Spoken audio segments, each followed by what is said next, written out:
In Robert W. Chambers' intriguing tale, The Tracer of Lost Persons, we are drawn into a world where the lines between reality and illusion blur. The story follows the enigmatic character Gatewood, a man grappling with his own disillusionment and a relentless search for meaning. As he navigates the vibrant yet hollow society around him, the narrative unfolds a rich tapestry of human emotion and existential questions. Prepare to immerse yourself in this captivating exploration of desire, identity, and the elusive nature of happiness. Chapter 1.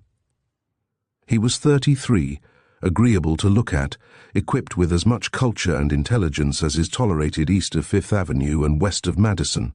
He had a couple of elaborate rooms at the Lenox Club, a larger income than seemed to be good for him, and no profession. It follows that he was a pessimist before breakfast. Besides, it's a bad thing for a man at 33 to come to the conclusion that he has seen all the most attractive girls in the world and that they have been vastly overrated.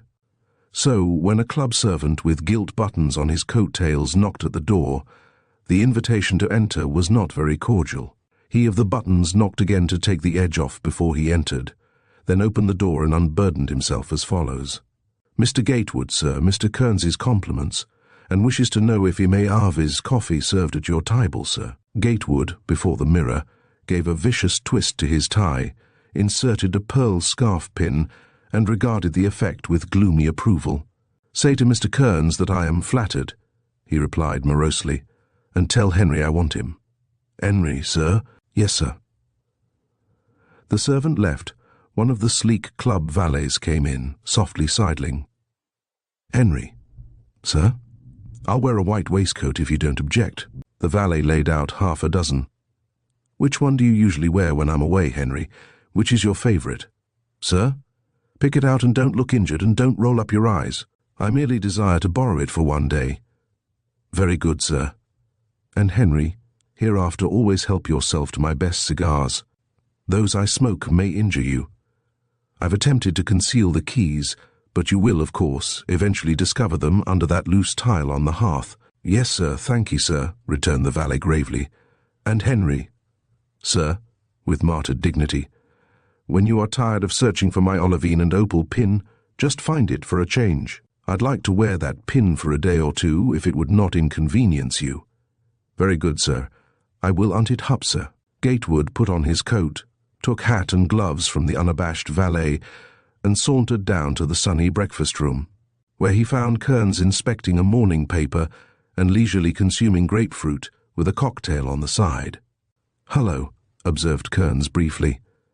"I'm not on the telephone," snapped Gatewood. "I beg your pardon. How are you, dear friend?" "I don't know how I am," retorted Gatewood irritably. "How the devil should a man know how he is?" "Everything going to the bow-wows as usual, dear friend. As usual. Oh, read your paper, Tommy. You know well enough I'm not one of those tail-wagging imbeciles who wakes up in the morning singing like a half-witted lark. Why should I, with this taste in my mouth, and the laundress using vitriol, and Henry sneering at my cigars?" He yawned and cast his eyes toward the ceiling. "Besides, there's too much gilt all over this club. There's too much everywhere. Half the world is stucco, the rest rococo. Where's that martini I bid for?" Kearns, undisturbed, applied himself to cocoa and toasted muffins.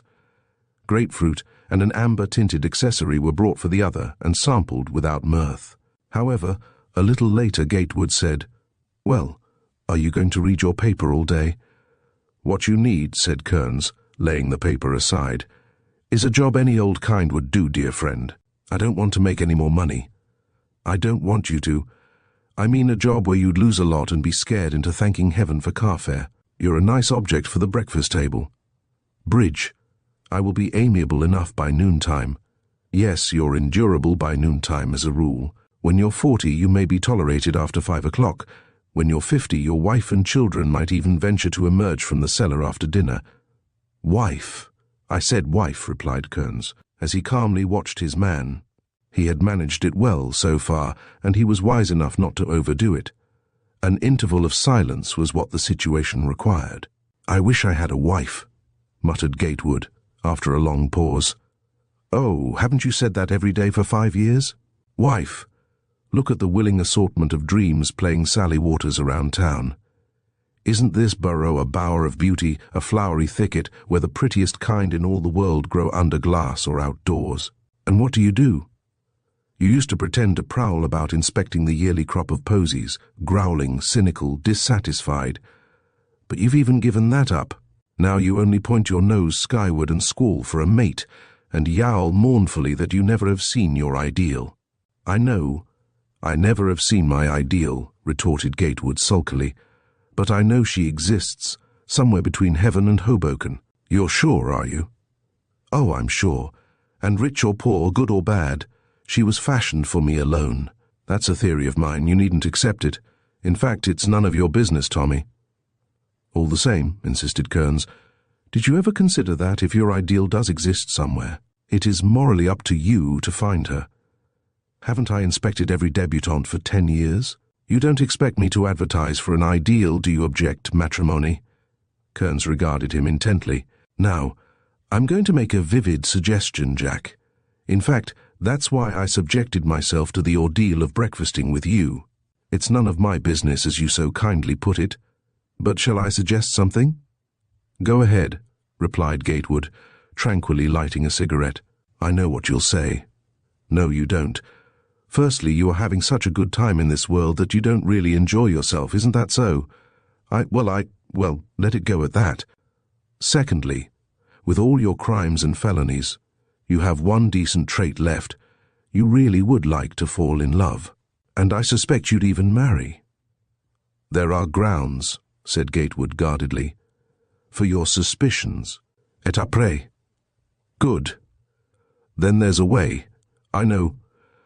Oh, don't tell me you know a girl or anything like that, began Gatewood sullenly. I've heard that before, and I won't meet her. I don't want you to. I don't know anybody. All I desire to say is this. I do know a way. The other day I noticed a sign on Fifth Avenue. Keane and Company Tracers of Lost Persons. It was a most extraordinary sign, and having a little unemployed imagination, I began to speculate on how Keane and Company might operate, and I wondered a little, too, that the conditions of life in this city could enable a firm to make a living by devoting itself exclusively to the business of hunting up missing people. Kearns paused, partly to light a cigarette, partly for diplomatic reasons. What has all this to do with me? Inquired Gatewood curiously, and diplomacy scored one. Why not try Keane and Company? Try them? Why? I haven't lost anybody, have I? You haven't precisely lost anybody, but the fact remains that you can't find somebody, returned Kearns coolly. Why not employ Keane and Company to look for her? Look for whom, in heaven's name? Your ideal. Look for my ideal. Kearns, you're crazy. How the mischief can anybody hunt for somebody who doesn't exist? You say that she does exist, but I can't prove it, man. You don't have to. It's up to Keane and Company to prove it. That's why you employ them. What wild nonsense you talk.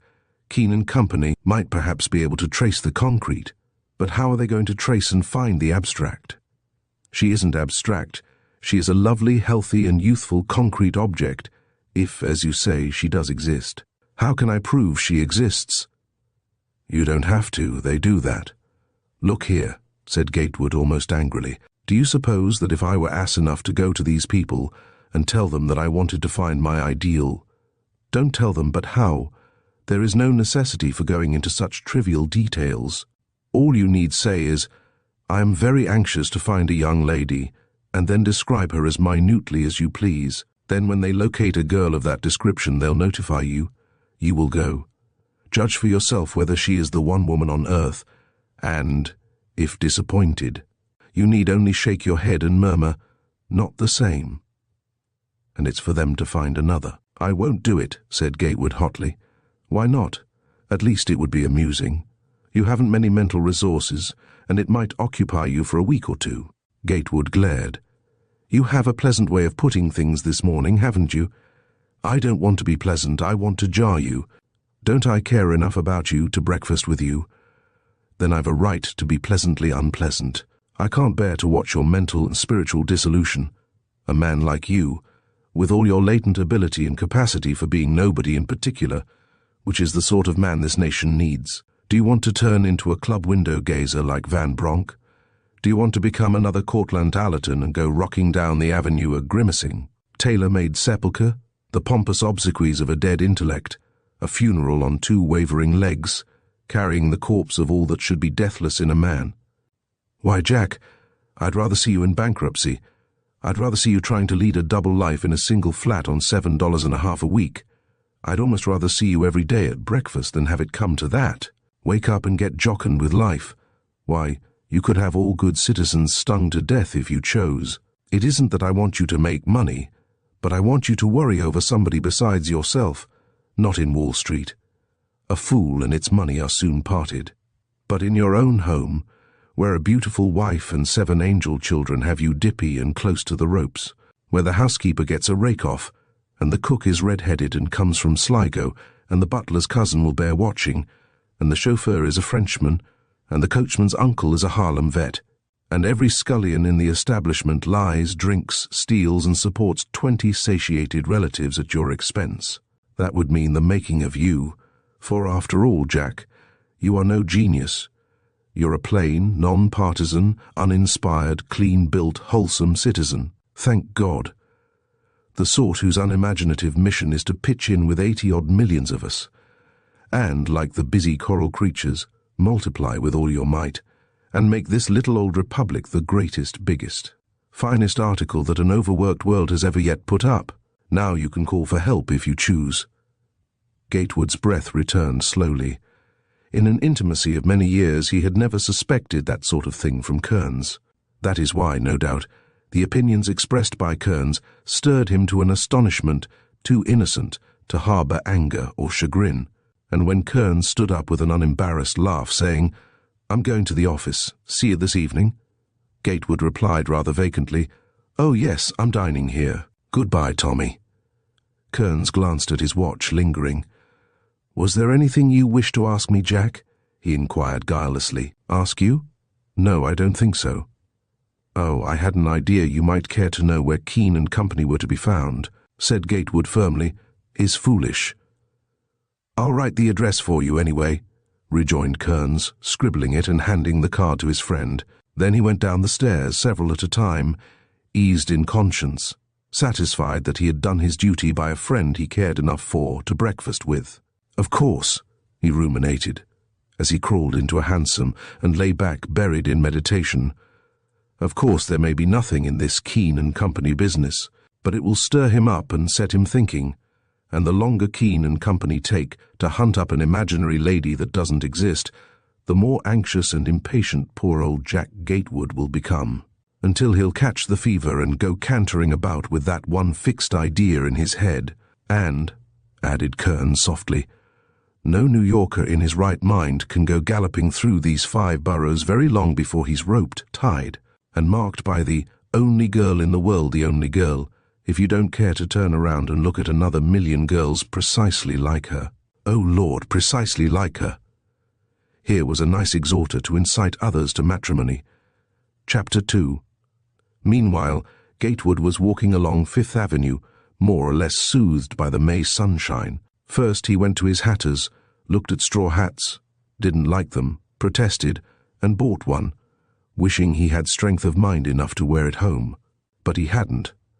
Then he entered the huge white marble palace of his jeweller, left his watch to be regulated, caught a glimpse of a girl whose hair and neck resembled the hair and neck of his ideal, sidled around until he discovered that she was chewing gum, and backed off, with a bitter smile, into the avenue once more. Every day for years he had had glimpses of girls whose hair, hands, figures, eyes, hats, carriage resembled the features required by his ideal. There always was something wrong somewhere. And, as he strolled moodily, a curious feeling of despair seized him, something that, even in his most sentimental moments, even amid the most unexpected disappointment, he had never before experienced. "I do want to love," he found himself saying half aloud. "I want to marry. He turned to look after 3 pretty children with their maids. "I want several like those, several, 7, 10, I don't care how, many. I want a house to worry me, just as Tommy described it. I want to see the same girl across the breakfast table. Or she can sip her cocoa in bed if she desires." A slow, modest blush stole over his features. It was one of the nicest things he ever did. Glancing up, he beheld across the way a white sign, ornamented with strenuous crimson lettering, Keene and Company, Tracers of Lost Persons. The moment he discovered it, he realized he had been covertly hunting for it. He also realized that he was going to climb the stairs. He hadn't quite decided what he meant to do after that, nor was his mind clear on the matter, when he found himself opening a door of opaque glass, on which was printed in red Keene and Company. He was neither embarrassed nor nervous when he found himself in a big carpeted anteroom. An attendant of African descent bowed him to a seat and took his card, and he looked calmly around to see what was to be seen. Several people occupied easy chairs in various parts of the room. An old woman, very neatly dressed, clutching in her withered hand a photograph, which she studied and studied with tear-dimmed eyes. A young man wearing last year's most fashionable styles in everything except his features, and soap could have aided him there. Two policemen, helmets resting on their knees, and last of all, a rather thin child of 12, staring open-mouthed at everybody, a bundle of soiled clothing under one arm. Through an open door he saw a dozen young women garbed in black, with white cuffs and collars, all rattling away steadily at typewriters. Every now and then, from some hidden office, a bell rang decisively, and one of the girls would rise from her machine and pass noiselessly out of sight to obey the summons. From time to time, too, the darky servant with marvelous manners would usher somebody through the room where the typewriters were rattling into the unseen office. First the old woman went shakily, clutching her photograph, then the thin child with the bundle, staring at everything. Then the two fat policemen, in portentous single file, helmets in their white-gloved hands, oiled hair glistening. Gatewood's turn was approaching. He waited without any definite emotion, watching newcomers enter to take the places of those who had been summoned. He hadn't the slightest idea of what he was to say, nor did it worry him. A curious sense of impending good fortune left him pleasantly tranquil. He picked up, from the silver tray on the table at his elbow, one of the firm's business cards, and scanned it with interest. Keene and Company. Tracers of Lost Persons. Keene and Company are prepared to locate the whereabouts of anybody on Earth. No charges will be made unless the person searched for is found. Blanks on application. Westrel Keene, manager. "Mr. Keene will see you, sir," came a persuasive voice at his elbow, and he rose and followed the softly moving coloured servant out of the room, through a labyrinth of demure young women at their typewriters, then sharply to the right and into a big, handsomely furnished office, where a sleepy-looking elderly gentleman rose from an armchair and bowed. There could not be the slightest doubt that he was a gentleman. Every movement, every sound he uttered, settled the fact. "Mr. Keene?" Mr. Gatewood, with a quiet certainty which had its charm. "This is very good of you." Gatewood sat down and looked at his host. Then he said, "I'm searching for somebody, Mr. Keene, whom you are not likely to find." "I doubt it," said Keene pleasantly. Gatewood smiled. "If," he said, "you will undertake to find the person I cannot find, I must ask you to accept a retainer." "We don't require retainers," replied Keene. "Unless we find the person sought for, we make no charges, Mr. Gatewood. I must ask you to do so in my case. It is not fair that you should undertake it on other terms.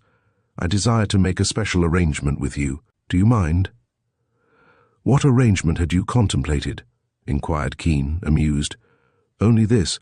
Charge me in advance exactly what you would charge if successful, and, on the other hand, do not ask me for detailed information. I mean, do not insist on any information that I decline to give. Do you mind taking up such an extraordinary and unbusinesslike proposition, Mr. Keene?" The tracer of lost persons looked up sharply. "About how much information do you decline to give, Mr. Gatewood?" "About enough to incriminate and degrade," replied the young man, laughing. The elderly gentleman sat silent, apparently buried in meditation. Once or twice his pleasant steel-grey eyes wandered over Gatewood as an expert, a connoisseur, glances at a picture and assimilates its history, its value, its artistic merit, its every detail in one practiced glance. "I think we may take up this matter for you, Mr. Gatewood," he said, smiling his singularly agreeable smile. But you would first desire to know something about me, would you not?" Keene looked at him. "You will not mistake me. You will consider it entirely inoffensive if I say that I know something about you." "Mr. Gatewood?" "About me? How can you? Of course, there is the social register and the club lists and all that, and many sources of information which are necessary in such a business as this, Mr. Gatewood. It is a necessity for us to be almost as well informed as our clients' own lawyers. I could pay you no sincerer compliment than to undertake your case. I am half inclined to do so even without a retainer. Mind, I haven't yet said that I will take it. I prefer to regulate any possible indebtedness in advance," said Gatewood. "As you wish," replied the older man, smiling. "In that case, suppose you draw your check." He handed Gatewood a fountain pen as the young man fished a checkbook from his pocket. "Your check for, well, say for $5,000. To the order of Keene and Company. Gatewood met his eye without wincing.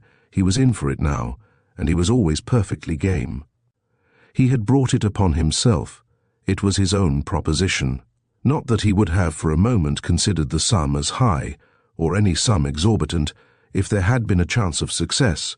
One cannot compare and weigh such matters. But how could there be any chance for success? As he slowly smoothed out the check and stub, pen poised, Keene was saying, "Of course, we should succeed sooner or later if we took up your case. We might succeed tomorrow today. That would mean a large profit for us. But we might not succeed today, or next month, or even next year. That would leave us little or no profit. And, as it is our custom to go on until we do succeed, no matter how long it may require, you see, Mr. Gatewood, I should be taking all sorts of chances. It might even cost us double your retainer before we found her." "Her? Why do you say, 'Am I wrong?'" asked Keene, smiling. "No, you are right." The tracer of lost persons sank into abstraction again. Gatewood waited, hoping that his case might be declined, yet ready to face any music started at his own request. "She is young," mused Keene aloud, "very beautiful and accomplished. Is she wealthy?" He looked up mildly. Gatewood said, "I don't know. The truth is I don't care," and stopped. "Oh ho," mused Keene slowly.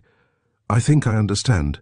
Am I wrong, Mr. Gatewood, in surmising that this young lady whom you seek is, in your eyes, very, I may say, ideally gifted?" "She is my ideal," replied the young man, colouring. "Exactly. And her general allure?" "Charming. Exactly, but to be a trifle more precise, if you could give me a sketch, an idea, a mere outline delicately tinted now. Is she more blonde than brunette?" "Yes, but her eyes are brown. I insist on that." "Why should you not? You know her, I don't," said Keene, laughing. "I merely wish to form a mental picture. You say her hair it's full of sunny colour. That's all I can say." "Exactly, I see. A rare and lovely combination with brown eyes and creamy skin, Mr. Gatewood. I fancy she might be perhaps an inch or two under your height. Just about that. Her hands are beautiful." "Exactly. The ensemble is most vividly portrayed, Mr. Gatewood, and you have intimated that her lack of fortuna, we might almost say her pecuniary distress, is more than compensated for by her accomplishments, character, and very unusual beauty. Did I so understand you, Mr. Gatewood?" "That's what I meant, anyhow," he said, flushing up. "You did mean it." "I did, I do." "Then we take your case, Mr. Gatewood. No haste about the cheque, my dear sir, pray consider us at your service." But Gatewood doggedly filled in the cheque and handed it to the tracer of lost persons. "I wish you happiness," said the older man in a low voice. "The lady you describe exists. It is for us to discover her." "Thank you," stammered Gatewood, astounded. Keene touched an electric button. A moment later, a young girl entered the room. "Miss Sutherland, Mr. Gatewood. Will you be kind enough to take Mr. Gatewood's dictation in room 19? For a second, Gatewood stared, as though in the young girl before him the ghost of his ideal had risen to confront him only for a second. Then he bowed, matching her perfect acknowledgement of his presence by a bearing and courtesy which must have been inbred to be so faultless, and he followed her to room 19. What had Keene meant by saying, "The lady you describe exists." Did this remarkable elderly gentleman suspect that it was to be a hunt for an ideal? Had he deliberately entered into such a bargain? Impossible. His disturbed thoughts reverted to the terms of the bargain, the entire enterprise, the figures on his check. His own amazing imbecility appalled him. What idiocy! What sudden madness had seized him to entangle himself in such unheard-of negotiations? True, he had played bridge until dawn the night before, but, on awaking, he had discovered no perceptible holdover. It must have been sheer weakness of intellect that permitted him to be dominated by the suggestions of Kearns. And now the game was on, the Jack declared. Cards dealt, and his ante was up. Had he openers? Room 19, duly labelled with its number on the opaque glass door, contained a desk, a table and typewriter, several comfortable chairs, and a window opening on Fifth Avenue, through which the eastern sun poured a stream of glory, washing curtain, walls and ceiling with palest gold. And all this time, preoccupied with new impressions and his own growing chagrin, he watched the girl who conducted him with all the unconscious assurance and grace of a young chatelaine passing through her own domain under escort of a distinguished guest. When they had entered room 19, she half-turned, but he forestalled her and closed the door, and she passed before him with a perceptible inclination of her finely modelled head, seating herself at the desk by the open window. He took an armchair at her elbow and removed his gloves, looking at her expectantly. Chapter 3. This is a list of particular and general questions for you to answer, Mr. Gatewood, she said, handing him a long slip of printed matter. The replies to such questions as you are able or willing to answer you may dictate to me. The beauty of her modulated voice was scarcely a surprise, no woman, who moved and carried herself, as did this tall young girl in black and white, could reasonably be expected to speak with less distinction, yet the charm of her voice, from the moment her lips unclosed, so engrossed him that the purport of her speech escaped him. "Would you mind saying it once more?" he asked. She did so. He attempted to concentrate his attention, and succeeded sufficiently to look as though some vestige of intellect remained in him. He saw her pick up a pad and pencil.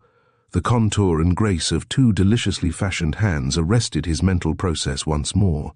"I beg your pardon," he said hastily. "What were you saying, Miss Sutherland?" "Nothing, Mr. Gatewood. I did not speak." And he realized hazily that she had not spoken, that it was the subtle eloquence of her youth and loveliness that had appealed like a sudden voice, a sound faintly exquisite echoing his own thought of her. Troubled, he looked at the slip of paper in his hand. It was headed, Special Description blank Form K, and he read it as carefully as he was able to, the curious little clamour of his pulses, the dazed sense of elation, almost of expectation, distracting his attention all the time. "I wish you would read it to me," he said. "That would give me time to think up answers."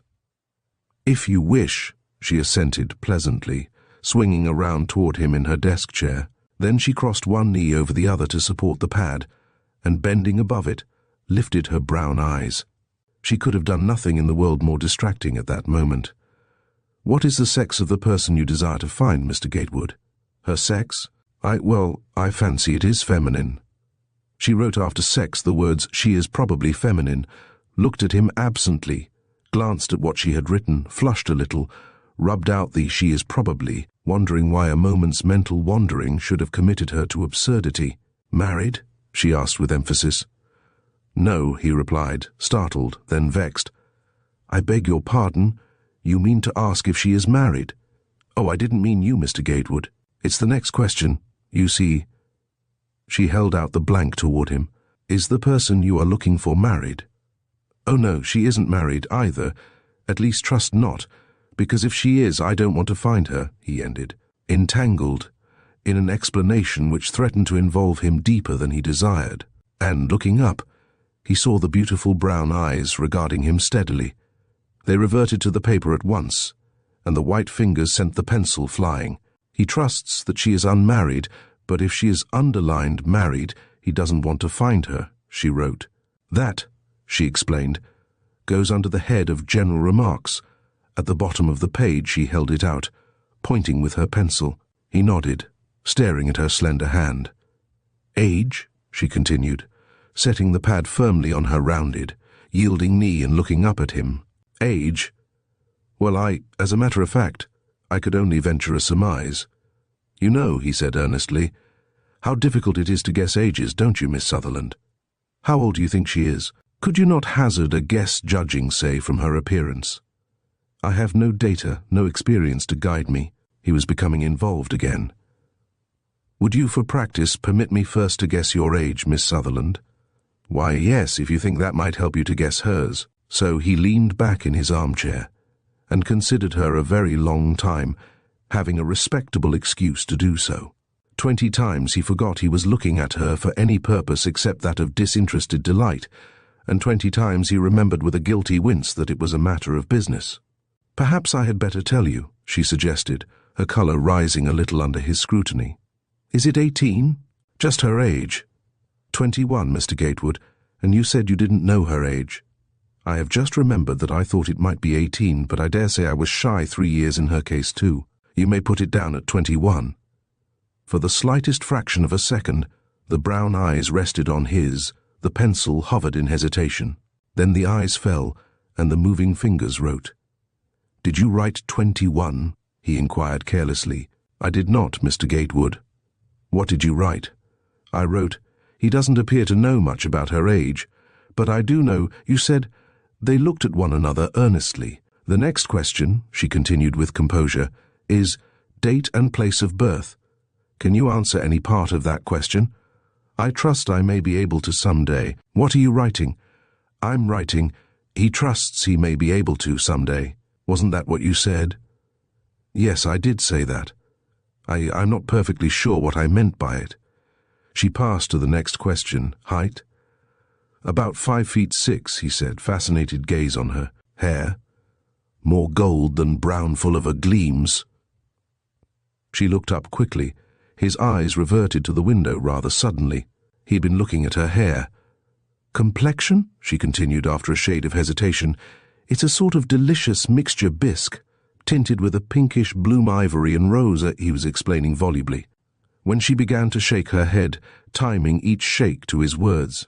Really, Mr. Gatewood, I think you are hopelessly vague on that point, unless you desire to convey the impression that she is speckled. Speckled, he repeated, horrified. Why, I am describing a woman who is my ideal of beauty. But she had already gone to the next question. Teeth. Pearls, he stammered. The laughing red mouth closed like a flower at dusk, veiling the sparkle of her teeth. Was he trying to be impertinent? Was he deliberately describing her? He did not look like that sort of man, yet why was he watching her so closely, so curiously at every question? Why did he look at her teeth when she laughed? Eyes? Her own dared him to continue what, coincidence or not, was plainly a description of herself. BBB. He grew suddenly timorous, hesitating, pretending to a perplexity which was really a healthy scare, for she was frowning. Curious, I can't think of the colour of her eyes, he said. Isn't it? She coldly inspected her pad and made a correction, but all she did was to rub out a comma and put another in its place. Meanwhile, Gatewood, chin in his hand, sat buried in profound thought. Were they blue, he murmured to himself aloud, or were they brown? Blue begins with a B and brown begins with a B. I'm convinced that her eyes began with a B. They were not, therefore, grey or green because, he added in a burst of confidence, it is utterly impossible to spell grey or green with a Miss Sutherland looked slightly astonished. All you can recollect, then, is that the colour of her eyes began with the letter. That is absolutely all I can remember, but I think they brown. If they were brown, they must be brown now, she observed, looking out of the window. That's true. Isn't it curious I never thought of that? What are you writing? Brown, she said, so briefly that it sounded something like a snub. Mouth? Inquired the girl, turning a new leaf on her pad. Perfect. Write it. There is no other term fit to describe its colour, shape, its sensitive beauty. It's what did you write just then? I wrote, mouth, ordinary. I don't want you to. I want. Really, Mr. Gatewood, a rhapsody on a girl's mouth is proper in poetry, but scarcely germane to the record of a purely business transaction. Please answer the next question tersely, if you don't mind. Figure, "Oh, I do mind, I can't. Any poem is much too brief to describe her figure." "Shall we say perfect?" asked the girl, raising her brown eyes in a glimmering transition from vexation to amusement. For, after all, it could be only a coincidence that this young man should be describing features peculiar to herself. "Couldn't you write Venus of Milo-like?" he inquired. "That is laconic." "I could, if it's true, but if you mean it for praise, I don't think any modern woman would be flattered." "I always supposed that she of Milo had an ideal figure," he said, perplexed. She wrote, "A good figure." Then, propping her rounded chin on one lovely white hand, she glanced at the next question. "Hands?" "White, beautiful, rose-tipped, slender yet softly and firmly rounded." "How can they be soft and firm too, Mr. Gatewood?" she protested. Then, surprising his guilty eyes fixed on her hands, hastily dropped them and sat up straight, level-browed, cold as marble. Was he deliberately being rude to her? Chapter 4. As a matter of fact, he was not.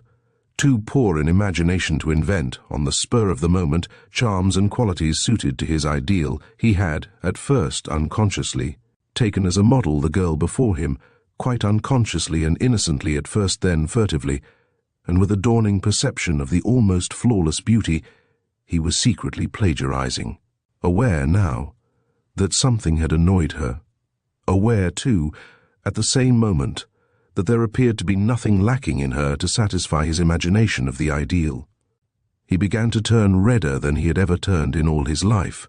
Several minutes of 60 seconds each ensued before he ventured to stir a finger, and it was only when she bent again very gravely over her pad that he cautiously eased a cramped muscle or two and drew a breath, a long, noiseless, deep and timid respiration. He realized the enormity of what he had been doing, how close he had come to giving unpardonable offense by drawing a perfect portrait of her as the person he desired to find through the good offices of Keene and Company. But there was no such person, unless she had a double, for what more could a man desire than the ideal traits he had been able to describe only by using her as his inspiration? When he ventured to look at her, one glance was enough to convince him that she, too, had noticed the parallel, had been forced to recognize her own features in the portrait he had constructed of an ideal, and she had caught him in absent-minded contemplation of the hands he had been describing. He knew that his face was the face of a guilty man. "What is the next question?" he stammered, eager to answer it in a manner calculated to allay her suspicions. "The next question?" She glanced at the list. Then, with a voice of velvet which belied the eyes, clear as frosty brown pools in November, "The next question requires a description of her feet." "Feet? Oh, they're rather large. Why, her feet are enormous, I believe." She looked at him as though stunned. Suddenly a flood of pink spread, wave on wave. From the white nape of her neck to her hair, she bent low over her pad and wrote something, remaining in that attitude until her face cooled. "Somehow or other, I've done it again," he thought, horrified.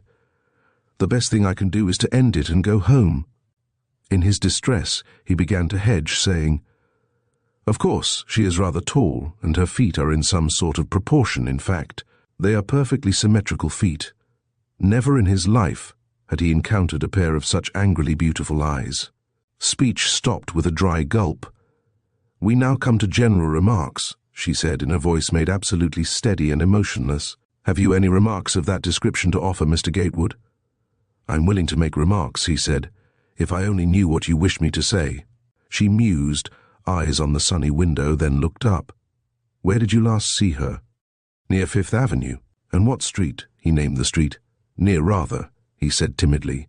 She ruffled the edges of her pad, wrote something and erased it, bit her scarlet upper lip and frowned. "Out of doors, of course?"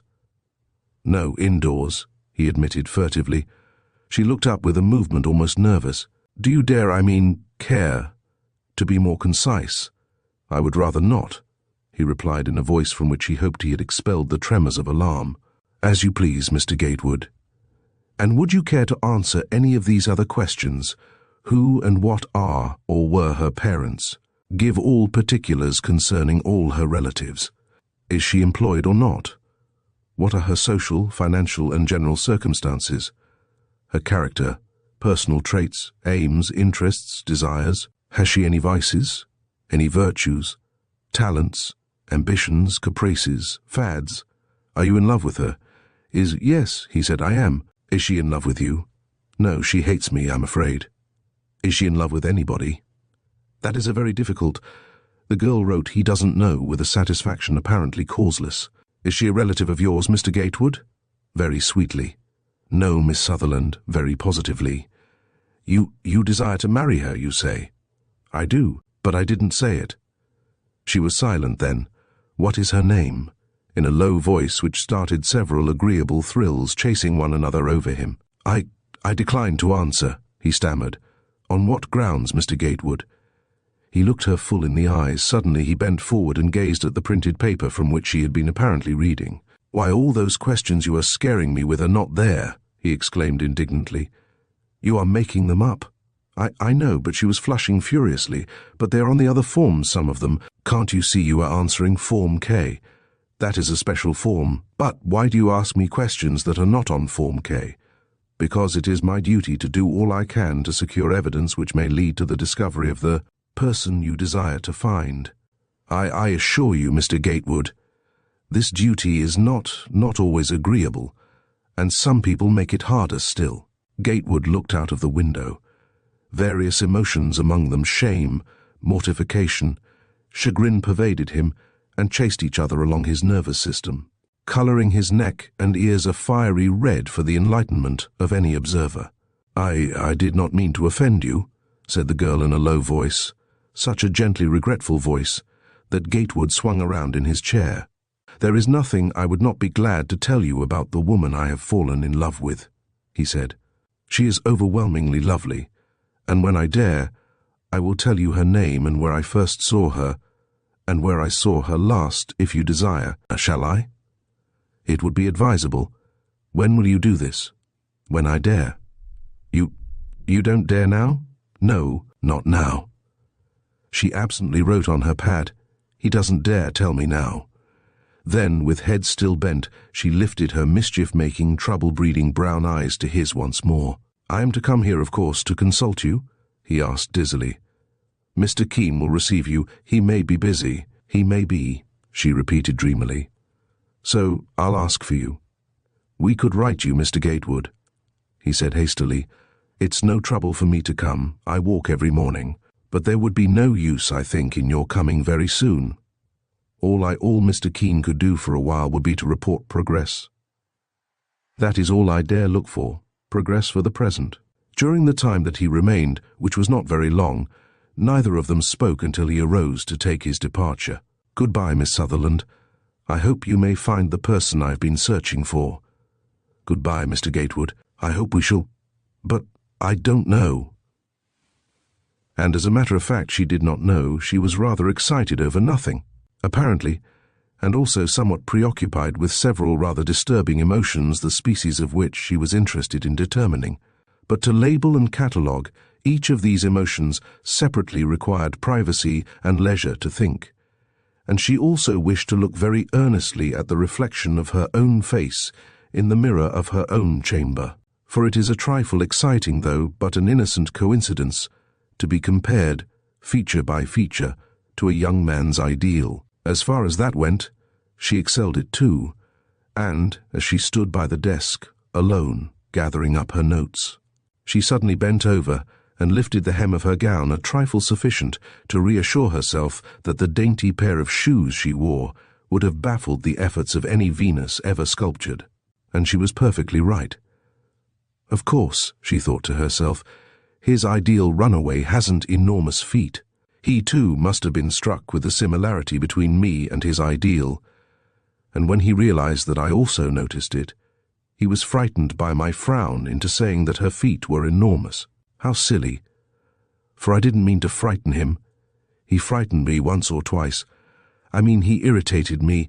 No, interested me is what I do mean. Hey, go! I wonder why she ran away. I wonder why he can't find her. It's silly to run away from a man like that. Hey-ho! She doesn't deserve to be found. There is nothing to be afraid of, nothing to alarm anybody in a man like that. So she gathered up her notes and walked slowly out and across to the private office of the tracer of lost persons. "Come in," said the tracer when she knocked. He was using the telephone. She seated herself rather listlessly beside the window, where spring sunshine lay in gilded patches on the rug, and spring breezes stirred the curtains. She was a little tired, but there seemed to be no good reason why. Yet, with the soft wind blowing on her cheek, the languor grew. She rested her face on one closed hand, shutting her eyes. When they opened again, it was to meet the fixed gaze of Mr. Keene. "Oh, I beg your pardon." "There is no need of it, child. Be seated. Never mind that report just now." He paced the length of the room once or twice, hands clasped behind him, then halting to confront her. "What sort of a man is this young Gatewood?" "What sort, Mr. Keene? Why, I think he is the sort that—" "I see that you don't think much of him," said Keene, laughing. "Oh, indeed, I did not mean that at all. I mean that he appeared to be rather a cad." "Why?" she said, flushing up. "He is absolutely well-bred, Mr. Keene. You received no unpleasant impression of him?" "On the contrary," she said rather warmly, for it hurt her sense of justice that Keene should so misjudge even a stranger in whom she had no personal interest. "You think he looks like an honest man?" "Honest?" She was rosy with annoyance. "Have you any idea that he is dishonest?" "Have you?" "Not the slightest," she said with emphasis. "Suppose a man should set us hunting for a person who does not exist on our terms, which are no payment unless successful. Would that be honest?" asked Keene gravely. Did he do that?" "No, child. I knew he couldn't do such a thing. No, he couldn't, because I wouldn't allow it. Not that he tried to," added Keene hastily as the indignant brown eyes sparkled ominously. "Really, Miss Sutherland, he must be all you say he is, for he has a stanch champion to vouch for him." "All I say he is? I haven't said anything about him." Mr. Keene nodded. "Exactly. Let us drop him for a moment. Are you perfectly well, Miss Sutherland?" "Why, yes. I'm glad of it. You are a trifle pale. You seem to be a little languid. When do you take your vacation?" "You suggested May, I believe," she said wistfully. The tracer leaned back in his chair, joining the tips of his fingers reflectively. "Miss Sutherland," he said, "you have been with us a year. I thought it might interest you to know that I am exceedingly pleased with you." She colored charmingly. "But," he added, "I'm terribly afraid we're going to lose you." "Why?" she asked, startled. "However," he continued, ignoring her half-frightened question with a smile, "I am going to promote you for faithful and efficient service, OH, with an agreeable increase of salary and new duties which will take you into the open air. You ride." I used to before you were obliged to earn your living. Please have yourself measured for habit and boots this afternoon. I shall arrange for horse, saddle, and groom. You will spend most of your time riding in the park for the present. But, Mr. Keene, am I to be one of your agents, a sort of detective?" Keene regarded her absently, then crossed one leg over the other. "Read me your notes," he said with a smile. She read them, folded them, and he took them from her, thoughtfully regarding her. "Did you know that your mother and I were children together?" he asked. "No," she stared. "Is that why you sent for me that day at the School of Stenography?" "That is why. When I learned that my playmate, your mother, was dead, is it not reasonable to suppose that I should wish her daughter to have a chance?" Miss Sutherland looked at him steadily. "She was like you when she married." "I never married. Do you wonder that I sent for you, child?" Nothing but the clock ticking there in the sunny room, and an old man staring into two dimmed brown eyes, and the little breezes at the open window whispering of summers past. "This young man, Gatewood," said the tracer, clearing his voice of its hoarseness.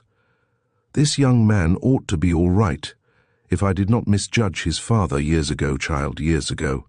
And he is all right." He half-turned toward a big letter file. "His record is clean so far.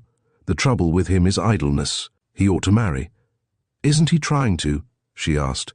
"It looks like it. Miss Sutherland, we must find this woman."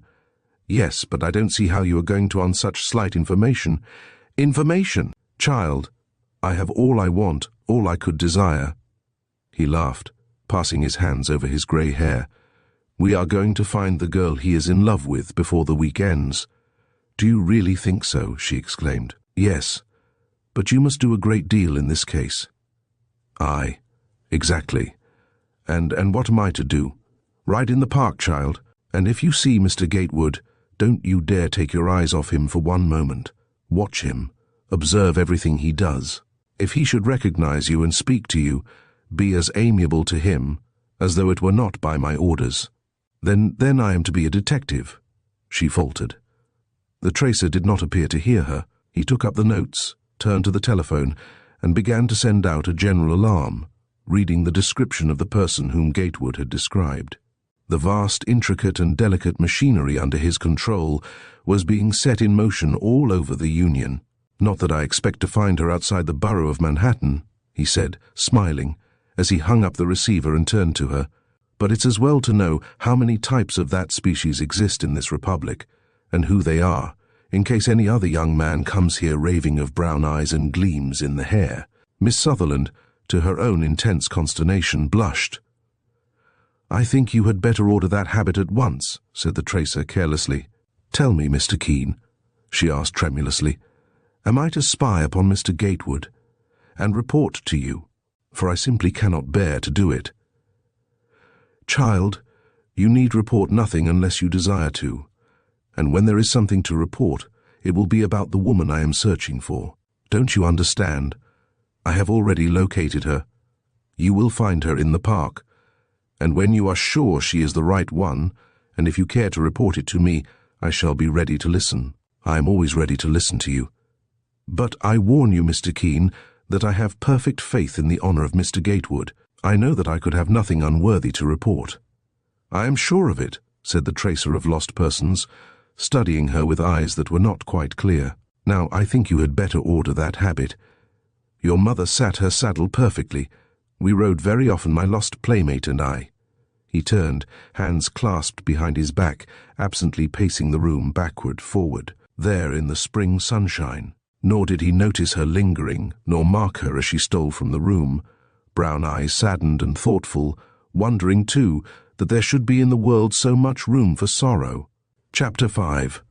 Gatewood, burdened with restlessness and gnawed by curiosity, consumed a week in prowling about the edifice where Keene and Company carried on an interesting profession.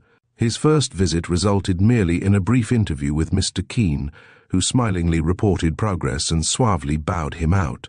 He looked about for Miss Sutherland as he was leaving, but did not see her. On his second visit, he mustered the adequate courage to ask for her, and experienced a curiously sickly sensation when informed that Miss Sutherland was no longer employed in the Bureau of Statistics, having been promoted to an outside position of great responsibility. His third visit proved anything but satisfactory. He sidled and sidestepped for 10 minutes before he dared ask Mr. Keene where Miss Sutherland had gone, and when the tracer replied that, considering the business he had undertaken for Mr. Gatewood, he really could not see why Mr. Gatewood should interest himself concerning the whereabouts of Miss Sutherland. The young man had nothing to say, and escaped as soon as possible, enraged at himself, at Mr. Keene, and vaguely holding the entire world guilty of conspiracy. He had no definite idea of what he wanted, except that his desire to see Miss Sutherland again seemed out of all proportion to any reasonable motive for seeing her. Occasional fits of disgust with himself for what he had done were varied with moody hours of speculation. Suppose Mr. Keene did find his ideal. What of it? He no longer wanted to see her. He had no use for her. The savour of the enterprise had gone stale in his mouth. He was by turns worried, restless, melancholy, sulky, uneasy. A vast emptiness pervaded his life. He smoked more and more, and ate less and less. He even disliked to see others eat, particularly Kearns. And one exquisite May morning he came down to breakfast and found the unspeakable Kearns immersed in grapefruit, calm, well-balanced, and bland. "How did he, dear friend?" said that gentleman affably. "Any news from Cupid this beautiful May morning?" "No, and I don't want any," returned Gatewood, sorting his mail with a scowl and waving away his fruit. "Tut, tut!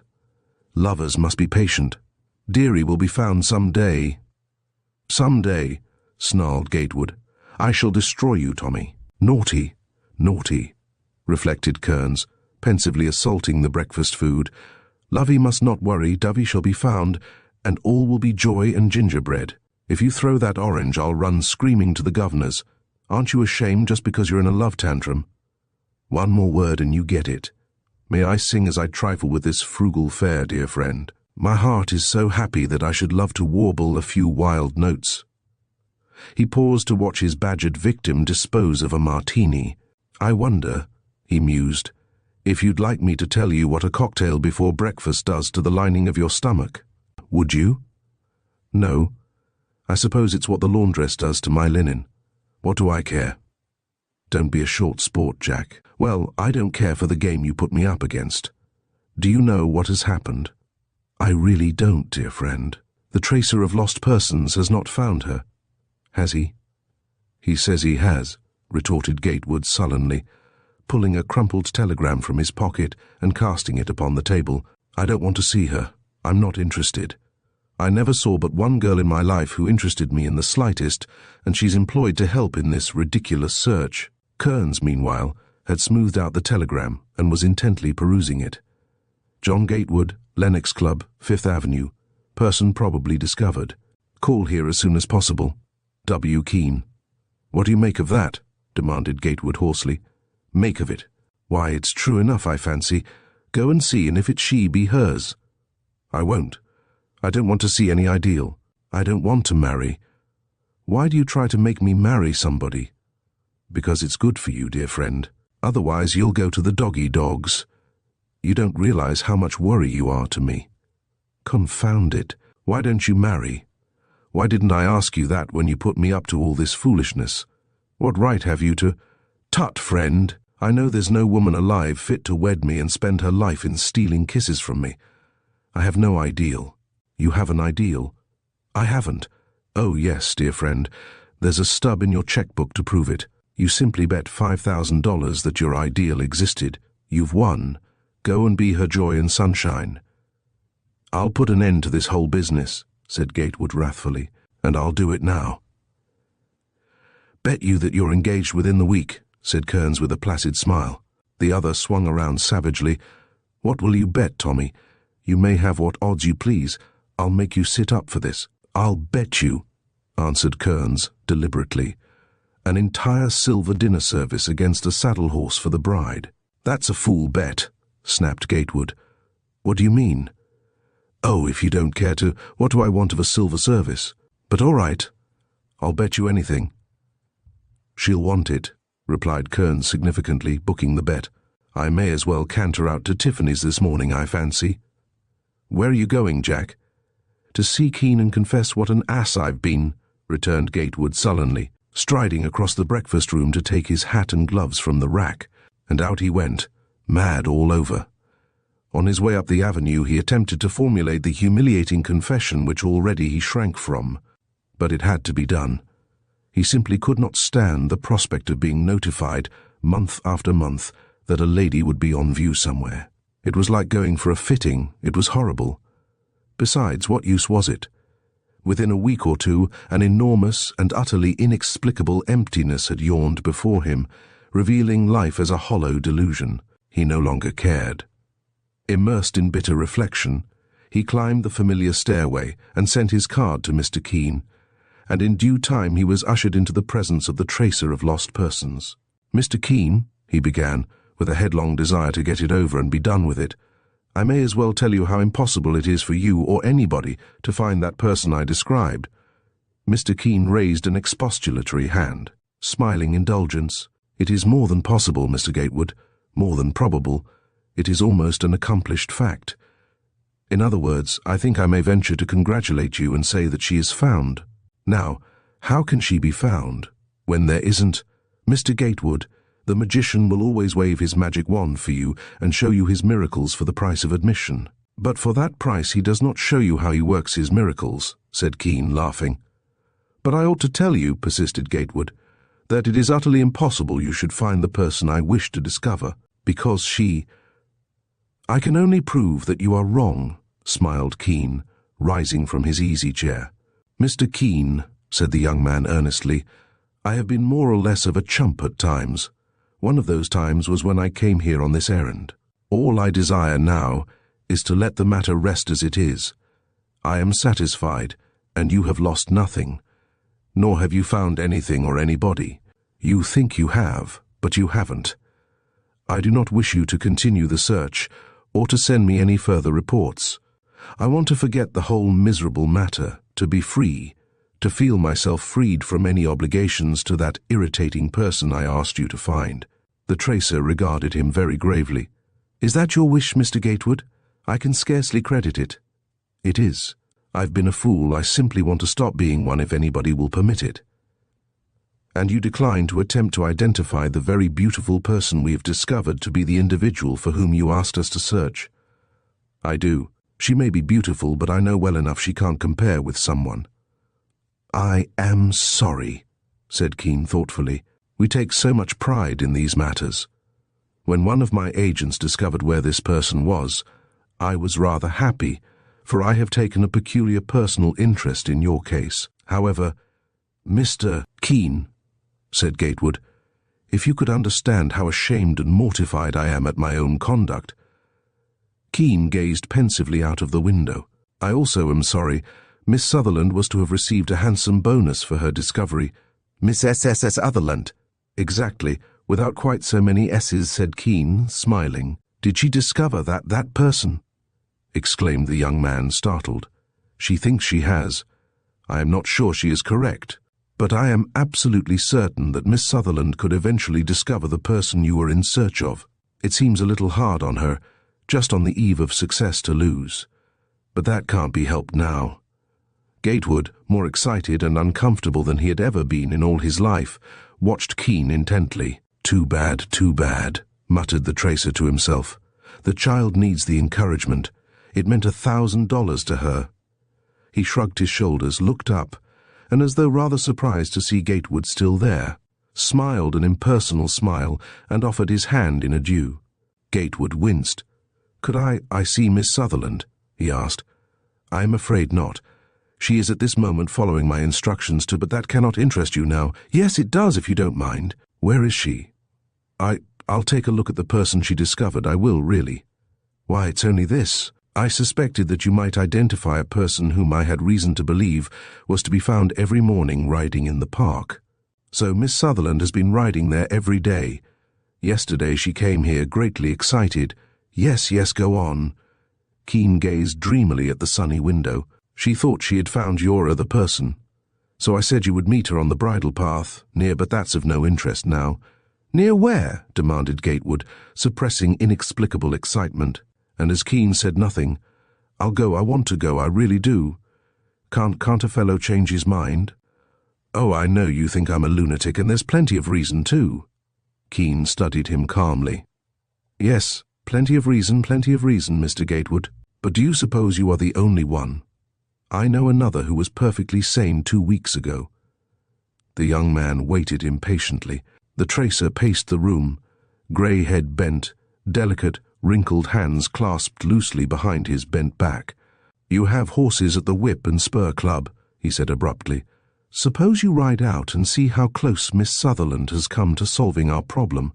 Gatewood seized the offered hand and wrung it with a fervour out of all reason, and it is curious that the tracer of lost persons did not appear to be astonished. You're rather impetuous like your father, he said slowly. I knew him, so I ventured to trust his son, even when I heard how aimlessly he was living his life. Mr. Gatewood, may I ask you something as an old friend of your father? The young man nodded, subdued, perplexed, scarcely understanding. It's only this. If you do find the woman you could love in the park today, come back to me some day, and let me tell you all those foolish, trite, tiresome things that I should have told a son of mine. I am so old that you will not take offence. You will not mind listening to me, or forgetting the dull, prosy things I say about the curse of idleness, and the habits of cynical thinking, and the perils of vacant-minded indulgence. You will forgive me, and you will forget me. That will be as it should be. Goodbye. Gatewood, sobered, surprised, descended the stairs and hailed a hansom. Chapter 6.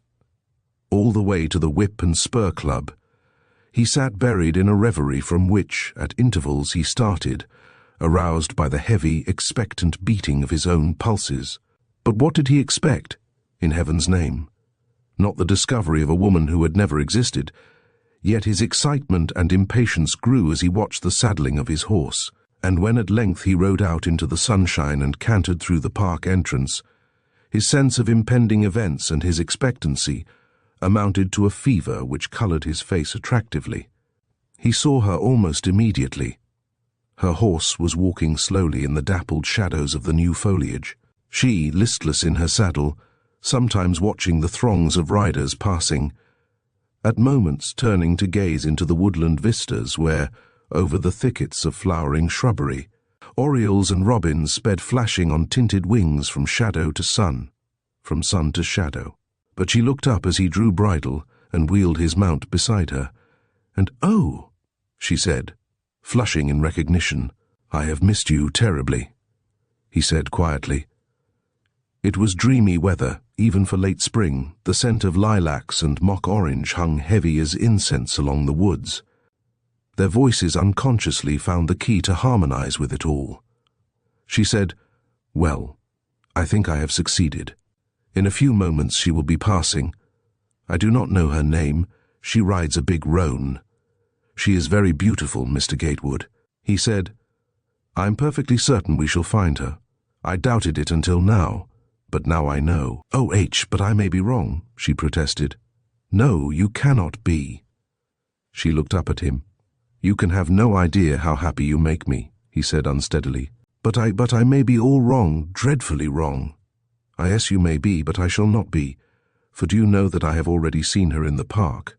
"When?" she demanded incredulously, then turned in the saddle, repeating, "Where? Did she pass? How perfectly stupid of me. And was she the right one?" "She is the right one. Don't turn, I have seen her. Ride on. I want to say something if I can." No, she insisted. "I must know whether I was right."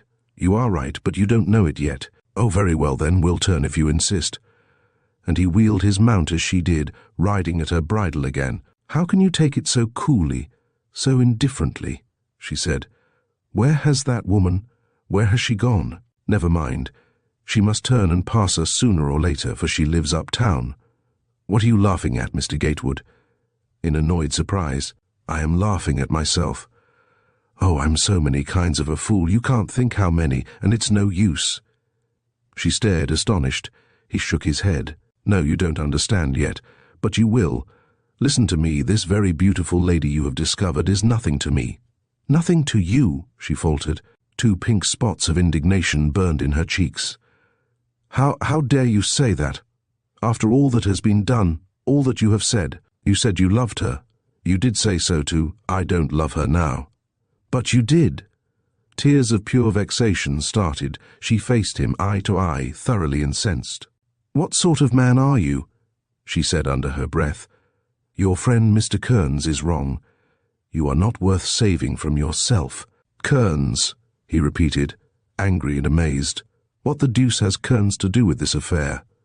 She stared, then realizing her indiscretion, bit her lip and spurred forward. But he put his horse to a gallop, and they pounded along in silence. In a little while she drew bridle and looked around coldly, grave with displeasure. "Mr. Kearns came to us before you did. He said you would probably come, and he begged us to strain every effort in your behalf, because," he said, "your happiness absolutely depended upon our finding for you the woman you were seeking. And I tried very hard, and now she's found. You admit that. And now you say—" "I say that one of these balmy summer days I'll assassinate Tommy Kearns," broke in Gatewood. "What on earth possessed that Prince of Butters Inn to go to Mr. Keene?" "To save you from yourself," retorted the girl in a low, exasperated voice. "He did not say what threatened you. He is a good friend for a man to have. But we soon found out what you were, a man well-born, well-bred, full of brilliant possibility, who was slowly becoming an idle, cynical, self-centered egoist, a man who, lacking the lash of need or the spur of ambition, was degenerating through the sheer uselessness and inanity of his life. And oh, the pity of it! For Mr. Keene and I have taken a curiously personal interest in you in your case. I say the pity of it." Astounded, dumb under her stinging words. He rode beside her through the brilliant sunshine, wheeled mechanically as she turned her horse, and rode north again. "And now," she said passionately, "you turn on the woman you loved. Oh, you are not worth it." "You are quite right," he said, turning very white under her scorn. "Almost all you have said is true enough, I fancy. I amount to nothing. I am idle, cynical, selfish. The emptiness of such a life requires a stimulant. Even a fool abhors a vacuum. So I drink, not so very much yet, but more than I realize, and it is close enough to a habit to worry me. Yes, almost all you say is true. Kearns knows it. I know it, now that you have told me. You see, he couldn't tell me, because I should not have believed him. But I believe all you say, except one thing, and that is only a glimmer of decency left in me, not that I make any merit of it. No, it is merely instinctive, for I have not turned on the woman I loved." Her face was pale as her level eyes met him. "You said she was nothing to you. Look there. Do you see her? Do you see?" Her voice broke nervously as he swung around to stare at a rider bearing down at a gallop a woman on a big roan, tearing along through the spring sunshine, passing them with wind-flushed cheeks and dark, incurious eyes, while her powerful horse carried her on, away through the quivering light and shadow of the woodland vista. "Is that the person?" "Yes," she faltered. "Was I wrong?" "Quite wrong, Miss Sutherland. But you said you had seen her here this morning." "Yes, I have. Did you speak to her before you met me?" "No, not before I met you." "Then you have not spoken to her. Is she still here in the park?" "Yes, she is still here." The girl turned on him excitedly. "Do you mean to say that you will not speak to her?" "I had rather not." "And your happiness depends on your speaking?" "Yes." "Then it is cowardly not to speak." "Oh, yes, it is cowardly. If you wish me to speak to her, I will. Shall I?" "Yes." "Show her to me." "And you think that such a man as I am has a right to speak of love to her?" We believe it will be your salvation. Mr. Kearns says you must marry her to be happy. Mr. Keene told me yesterday that it only needed a word from the right woman to put you on your mettle, and that is my opinion." "Then in charity say that word," he breathed, bending toward her. "Can't you see? Can't you understand?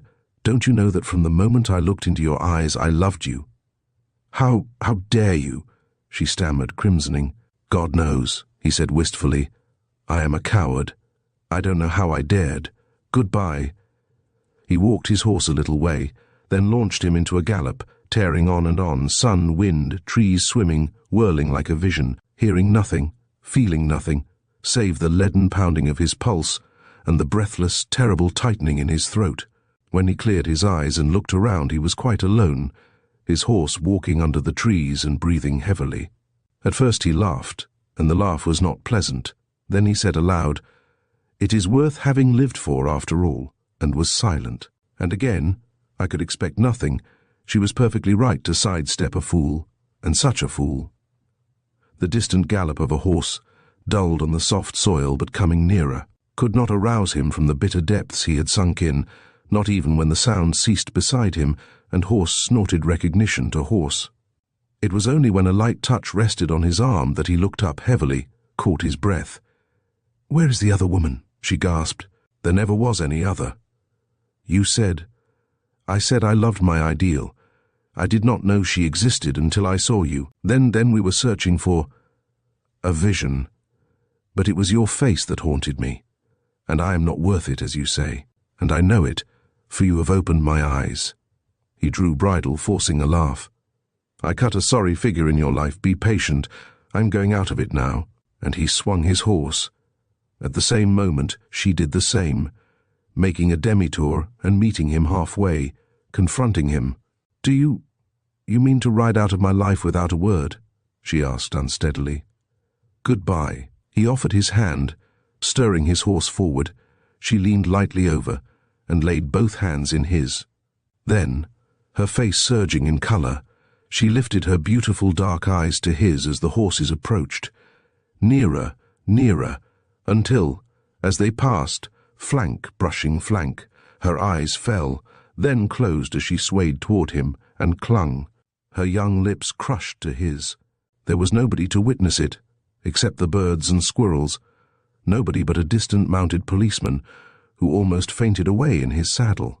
Oh, it was awful, awful. Apparently she had been kissed speechless, for she said nothing. The man fool did all the talking, incoherently enough, but evidently satisfactory to her, judging from the way she looked at him, and blushed, and touched her eyes with a bit of cambric at intervals. All the policeman heard as they passed him was, "I'm going to give you this horse, and Kearns is to give us our silver, and what do you think, my darling?" What? But they had already passed out of earshot, and in a few moments the shady, sun-flecked bridle path was deserted again save for the birds and squirrels, and a single mounted policeman, rigid, wild-eyed, twisting his moustache and breathing hard. Chapter 7. The news of Gatewood's fate filled Kearns with a pleasure bordering upon melancholy. It was his work, he had done it. It was good for Gatewood, too, time for him to stop his irresponsible cruise through life, lower sail, heave to, set his signals, and turn over matters to this charming pilot. And now they would come into port together and anchor somewhere east of Fifth Avenue, which, Kearns reflected, was far more proper a place for Gatewood than somewhere east of Suez, where young men so often sail. And yet there was something melancholy in the pleasure he experienced. Gatewood was practically lost to him. He knew what might be expected from engaged men and newly married men. Gatewood's club life was ended for a while, and there was no other man with whom he cared to embark for those brightly lighted harbours twinkling east of Suez across the metropolitan wastes. "It's very generous of me to get him married," he said frequently to himself, rather sadly. "I did it pretty well too.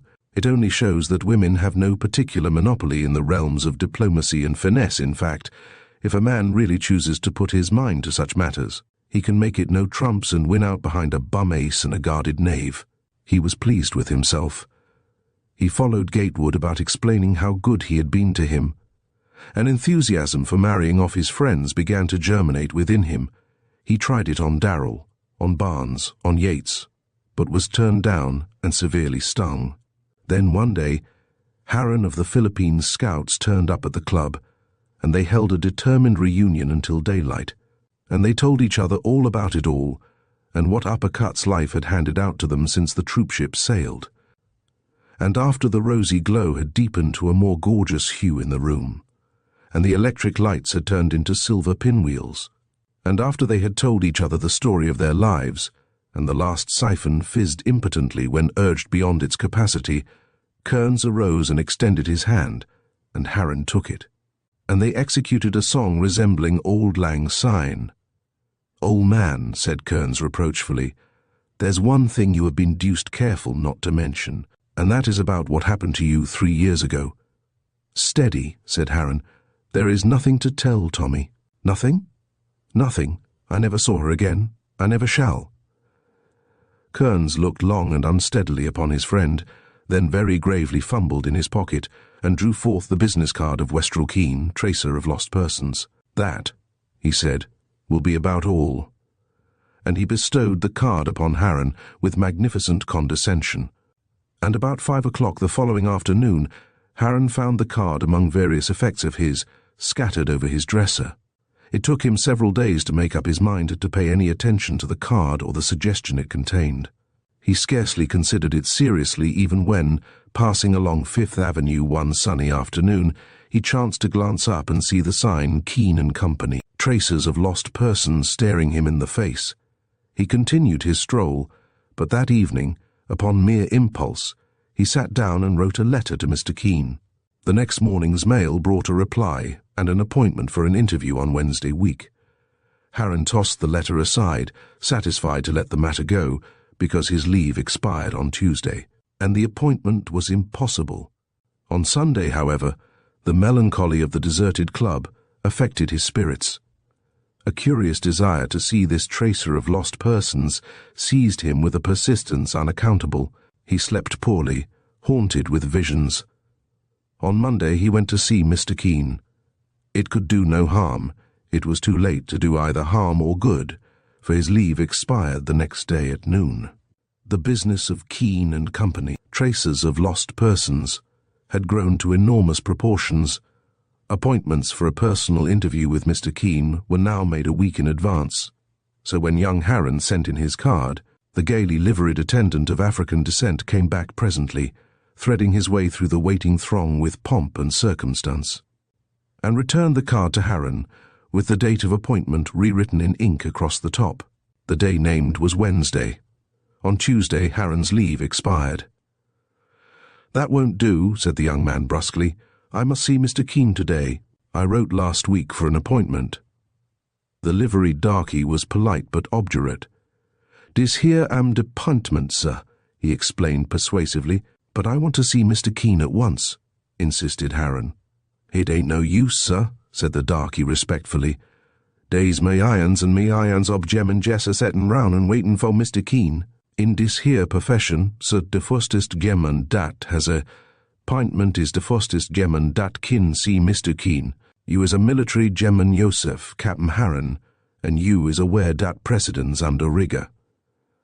The bronzed young man smiled, glanced at the date of appointment written on his card, which also bore his own name, followed by the letters USA. Then his amused grey eyes darkened, and he glanced leisurely around the room, where a dozen or more assorted people sat waiting their turns to interview Mr. Keene. All sorts and conditions of people, smartly gowned women, an anxious-browed businessman or two, a fat German truck driver, his greasy cap on his knees, a surly policeman, and an old Irish woman, wearing a shawl and an ancient straw bonnet. Harren's eyes reverted to the darky. "You will explain to Mr. Keene," he said, "that I am an army officer on leave, and that I am obliged to start for Manila tomorrow. This is my excuse for asking an immediate interview, and if it's not a good enough excuse, I must cancel this appointment. That is all."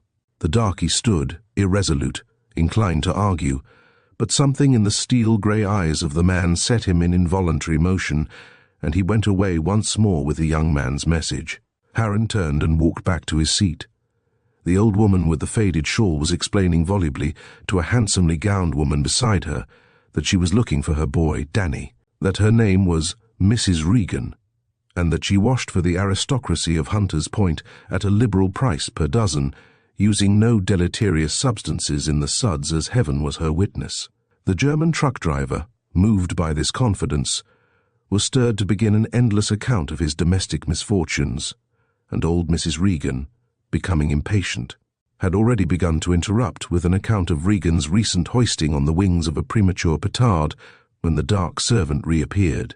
"Mr. Keene will receive you, sir," he whispered, leading the way into a large room where dozens of attractive young girls sat very busily engaged at typewriting machines. Door after door they passed, all numbered on the ground-glass panes, then swung to the right, where the darky bowed him into a big, handsomely furnished room flooded with the morning sun. A tall, grey man, faultlessly dressed in a grey frock suit and wearing white spats, turned from the breezy open window to inspect him. The lean, well-groomed, rather lank type of gentleman, suggesting a retired colonel of cavalry, unmistakably well-bred from the ends of his drooping grey moustache to the last button on his immaculate spats. "Captain Harren?" he said pleasantly. "Mr. Keene?" They bowed. Young Harren drew from his pocket a card. It was the business card of Keene and Company, and glancing up at Mr. Keene, he read it aloud carefully. "Keene and Company. Tracers of lost persons, Keene and Company, are prepared to locate the whereabouts of anybody on Earth. No charges will be made unless the person searched for is found. Blanks on application. Westrel Keene, manager." Harren raised his clear grey eyes. "I assume this statement to be correct, Mr. Keene?" "You may safely assume so," said Mr. Keene, smiling. "Does this statement include all that you are prepared to undertake?" The tracer of lost persons inspected him coolly. "What more is there, Captain Harren? I undertake to find lost people. I even undertake to find the undiscovered ideals of young people who have failed to meet them. What further field would you suggest?" Harren glanced at the card which he held in his gloved hand. Then, very slowly, he reread, "The whereabouts of anybody on Earth," accenting the last two words deliberately as he encountered Keene's piercing gaze again. "Well?" asked Mr. Keene laughingly. "Is not that sufficient? Our clients could scarcely expect us to invade heaven in our search for the vanished. There are other regions, said Harren. Exactly. Sit down, sir. There is a row of bookcases for your amusement. Please help yourself while I clear decks for action. Harren stood fingering the card, his grey eyes lost in retrospection. Then he sauntered over to the bookcases, scanning the titles. The searcher for lost persons studied him for a moment or two, turned, and began to pace the room. After a moment or two he touched a bell. A sweet-faced young girl entered. She was gowned in black and wore a white collar, and cuffs turned back over her hands. "Take this memorandum," he said. The girl picked up a pencil and pad, and Mr. Keene, still pacing the room, dictated in a quiet voice as he walked to and fro. "Mrs. Regan's Danny is doing 6 months in Butte, Montana. Break it to her as mercifully as possible. He is a bad one. We make no charge." The truck driver, Becker, can find his wife at her mother's house, Leonia, New Jersey. Tell him to be less pig-headed or she'll go for good someday. $10.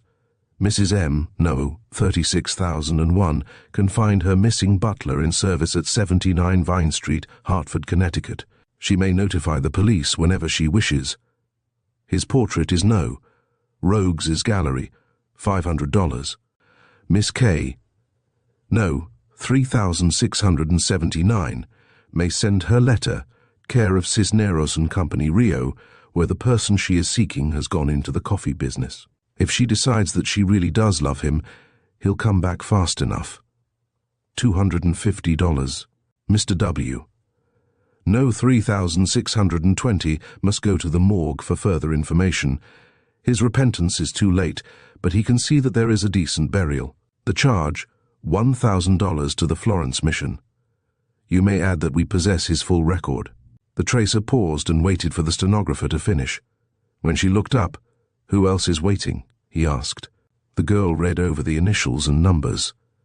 "Tell that policeman that kid Conroy sails on the Carania tomorrow, $50.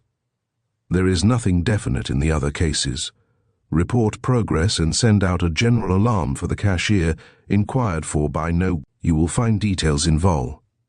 XXX under B. Is that all, Mr. Keene?" "Yes.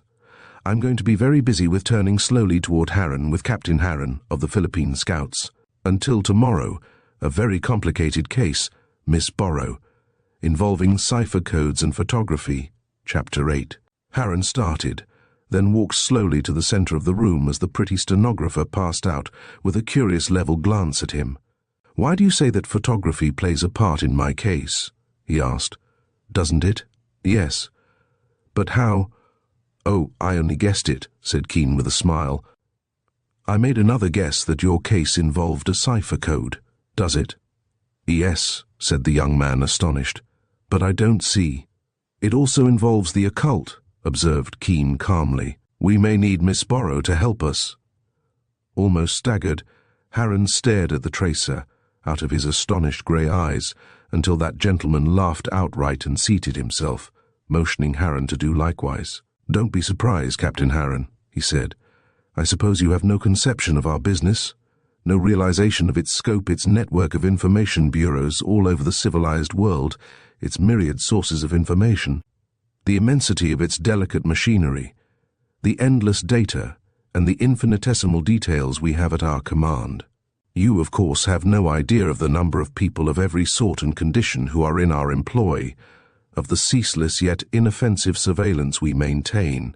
For example, when your letter came last week, I called up the person who has charge of the Army list.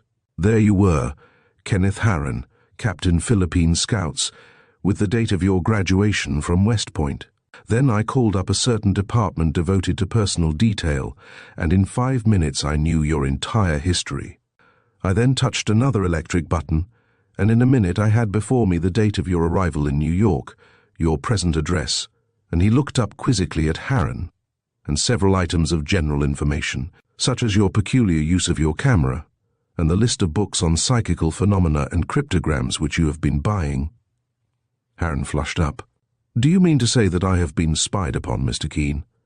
"No more than anybody else who comes to us as a client. There was nothing offensive in the surveillance." He shrugged his shoulders, and made a deprecating gesture. "Ours is a business, my dear sir, like any other. We, of course, are obliged to know about people who call on us.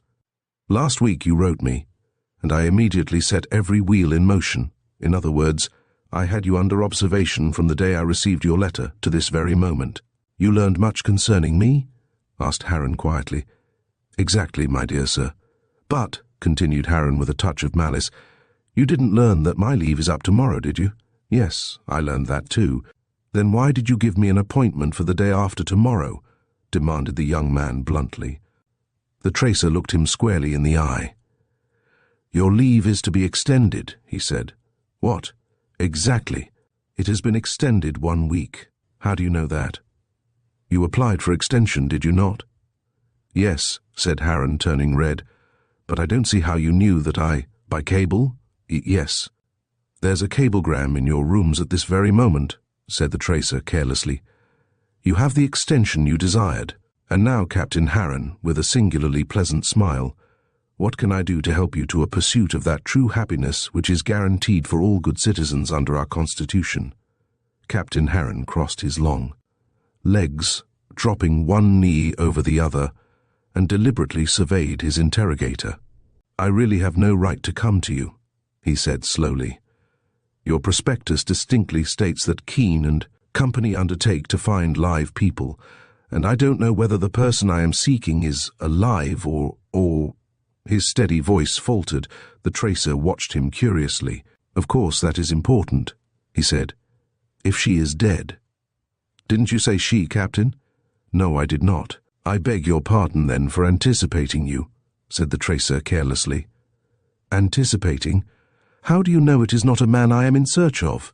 demanded Harren. "Captain Harren, you are unmarried and have no son. You have no father, no brother, no sister. Therefore I infer several things, for example, that you are in love." "I? In love?" "Desperately, Captain." "Your inferences seem to satisfy you, at least," said Harren almost sullenly, "but they don't satisfy me clever as they appear to be." "Exactly. Then you are not in love." "I don't know whether I am or not." "I do," said the tracer of lost persons. "Then you know more than I," retorted Harren sharply. "But that is my business, to know more than you do," returned Mr. Keene patiently. "Else why are you here to consult me?" And as Harren made no reply, "I have seen thousands and thousands of people in love. I have reduced the superficial muscular phenomena and facial symptomatic aspect of such people to an exact science founded upon a schedule approximating the Bertillon system of records. And," he added, smiling, "out of the 27 known vocal variations, your voice betrays 25 unmistakable symptoms. And out of the 16 reflex muscular symptoms, your face has furnished 6. Your hands 3, your limbs and feet 6. Then there are other superficial symptoms." "Good heavens," broke in Harren. "How can you prove a man to be in love when he himself doesn't know whether he is or not? If a man isn't in love, no Bertillon system can make him so, and if a man doesn't know whether or not he is in love, who can tell him the truth?" "I can," said the tracer calmly. "What?" "When I tell you I myself don't know," said the tracer, smiling, "is the final and convincing symptom, you don't know. I know because you don't know. That is the easiest way to be sure that you are in love, Captain Harren, because you always are when you are not sure. You'd know if you were not in love. Now, my dear sir, you may lay your case confidently before me." Harren, unconvinced, sat frowning and biting his lip, and twisting his short, crisp moustache, which the tropical sun had turned straw color and curly. "I feel like a fool to tell you," he said. "I'm not an imaginative man, Mr. Keene. I'm not fanciful, not sentimental. I'm perfectly healthy, perfectly normal, a very busy man in my profession, with no time and no inclination to fall in love." "Just the sort of man who does it," commented Keene. "Continue." Harren fidgeted about in his chair, looked out of the window, squinted at the ceiling, then straightened up, folding his arms with sudden determination. "I'd rather be boloed than tell you," he said. "Perhaps, after all, I am a lunatic. Perhaps I've had a touch of the Luzon sun and don't know it." "I'll be the judge," said the tracer, smiling. "Very well, sir. Then I'll begin by telling you that I've seen a ghost. There are such things, observed Keene quietly. Oh, I don't mean one of those fabled sheeted creatures that float about at night. I mean a phantom, a real phantom, in the sunlight standing before my very eyes in broad day. Now do you feel inclined to go on with my case, Mr. Keene? Certainly, replied the tracer gravely. Please continue, Captain Harron. All right then. Here's the beginning of it. 3 years ago, here in New York, drifting along Fifth Avenue with the crowd, I looked up to encounter the most wonderful pair of eyes that I ever beheld, that any living man ever beheld. The most wonderfully beautiful. He sat so long immersed in retrospection that the tracer said, "I am listening, Captain," and the captain woke up with a start. What was I saying? How far had I proceeded? Only to the eyes. Oh, I see. The eyes were dark, sir, dark and lovely beyond any power of description. The hair was also dark, very soft and thick, and wavy and dark. The face was extremely youthful, and ornamental to the uttermost verges of a beauty so exquisite that, were I to attempt to formulate for you its individual attractions, I should, I fear, transgress the strictly rigid bounds of that reticence, which becomes a gentleman in complete possession of his senses. Exactly, mused the tracer. Also, continued Captain Harron with growing animation, to attempt to describe her figure would be utterly useless because I am a practical man and not a poet, nor do I read poetry or indulge in futile novels or romances of any description. Therefore I can only add that it was a figure, a poise, absolutely faultless, youthful, beautiful, erect, wholesome, gracious, graceful, charmingly buoyant and, well, I cannot describe her figure, and I shall not try. Exactly, don't try. No, said Harron mournfully, it is useless, and he relapsed into enchanted retrospection. Who was she? Asked Mr. Keene softly. I don't know. You never again saw her. Mr. Keene, I'm not ill-bred, but I simply could not help following her. She was so beautiful that it hurt, and I only wanted to look at her. I didn't mind being hurt. So I walked on, and sometimes I'd pass her and sometimes I'd let her pass me.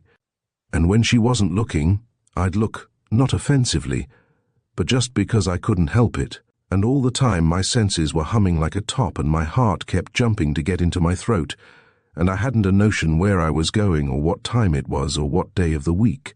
She didn't see me. She didn't dream that I was looking at her. She didn't know me from any of the 1,000 silk-hatted, frock-coated men who passed and repassed her on Fifth Avenue. And when she went into St. Beryl's Church, I went too, and I stood where I could see her and where she couldn't see me. It was like a touch of the Luzon sun, Mr. Keene. And then she came out and got into a Fifth Avenue stage, and I got in too. And whenever she looked away, I looked at her, without the slightest offence, Mr. Keene, until, once, she caught my eye. He passed an unsteady hand over his forehead. For a moment we looked full at one another, he continued. I got red, sir, I felt it, and I couldn't look away, and when I turned colour like a blooming beet, she began to turn pink like a rosebud, and she looked full into my eyes with such a wonderful purity, such exquisite innocence, that I never felt so near heaven in my life. No, sir, not even when they ambushed us at Manoa Wells, but that's another thing. Only it is part of this business. He tightened his clasped hands over his knee until the knuckles whitened. That's my story, Mr. Keene, he said crisply. All of it. Harron looked at the floor, then at Keene. No, not all. You'll think me a lunatic if I tell you all. Oh, you saw her again? Never. That is, never? Not in the flesh. Oh, in dreams? Harron stirred uneasily. I don't know what you call them. I have seen her since, in the sunlight, in the open, in my quarters in Manila, standing there perfectly distinct, looking at me with such strange, beautiful eyes. Go on, said the tracer, nodding. What else is there to say? Muttered Harron. You saw her, or a phantom which resembled her. Did she speak? No. Did you speak to her? No. Once I held out my arms. What happened? She wasn't there, said Harron simply. She vanished. No, I don't know. I didn't see her any more. Didn't she fade? No, I can't explain. There was only myself in the room. How many times has she appeared to you? A great many times. In your room? Yes, and in the road under a vertical sun, in the forest, in the paddy fields. I have seen her passing through the hallway of a friend's house, turning on the stair to look back at me. I saw her standing just back of the firing line at Manoa Wells when we were preparing to rush the forts, and it scared me so that I jumped forward to draw her back. But she wasn't there, Mr. Keene. On the transport, she stood facing me on deck one moonlit evening for 5 minutes. I saw her in Frisco. She sat in the Pullman twice between Denver and this city. Twice in my room at the Vice Regent she has sat opposite me at midday, so clear, so beautiful, so real that I could scarcely believe she was only He hesitated.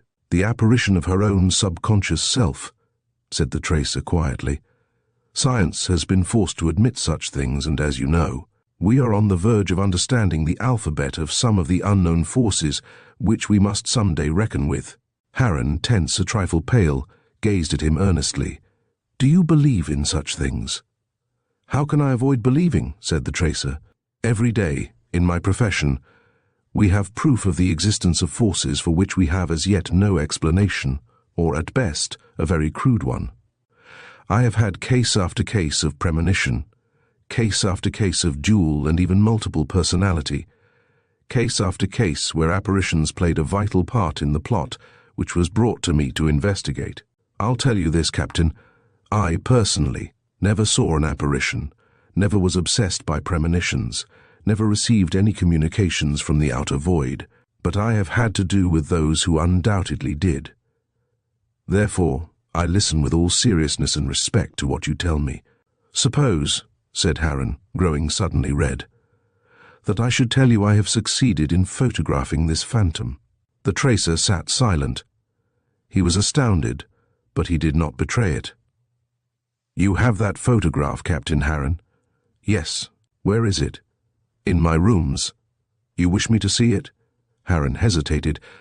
There seems to be something almost sacred to me in that photograph. You understand me, do you not?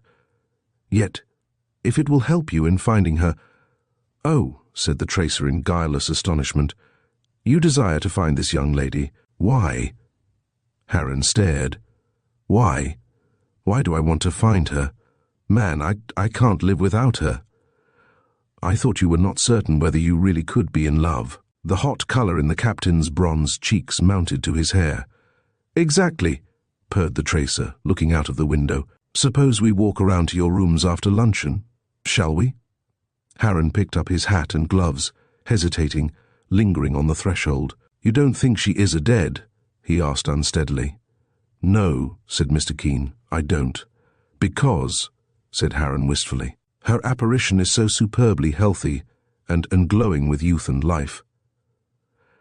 That is probably what sent it half the world over to confront you, said the tracer gravely. Youth and life aglow with spiritual health. I think, Captain, that she's been seeing you too during these 3 years, but probably only in her dreams memories of your encounters with her subconscious self floating over continents and oceans in a quest of which her waking intelligence is innocently unaware. The captain coloured like a schoolboy, lingering at the door, hat in hand. Then he straightened up to the full height of his slim but powerful figure. At 3? He inquired bluntly. At 3 o'clock in your room, Hotel Vice Regent. Good morning, Captain. Good morning, said Harren dreamily, and walked away, head bent, grey eyes lost in retrospection, and on his lean, bronzed, attractive face an afterglow of colour wholly becoming. Chapter 9. When the tracer of lost persons entered Captain Harren's room at the Hotel Vice Regent that afternoon, he found the young man standing at a centre table, pencil in hand, studying a sheet of paper, which was covered with letters and figures. The two men eyed one another in silence for a moment, then Harren pointed grimly to the confusion of letters and figures covering dozens of scattered sheets lying on the table. That's part of my madness, he said with a short laugh. Can you make anything of such lunatic work? The tracer picked up a sheet of paper covered with letters of the alphabet and Roman and Arabic numerals. He dropped it presently and picked up another comparatively blank sheet, on which were the following figures. He studied it for a while, then glanced interrogatively at Harren. "It's nothing," said Harren. "I've been groping for 3 years, but it's no use. That's lunatic's work." He wheeled squarely on his heels, looking straight at the tracer. "Do you think I've had a touch of the sun?" "No," said Mr. Keene, drawing a chair to the table. "Saner men than you or I have spent a lifetime over this so-called Seal of Solomon." He laid his finger on the 2 symbols. Then, looking across the table at Harren, "What?" he asked. "Has the Seal of Solomon to do with your case?" muttered Harren, and fell silent. The tracer waited. Harren said nothing. "Where is the photograph?" Harren unlocked a drawer in the table, hesitated, looked strangely at the tracer. "Mr. Keene," he said, "there is nothing on earth I hold more sacred than this. There is only one thing in the world that could justify me in showing it to a living soul, my desire to find her." "No," said Keene coolly, "that is not enough to justify you, the mere desire to find the living original of this apparition. Nothing could justify your showing it unless you love her." Harren held the picture tightly, staring full at the tracer. A dull flush mounted to his forehead, and very slowly he laid the picture before the tracer of lost persons. Minute after minute sped while the tracer bent above the photograph, his finely modelled features absolutely devoid of expression. Harren had drawn his chair beside him, and now sat leaning forward, bronzed cheek resting in his hand, staring fixedly at the picture. "When was this photograph taken?" asked the tracer quietly. "The day after I arrived in New York. I was here, alone, smoking my pipe and glancing over the evening paper just before dressing for dinner. It was growing rather dark in the room. I had not turned on the electric light. My camera lay on the table. There it is, that Kodak. I had taken a few snapshots on shipboard. There was one film left." He leaned more heavily on his elbow, eyes fixed upon the picture. "It was almost dark," he repeated. "I laid aside the evening paper and stood up, thinking about dressing for dinner, when my eyes happened to fall on the camera. It occurred to me that I might as well unload it, let the unused film go, and send the roll to be developed and printed, and I picked up the camera." "Yes," said the tracer softly. "I picked it up and was starting toward the window where there remained enough daylight to see by." The tracer nodded gently. "Then I saw," said Harren under his breath. "Where?" "There, standing by that window. You can see the window and curtain in the photograph." The tracer gazed intently at the picture. "She looked at me," said Harren, steadying his voice.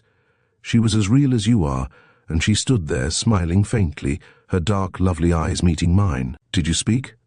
"No." "How long did she remain there?" "I don't know. Time seemed to stop. The world, everything grew still. Then, little by little, something began to stir under my stunned senses, that germ of misgiving, that dreadful doubt of my own sanity. I scarcely knew what I was doing when I took the photograph. Besides, it had grown quite dark, and I could scarcely see her." He drew himself erect with a nervous movement. "How on earth could I have obtained that photograph of her in the darkness?" he demanded. "En rays," said the tracer coolly. "It has been done in France. Yes, from living people, but what the N-ray is in living organisms, we must call, for lack of a better term, the Sobora in the phantom." They bent over the photograph together. Presently the tracer said, "She is very, very beautiful." Harren's dry lips unclosed, but he uttered no sound. "She is beautiful, is she not?" repeated the tracer, turning to look at the young man. "Can you not see she is?" he asked impatiently. "No," said the tracer. Harren stared at him. "Captain Harren," continued the tracer, "I can see nothing upon this bit of paper that resembles in the remotest degree a human face or figure." Harren turned white. "Not that I doubt that you can see it," pursued the tracer calmly.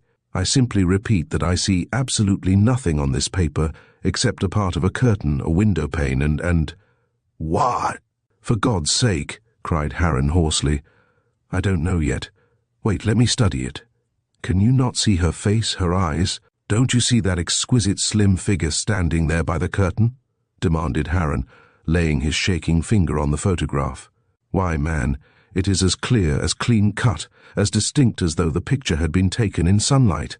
Do you mean to say that there is nothing there, that I am crazy?" "No, wait. Wait. How can I wait when you sit staring at her picture and telling me that you can't see it, but that it is doubtless there? Are you deceiving me, Mr. Keene? Are you trying to humor me? Trying to be kind to me, knowing all the while that I'm crazy? Wait, man. You are no more crazy than I am.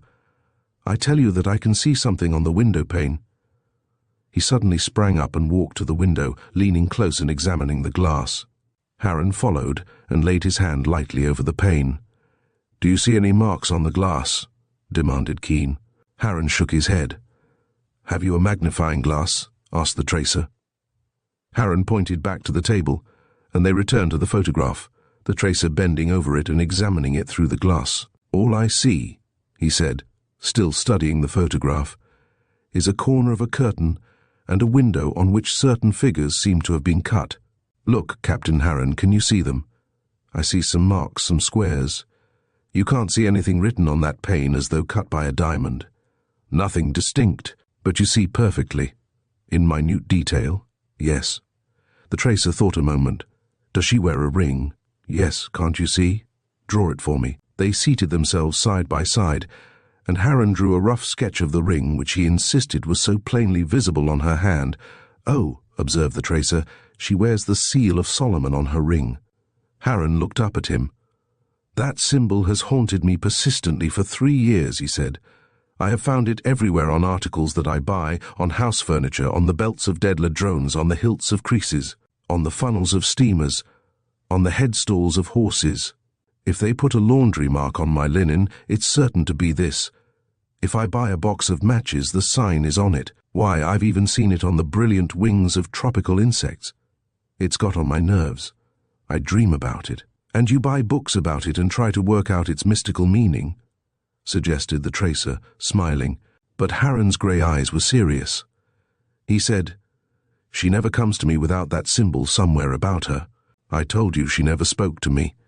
That is true, yet once, in a vivid dream of her, she did speak. I was almost ashamed to tell you of that. Tell me." A dream? Do you wish to know what I dreamed?" "Yes, if it was a dream." "It was. I was asleep on the deck of the Mindanao, dead tired after a fruitless hike. I dreamed she came toward me through a young woodland all lighted by the sun, and in her hands she held masses of that wild flower we call Solomon's seal. And she said, in the voice I know must be like hers, 'If you could only read, if you would only understand the message I send you, it is everywhere on earth for you to read if you only would.' I said, 'Is the message in the seal? Is that the key to it?' She nodded, laughing, burying her face in the flowers, and said, 'Perhaps I can write it more plainly for you some day. I will try very, very hard.' And after that she went away, not swiftly, for I saw her at moments far away in the woods. But I must have confused her with the glimmering shafts of sunlight, and in a little while the woodland grew dark, and I woke with the racket of a Colt's automatic in my ears." He passed his sun-bronzed hand over his face, hesitated, then leaned over the photograph once more, which the tracer was studying intently through the magnifying glass. "There is something on that window in the photograph which I'm going to copy," he said. "Please shove a pad and pencil toward me." Still examining the photograph through the glass which he held in his right hand, Mr. Keene picked up the pencil and, feeling for the pad, began very slowly to form the following series of symbols. "What on earth are you doing?" muttered Captain Harren, twisting his short moustache in perplexity. "I am copying what I see through this magnifying glass written on the window pane in the photograph," said the tracer calmly. "Can't you see those marks?" I do now. I never noticed them before particularly, only that there were scratches there." When at length the tracer had finished his work, he sat, chin on hand, examining it in silence. Presently he turned toward Harren, smiling. "Well?" inquired the younger man impatiently. "Do those scratches representing Solomon's seal mean anything?" "It's the strangest cipher I ever encountered," said Mr. Keene, "the strangest I ever heard of. I have seen hundreds of ciphers, 100 secret codes of the State Department, secret military codes, elaborate Oriental ciphers, symbols used in commercial transactions, symbols used by criminals, and every species of malefactor, and every one of them can be solved with time and patience, and a little knowledge of the subject. But this he sat looking at it with eyes half closed. This is too simple. Simple. Very. It's so simple that it's baffling. Do you mean to say you are going to be able to find a meaning in squares and crosses? I don't believe it is going to be so very difficult to translate them. Great guns, said the captain. Do you mean to say that you can ultimately translate that cipher? The tracer smiled. Let's examine it for repetitions first. Here we have this symbol repeated 5 times. It's likely to be the letter E. I think... His voice ceased. For a quarter of an hour he pored over the symbols, pencil in hand, checking off some, substituting a letter here and there. No, he said. The usual doesn't work in this case. It's an absurdly simple cipher. I have a notion that numbers play a part in it. You see where these cross squares are bracketed? Those must be numbers requiring 2 figures.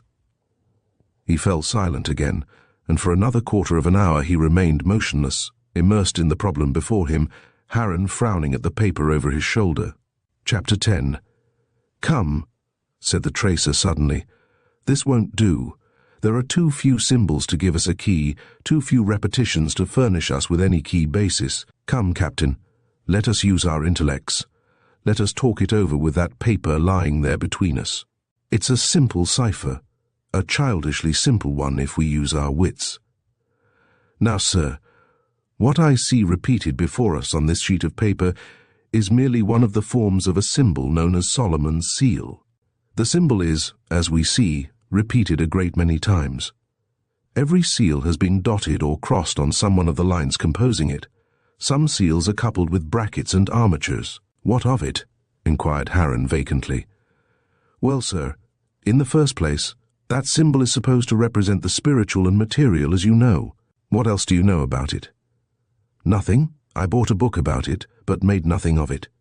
Isn't it supposed, asked Mr. Keene, to contain within itself the 9 numerals, 1, 2, 3, 4, 5, 6, 7, 8, 9, and even the 0 symbol?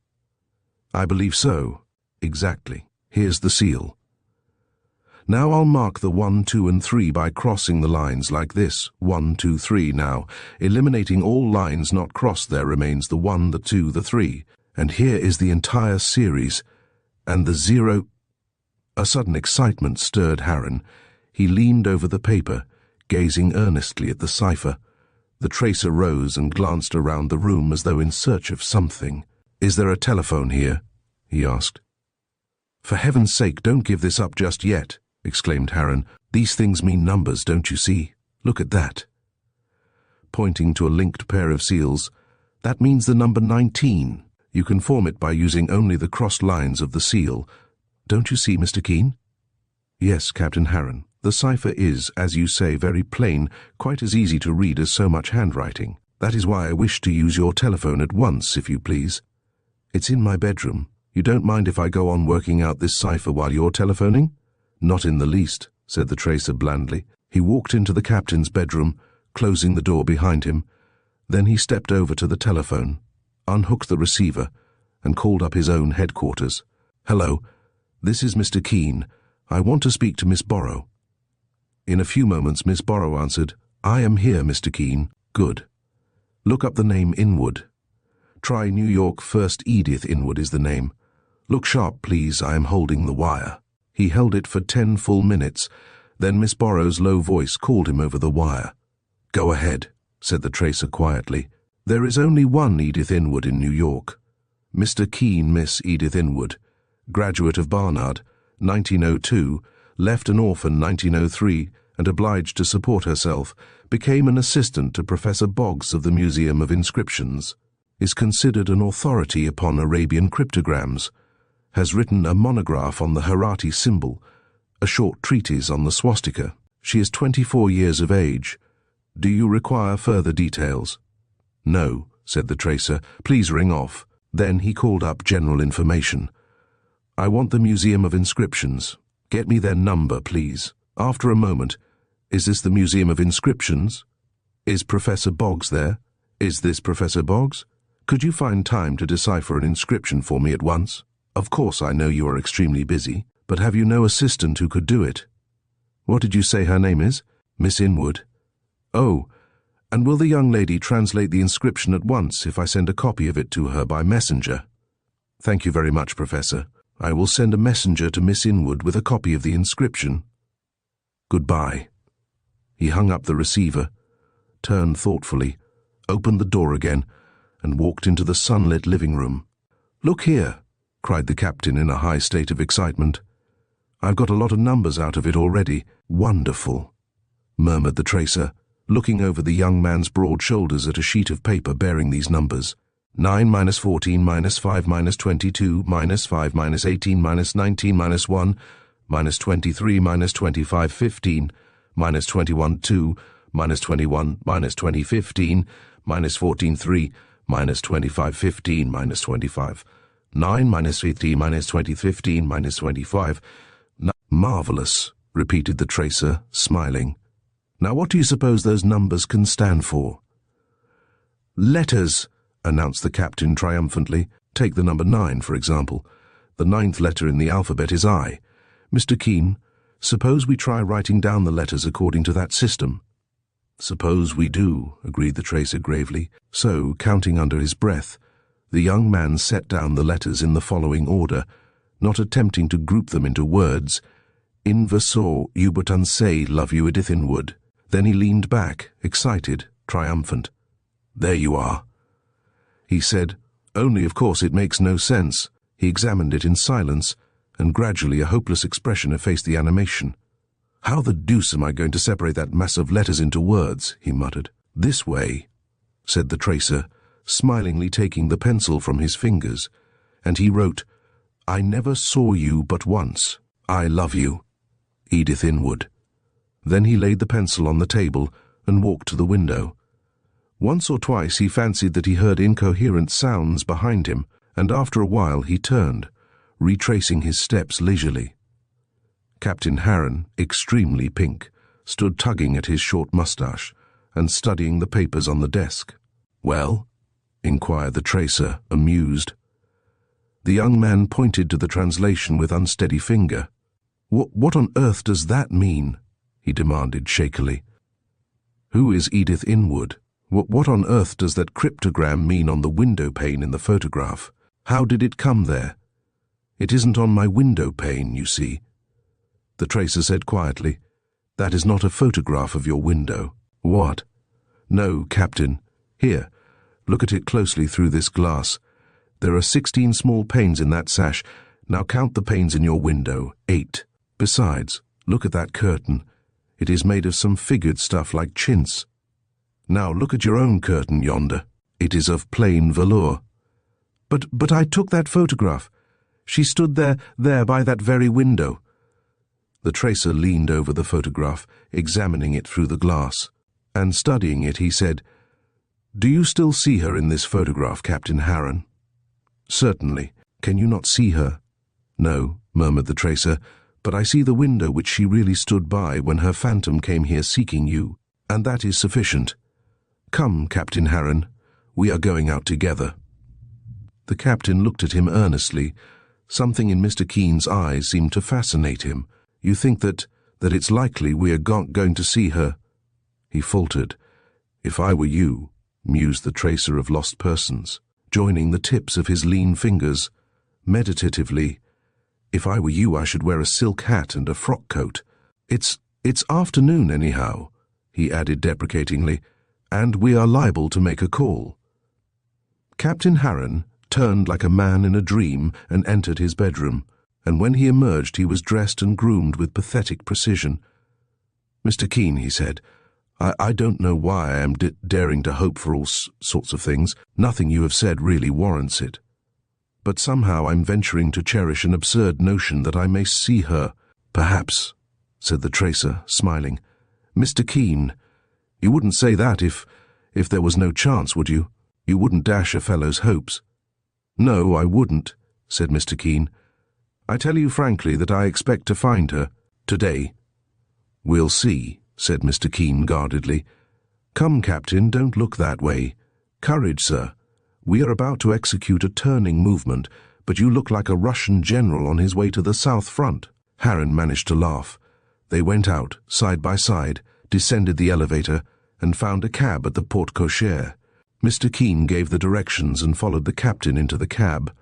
"Now," he said as they wheeled south, "we are first going to visit the Museum of Inscriptions and have this cipher translation verified. Here is the cipher, as I copied it. Hold it tightly, Captain. We've only a few blocks to drive." Indeed, they were already nearly there. The hansom drew up in front of a plain granite building, wedged in between some rather elaborate private dwelling houses. Over the door were letters of dull bronze, "American Museum of Inscriptions," and the two men descended and entered a wide marble hall lined with glass-covered cabinets containing plaster casts of various ancient inscriptions, and a few bronze and marble originals. Several female frumps were nosing the exhibits. An attendant in livery stood in the middle distance. The tracer walked over to him. "I have an appointment to consult Miss Inwood," he whispered. "This way, sir," nodded the attendant, and the tracer signaled the captain to follow. They climbed several marble stairways, crossed a rotunda, and entered a room, a sort of library. Beyond was a door which bore the inscription, "Assistant Curator." "Now," said the tracer of lost persons in a low voice to Captain Harron, "I'm going to ask you to sit here for a few minutes while I interview the assistant curator. You don't mind, do you?" "No, I don't mind," said Harron wearily. "Only when are we going to begin to search for her?" "Very soon, I may say, extremely soon," said Mr. Keene gravely. "By the way, I think I'll take that sheet of paper on which I copied the cipher." "Thank you. I won't be long." The attendant had vanished. Captain Harron sat down by a window and gazed out into the late afternoon sunshine. The tracer of lost persons, treading softly across the carpeted floor, approached the sanctuary, turned the handle, and walked in, carefully closing the door behind him. There was a young girl seated at a desk by an open window. She looked up quietly as he entered, then rose leisurely. "Miss Inwood?" "Yes." She was slender, dark-eyed, dark-haired, a lovely, wholesome young creature, gracious and graceful, and that was all, for the tracer of lost persons could not see through the eyes of Captain Harron, and perhaps that is why he was not able to discern a miracle of beauty in the pretty girl who confronted him, no magic and matchless marvel of transcendent loveliness, only a quiet, sweet-faced, dark-eyed young girl whose features and figure were attractive in the manner that youth is always attractive. But then it is a gift of the gods to see through eyes anointed by the gods. The tracer touched his grey moustache and bowed. The girl bowed very sweetly. "You are Mr. Keene," she said. "You have an inscription for me to translate. A mystery for young eyes to interpret," he said, smiling. "May I sit here and tell my story before I show you my inscription?" "Please do," she said, seating herself at her desk and facing him, one slender white hand supporting the oval of her face. The tracer drew his chair a little forward. "It is a curious matter," he said. "May I give you a brief outline of the details?" "By all means, Mr. Keene." "Then let me begin by saying that the inscription of which I have a copy was probably scratched upon a window pane by means of a diamond." "Oh, then it is not an ancient inscription, Mr. Keene." "The theme is ancient, the oldest theme in the world, love. The cipher is old as King Solomon." She looked up quickly. The tracer, apparently engrossed in his own story, went on with it. 3 years ago, the young girl who wrote this inscription upon the window pane of her bedroom, I think it was, fell in love. Do you follow me, Miss Inwood?" Miss Inwood sat very still, wide, dark eyes fixed on him. "Fell in love," repeated the tracer musingly. "Not in the ordinary way. That is the point, you see. No. She fell in love at first sight, fell in love with a young man whom she never before had seen, never again beheld, and never forgot.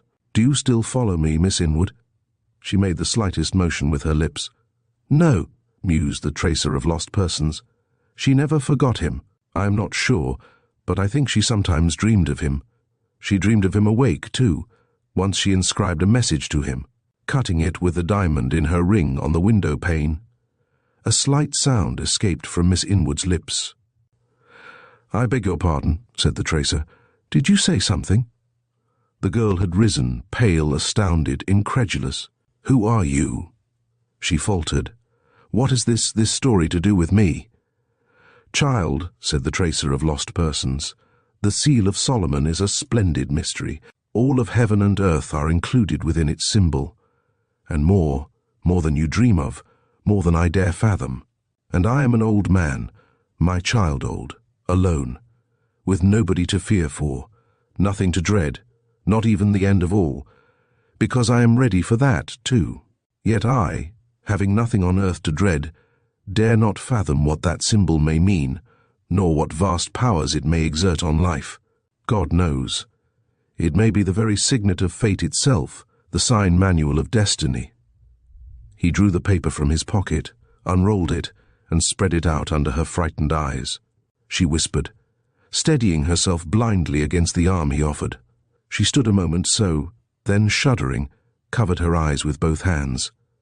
The tracer of lost persons looked at her, turned and opened the door. "Captain Harron," he called quietly. Harron, pacing the anteroom, turned and came forward. As he entered the door, he caught sight of the girl crouching by the window, her face hidden in her hands, and at the same moment she dropped her hands and looked straight at him. She gasped. The tracer of lost persons stepped out, closing the door. For a moment he stood there, tall, gaunt, grey, staring vacantly into space. She was beautiful when she looked at him, he muttered. For another minute he stood there, hesitating, glancing backward at the closed door. Then he went away, stooping slightly, his top hat held close against the breast of his tightly buttoned frock coat. Chapter. During his first year of wedded bliss, Gatewood cut the club. When Kearns wanted to see him, he had to call like other people or, like other people, accept young Mrs. Gatewood's invitations. "Why," said Gatewood scornfully, "should I, 34 years of age and safely married, go to a club? Why should I, at my age, idle with a lot of idlers and listen to stuffy stories from stuffier individuals? Do you think that stale tobacco smoke and the idiotically reiterated click of billiard balls and the vacant stare of the fashionably brainless and the meaningless exchange of banalities with the intellectually aimless have any attractions for me?" Mrs. Gatewood raised her pretty eyes in silence. Kearns returned her amused gaze rather blankly. "Clubs," sniffed Gatewood. "What are clubs but pretexts for wasting time? What mental, what spiritual stimulus can a man expect to find in a club? Why, Kearns, when I look back a year and think what I was, and when I look at you and think what you still are—" "John," said Mrs. Gatewood softly. "Oh, he knows it," insisted her husband. "Don't you, Tommy? You know the sort of life you're leading, don't you? You know what a miserable, aimless, selfish, unambitious, pitiable existence an unmarried man leads who lives at his club, don't you?" "Certainly," said Kearns, blinking into the smiling gaze of Mrs. Gatewood. "Then why don't you marry?" But Kearns had risen, and was making his adieus with cheerful decision, and Mrs. Gatewood was laughing as she gave him her slender hand. "Now I know a girl," began Gatewood, but his wife was still speaking to Kearns, so he circled around them, politely suppressing the excitement of a sudden idea struggling for utterance. "Mrs. Gatewood was saying, I do wish John would go to his clubs occasionally. Because a man is married is no reason for his losing touch with his clubs." "I know a girl," broke in Gatewood excitedly, laying his arm on Kearns's to detain him, but Kearns slid sideways through the door with a smile so non-committal that Mrs. Gatewood laughed again, and linking her arm in her husband's, faced partly toward him. This maneuver, and the slightest pressure of her shoulder, obliged her husband to begin a turning movement, so that Kearns might reasonably make his escape in the middle of Gatewood's sentence, which he did with nimble and circumspect agility. I know," began Gatewood desperately, twisting his head over his shoulder, only to hear the deadened patter of his friend's feet over the velvet stair carpet and the subdued clang of the front door. "Isn't it extraordinary?" he said to his wife. "I've been trying to tell Tommy, every time he comes here, about a girl I know, just the very girl he ought to marry, and something prevents him from listening every time." The attractive young matron beside him turned her face so that her eyes were directly in line with his. "Did you ever know any people named Manners?" she asked. "No, why?" "You never knew a girl named Marjorie Manners, did you, John?" "No. What about her?" You never heard Mr. Kearns speak of her, did you, dear? No, never. Tommy doesn't talk about girls. You never heard him speak of a Mrs. Stanley? Never. Who are these two women? One and the same, dear. Marjorie Manners married an Englishman named Stanley 6 years ago. Do you happen to recollect that Mr. Kearns took his vacation in England 6 years ago? Yes. What of it? He crossed to Southampton with Marjorie and her mother. He didn't know she was going over to be married, and she didn't tell him. She wrote to me about it, though. I was in school at Farmington. She left school to marry, a mere child of 18, undeveloped for her age, thin, almost scrawny, with pipe-stem arms and neck, red hair, a very sweet, full-lipped mouth, and grey eyes that were too big for her face. Well, said Gatewood with a short laugh, what about it? You don't think Kearns fell in love with an insect of that genus, do you? Yes, I do, smiled Mrs. Gatewood. Nonsense. Besides, what of it? She's married, you say. Her husband died of enteric at Ladysmith. She wrote me. She has never remarried. Think of it, John. In all these years she has never remarried.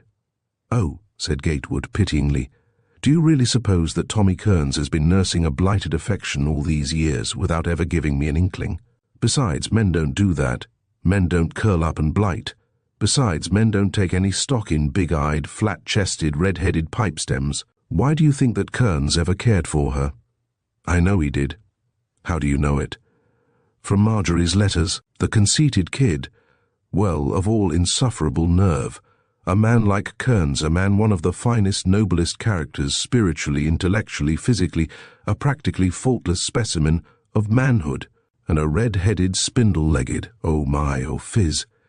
Dearest, men don't worship a cage of bones with an 18-year-old soul in it like a nervous canary pecking out at the world. She created a furor in England, observed his wife, smiling. Oh, I dare say she might over there. Besides, she's doubtless fattened up since then. But if you suppose for one moment that Tommy could even remember a girl like that— Mrs. Gatewood smiled again, the wise, sweet smile of a young matron in whom her husband's closest friend had confided. And after a moment or two, the wise smile became more thoughtful and less assured. For that very day, the tracer of lost persons had called on her to inquire about a Mrs. Stanley, a new client of his who had recently bought a townhouse in East 83rd Street and a country house on Long Island, and who had applied to him to find her fugitive butler and a pint or two of family jewels. And, after her talk with the tracer of lost persons, Mrs. Gatewood knew that her favourite among all her husband's friends, Mr. Kearns, would never of his own volition go near that same Marjorie Manners who had flirted with him to the very perilous verge before she told him why she was going to England, and who, now a widow, had returned with her 5-year-old daughter to dwell once more in the city of her ancestors. Kearns had said very simply, "She has spoiled women for me all except you, Mrs. Gatewood, and if Jack hadn't married you—" I understand, Mr. Kearns. "I'm awfully sorry. Don't feel sorry, only if you can, call Jack off. He's been perfectly possessed to marry me to somebody ever since he married you, and if I told him why I don't care to consider the matter, he wouldn't believe me. He'd spend his life in trying to bring me around. Besides, I couldn't ever tell him about Marjorie Manners. Anyhow, nothing on earth could ever induce me to look at her again. You say she is now a widow?" "Yes, Mr. Kearns, and very beautiful. Never again," muttered Kearns. "Never. She was homely enough when I asked her to marry me. I don't want to see her. I don't want to know what she looks like. I'm glad she has changed so I wouldn't recognize her. For that means the end of it all, the final alienation of the girl I remember on the ship. It was probably a sort of diseased infatuation, wasn't it, Mrs. Gatewood? Think of it. A few days on shipboard, and I asked her to marry me. I don't blame her, after all, for letting me dangle. It was an excellent opportunity for her to study a rare species of idiot. She was justified, and I am satisfied. Only do call Jack off with a hint or two." "I shall try," said young Mrs. Gatewood thoughtfully, very thoughtfully, for already every atom and fibre of her femininity was aroused in behalf of these two estranged young people whom Providence certainly had not meant to put asunder. Chapter 12. "Nothing," said Gatewood firmly. can make me believe that Kearns ought not to marry somebody, and I'm never going to let up on him until he does. I'll bet I could fix him for life if I called in the tracer to help me. Isn't it extraordinary how Kearns has kept out of it all these years?" The attractive girl beside him turned her face once more so that her clear, sweet eyes were directly in line with his. "It is extraordinary," she said seriously. "I think you ought to drop in at the club someday when you can corner him and bully him." "I don't want to go to the club," said the infatuated man. "Why, dear?" He looked straight at her, and she flushed prettily, while a tint of colour touched his own face, which was very nice of him. So she didn't say what she was going to say, that it would be perhaps better for them both if he practiced on her an artistic absence now and then. Younger in years, she was more mature than he. She knew. But she was too much in love with him to salt their ambrosia with common sense or suggest economy in their use of the nectar bottle. However, the gods attend to that, and she knew they would, and she let them. So one balmy evening late in May, when the new moon's ghost floated through the upper haze, and the golden Diana above Manhattan turned flame color, and the electric lights began to glimmer along Fifth Avenue, and the first faint scent of the young summer freshened the foliage in square and park, Kearns, stopping at the club for a moment, found Gatewood seated at the same window they both were wont to haunt in earlier and more flippant days. "Are you dining here?" inquired Kearns, pushing the electric button with enthusiasm. "Well, that's the first glimmer of common sense you've betrayed since you've been married." "Dining," repeated Gatewood. "I should hope not." "I am just going home." "He's thoroughly cowed," commented Kearns. "Every married man you meet at the club is just going home." But he continued to push the button nevertheless. Gatewood leaned back in his chair and gazed about him, nose in the air. "What a life," he observed virtuously. "It's all I can do to stand it for 10 minutes. You're here for the evening, I suppose?" he added pityingly. "No," said Kearns. "I'm going uptown to Billy Lee's house to get my suitcase. His family are out of town, and he's at Seabright, so he let me camp there until the workmen finish papering my rooms upstairs. I'm to lock up the house and send the key to the burglar alarm company tonight. Then I go to Boston on the 12.10. Want to come?" "There'll be a few doing." "To Boston? What for?" "Contracts. We can go out to Cambridge when I've finished my business. There'll be etoiles doing." "Can't you ever recover from being an undergraduate?" asked Gatewood, disgusted. "Well, is there anything the matter with a man getting next to a little amusement in life?" asked Kearns. "Do you object to my being happy?" "Amusement? You don't know how to amuse yourself. You don't know how to be happy. Here you sit, day after day, swallowing martinis." He paused to finish his own, then resumed. "Here you sit, day after day, intellectually stultified, unemotionally ignorant of the higher and better life." "No, I don't.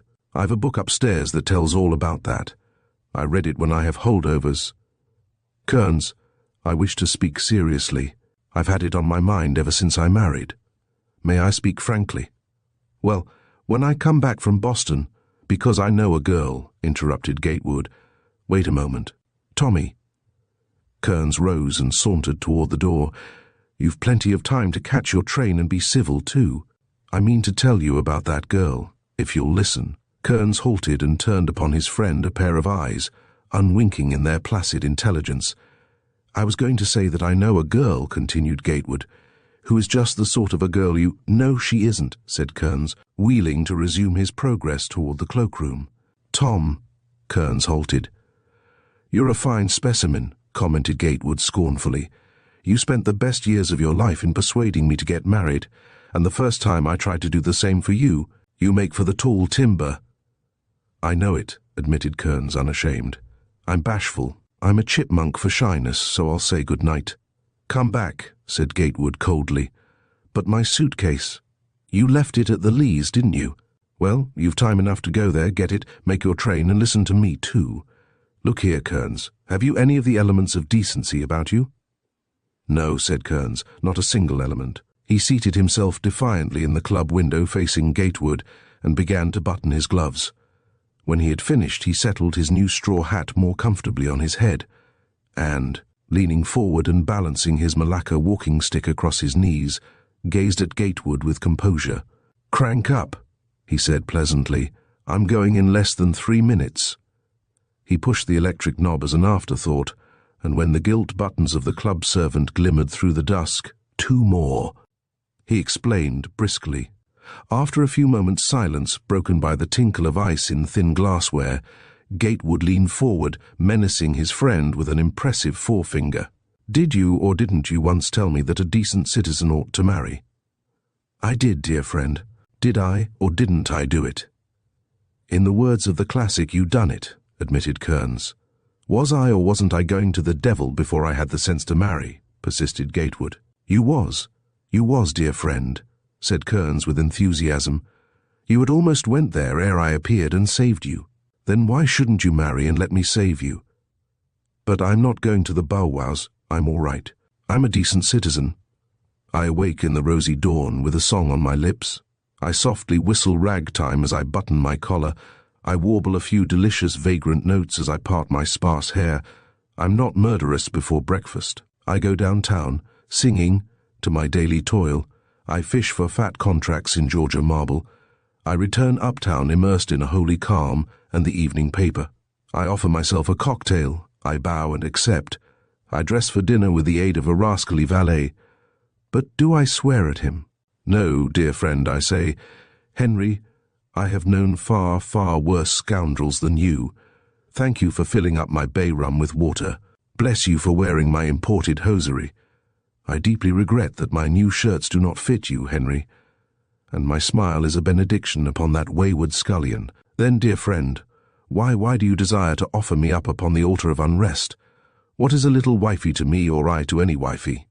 Because, said Gatewood, irritated, you offered me up. I'm happy and I want you to be you great, hulking, self-satisfied symbol of supreme, self-centered selfishness. Oh, splash, said Kearns feebly. Yes, you are. What do you do all day? Grub for money and study how to make life agreeable to yourself. Every minute of the day you are occupied in having a good time. You've admitted it. You wake up singing like a fool canary, you wear imported hosiery. You've made a soft, warm wallow for yourself at this club, and here you bask your life away, waddling downtown to nail contracts and cut coupons, and uptown to dinners and theatres, only to return and sprawl here in luxury without one single thought for posterity. Your crime is race suicide. I'm my what, certainly. Some shirk taxes, some jury duty. You shirk fatherhood and all its happy and sacred obligations. You deny posterity. You strike a blow at it. You flout it. You menace the future of this republic. Your inertia is a crime against the people. Instead of pro bono publico, your motto is pro bono tempor for, a good time. And dog Latin or not, it's the truth, and our great president. Splash, said Kearns, rising. I've a good mind, said Gatewood indignantly, to put the tracer of lost persons on your trail. He'd rope you and tie you in record time. Kearns's smile was a provocation. I'll do it too, added Gatewood, losing his temper, if you dare give me the chance. Seriously, inquired Kearns, delighted, do you think your friend, Mr. Keene, could encompass my matrimony against my better sense and the full enjoyment of my unimpaired mental faculties? Didn't he, fortunately for me, force me into matrimony when I had never seen a woman I would look at twice? Didn't you put him up to it? Very well, why can't I put him on your trail then? Why can't he do the same for you? Try it, dear friend, retorted Kearns courteously. Do you mean that you are not afraid? Do you mean you give me full liberty to set him on you? And do you realize what that means? No, you don't, for you haven't a notion of what that man, Westrel Keene, can accomplish. You haven't the slightest idea of the machinery which he controls with a delicacy absolutely faultless, with a perfectly terrifying precision. Why, man, the Pinkerton system itself has become merely a detail in the immense complexity of the system of control which the tracer of lost persons exercises over this entire continent. The urban police, the state constabulary of Pennsylvania, the rural systems of surveillance, the Secret Service, all municipal, provincial, state, and national organizations form but a few strands in the universal web he has woven. Custom officials, revenue officers, the militia of the states, the army, the navy, The personnel of every city, state, and national legislative bodies form interdependent threads in the mesh he is master of. And, like a big beneficent spider, he sits in the center of his web, able to tell by the slightest tremor of any thread exactly where to begin investigations.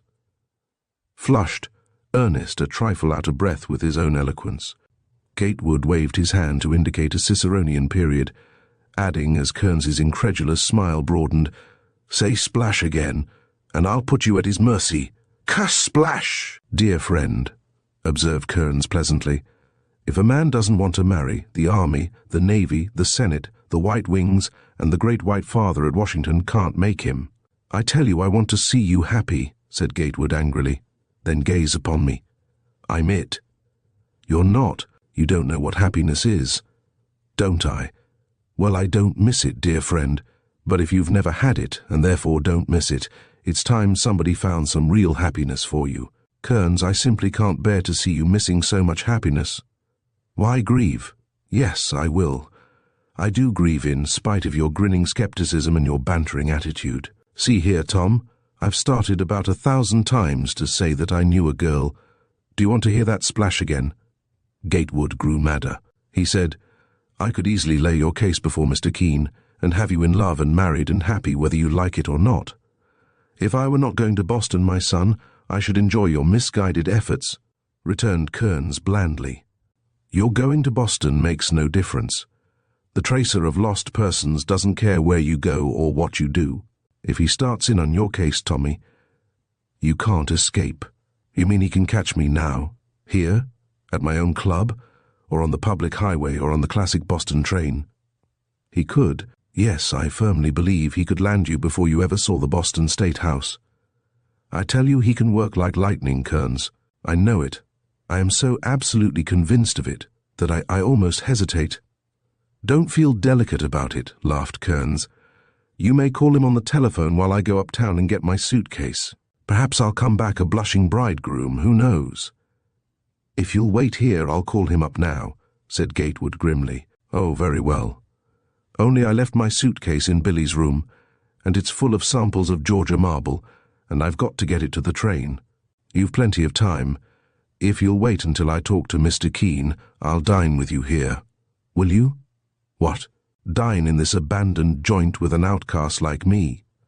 "Dear friend, are you dippy this lovely May evening?" "I'll do it if you'll wait." "Will you?" "And I'll bet you now that I'll have you in love and sprinting toward the altar before we meet again at this club. Do you dare bet?" "The terms of the wager, kind friend," drawled Kearns, delighted, and he fished out a notebook kept for such transactions. "Let me see," reflected Gatewood. "You'll need a silver service when you're married. Well, say, forks and spoons and things against an imported trap gun 12-gauge, you know. Done. Go and telephone to your friend, Mr. Keene." And Kearns pushed the electric button with a jeering laugh and asked the servant for a dinner card. Chapter. Gatewood, in the telephone booth, waited impatiently for Mr. Keene, and after a few moments the tracer of lost persons' agreeable voice sounded in the receiver. "It's about Mr. Kearns," began Gatewood. "I want to see him happy, and the idiot won't be. Now, Mr. Keene, you know what happiness you and he brought to me. You know what sort of an idle, selfish, aimless, meaningless life you saved me from. I want you to do the same for Mr. Kearns. I want to ask you to take up his case at once. Besides, I've a bet on it. Could you attend to it at once?" "Tonight?" asked the tracer, laughing. "Why, well, of course, that would be impossible, I suppose." "My profession is to overcome the impossible, Mr. Gatewood. Where is Mr. Kearns?" "Here in this club, defying me and drinking cocktails. He won't get married, and I want you to make him do it." "Where is he spending the evening?" asked the tracer, laughing again. "Why, he's been stopping at the Danforth Lees in 83rd Street until the workmen at the club here finish putting new paper on his walls. The Lees are out of town. He left his suitcase at their house and he's going up to get it and catch the 12.10 train for Boston. He goes from the Lenox Club to the residence of Mr. W. Danforth Lee, East 83rd Street, to get a suitcase," repeated the tracer. "Is that correct?" "Yes." "What is in the suitcase?" "Samples of that new marble he's quarrying in Georgia." "Is it an old suitcase?" Has it Mr. Kearns's initials on it? Hold the wire, I'll find out. And Gatewood left the telephone and walked into the great lounging room where Kearns sat twirling his stick and smiling to himself. All over, dear friend? Inquired Kearns, starting to rise. I've ordered a corking dinner. Wait, returned Gatewood ominously. What sort of a suitcase is that one you're going after? What sort? Oh, just an ordinary. Is it old or new? Brand new. Why? Is your name on it? No, why? Would that thicken the plot, dear friend? Or is the tracer foiled? Ha! Ha! Gatewood turned on his heel, went back to the telephone and, carefully shutting the door of the booth, took up the receiver. It's a new suitcase, Mr. Keene, he said. No initials on it. Just an ordinary case. Mr. Lee's residence is 38 East 83rd Street, between Madison and 5th, I believe. Yes, replied Gatewood. And the family are out of town? Yes. Is there a caretaker there? No, Mr. Kearns camped there. When he leaves tonight, he will send the key to the burglar alarm company. Very well. Please hold the wire for a while. For 10 full minutes, Gatewood sat gleefully cuddling the receiver against his ear. His faith in Mr. Keene was naturally boundless.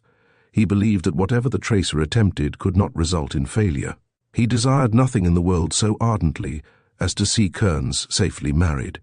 His own happiness may have been the motive power which had set him in action in behalf of his friend that had a certain indefinable desire to practice a species of heavenly revenge, of grateful retaliation upon the prime mover and collaborateur, if not the sole author, of his own wedded bliss. Kearns had made him happy. And I'm hanged if I don't pay him off and make him happy too, muttered Gatewood. Does he think I'm going to sit still and see him go tearing and gyrating about town with no responsibility, no moral check to his evolutions, no wholesome home duties to limit his acrobatics, no wife to clip his wings? It's time he had somebody to report to, time he assumed moral burdens and spiritual responsibilities. A man is just as happy when he is certain where he is going to sleep. A man can find just as much enjoyment in life when he feels it his duty to account for his movements. I don't care whether Kearns is comparatively happy or not. There's nothing either sacred or holy in that kind of happiness, and I'm not going to endure the sort of life he likes any longer. Immersed in moral reflections, inspired by affectionate obligations to violently inflict happiness upon Kearns, the minutes passed very agreeably, until the amused voice of the tracer of lost persons sounded again in the receiver. Mr. Gatewood. Yes, I am here, Mr. Keene. Do you really think it best for Mr. Kearns to fall in love? I do, certainly, replied Gatewood with emphasis. Because, continued the tracer of lost persons, I see little chance for him to do otherwise if I take up this case. Fate itself, in the shape of a young lady, is already on the way here in a railroad train. Good, good, exclaimed Gatewood. Don't let him escape, Mr. Keene. I beg of you to take up his case. I urge you most seriously to do so. Mr. Kearns is now exactly what I was a year ago, an utterly useless member of the community, a typical bachelor who lives at his clubs, shirking the duties of a decent citizen. Exactly, said the tracer. Do you insist that I take this case, that I attempt to trace and find for Mr. Kearns a sort of happiness he himself has never found? I implore you to do so, Mr. Keene. Exactly. If I carry it out as it has been arranged, or rather as the case seems to have already arranged itself, for it is rather a simple matter, I fancy I do not exactly see how Mr. Kearns can avoid experiencing a tender sentiment for the very charming young lady whom I and chance have designed for him as a partner through life. Excellent, splendid, shouted Gatewood through the telephone. Can I do anything to aid you in this? Yes, replied the tracer, laughing. If you can keep him amused for an hour or two before he goes after his suitcase, it might make it easier for me. This young lady is due to arrive in New York at 8 o'clock, a client of mine, coming to consult me. Her presence plays an important part in Mr. Kearns's future. I wish you to detain Mr. Kearns until she is ready to receive him, but of this he must know nothing. Goodbye, Mr. Gatewood, and would you be kind enough to present my compliments to Mrs. Gatewood? Indeed I will. We never can forget what you have done for us. Goodbye. Goodbye, Mr. Gatewood.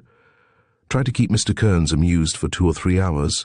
Of course, if you can't do this, there are other methods I may employ, a dozen other plans already partly outlined in my mind, but the present plan, which accident and coincidence make so easy, is likely to work itself out to your entire satisfaction within a few hours. We are already weaving a web around Mr. Kearns. We already have taken exclusive charge of his future movements after he leaves the Lennox Club. I do not believe he can escape us or his charming destiny. Good night." Gatewood, enchanted, hung up the receiver. Song broke softly from his lips as he started in search of Kearns. His step was springy, buoyant, sort of subdued and modest prance. "Now," he said to himself, "Tommy must take out his papers. The time is ended when he can issue letters of marque to himself, hoist sail, square away, and go cruising all over this metropolis at his own sweet will." Chapter 14. In the meanwhile, at the other end of the wire, Mr. Keene, the tracer of lost persons, was preparing to trace for Mr. Kearns, against that gentleman's will, the true happiness which Mr. Kearns had never been able to find for himself. He sat in his easy chair within the 4 walls of his own office, inspecting a line of people who stood before him on the carpet, forming a single and attentive rank. In this rank were 5 men, a policeman, a cab driver, an agent of the telephone company, an agent of the electric company, and a reformed burglar carrying a kit of his trade tools. The tracer of lost persons gazed at them, meditatively joining the tips of his thin fingers.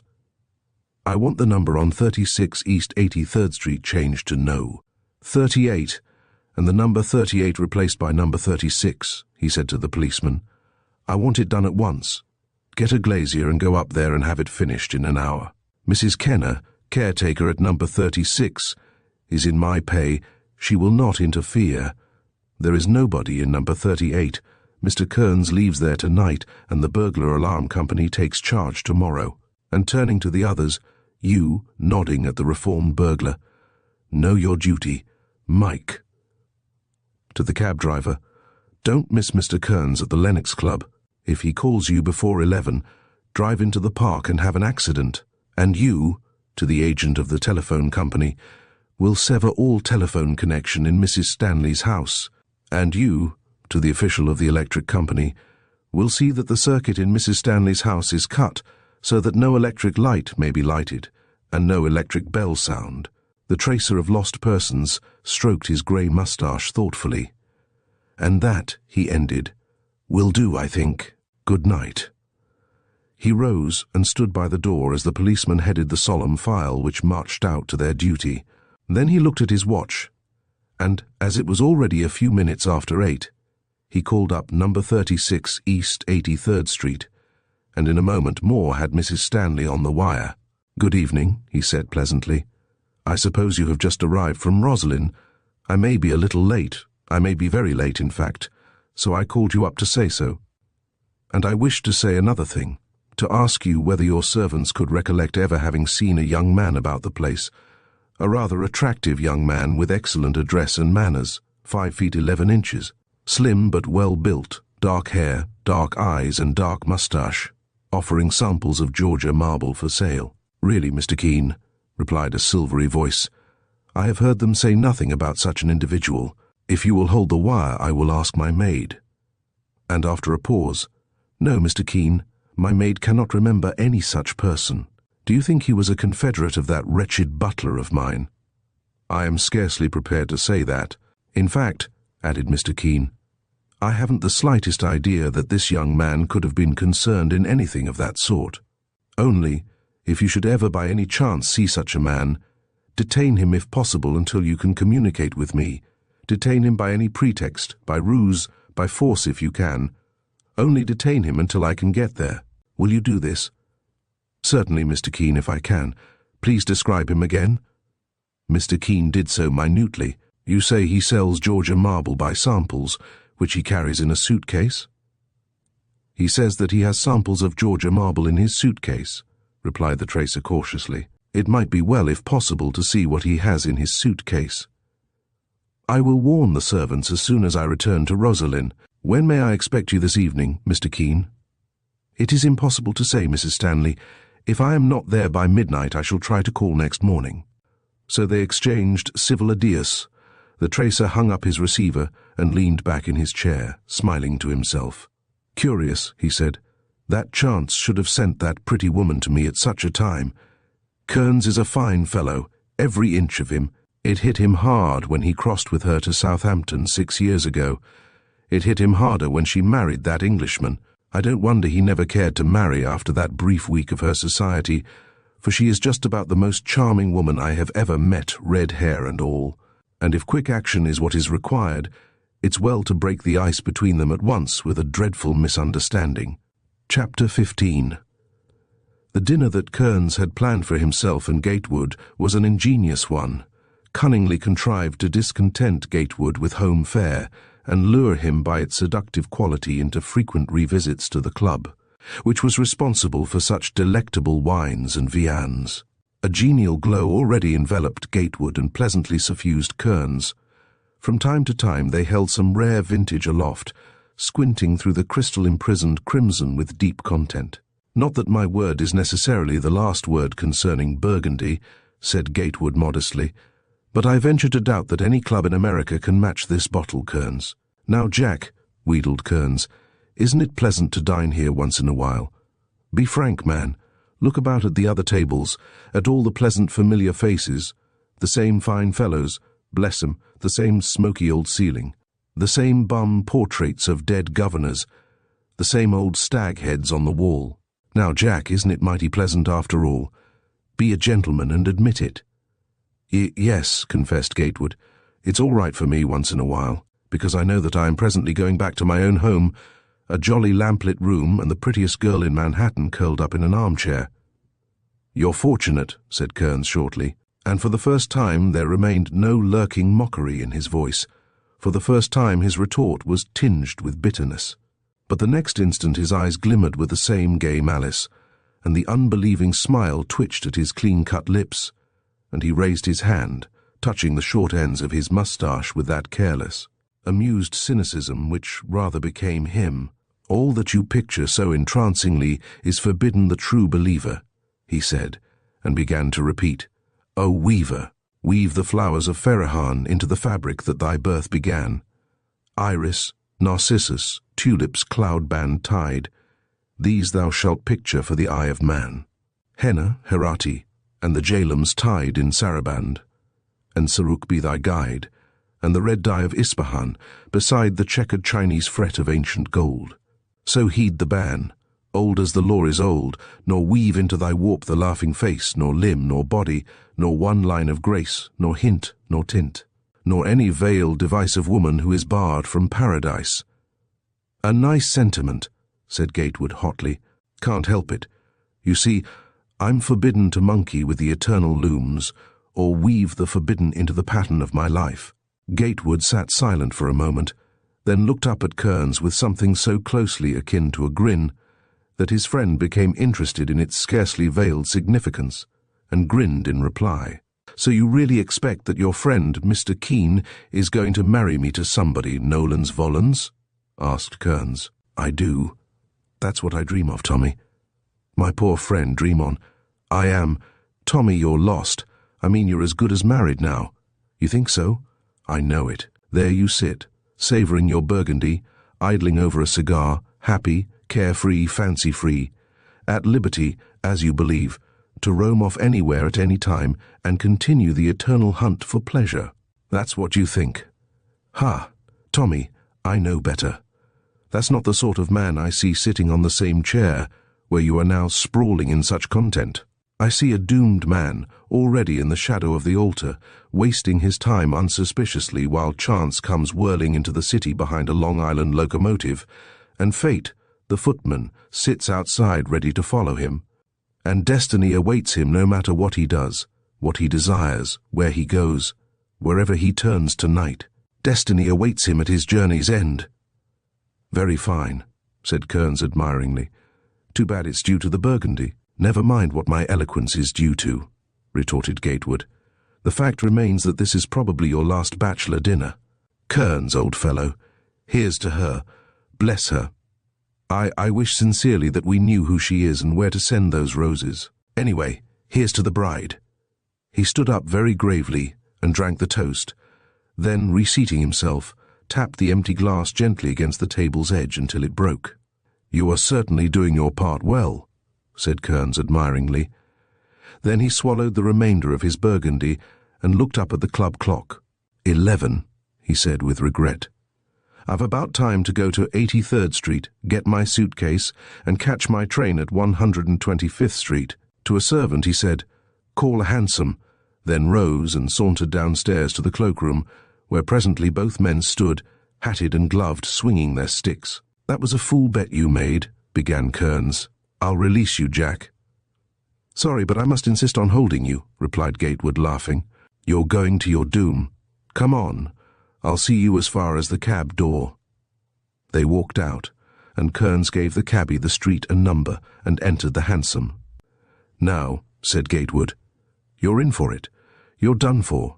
You can't help yourself.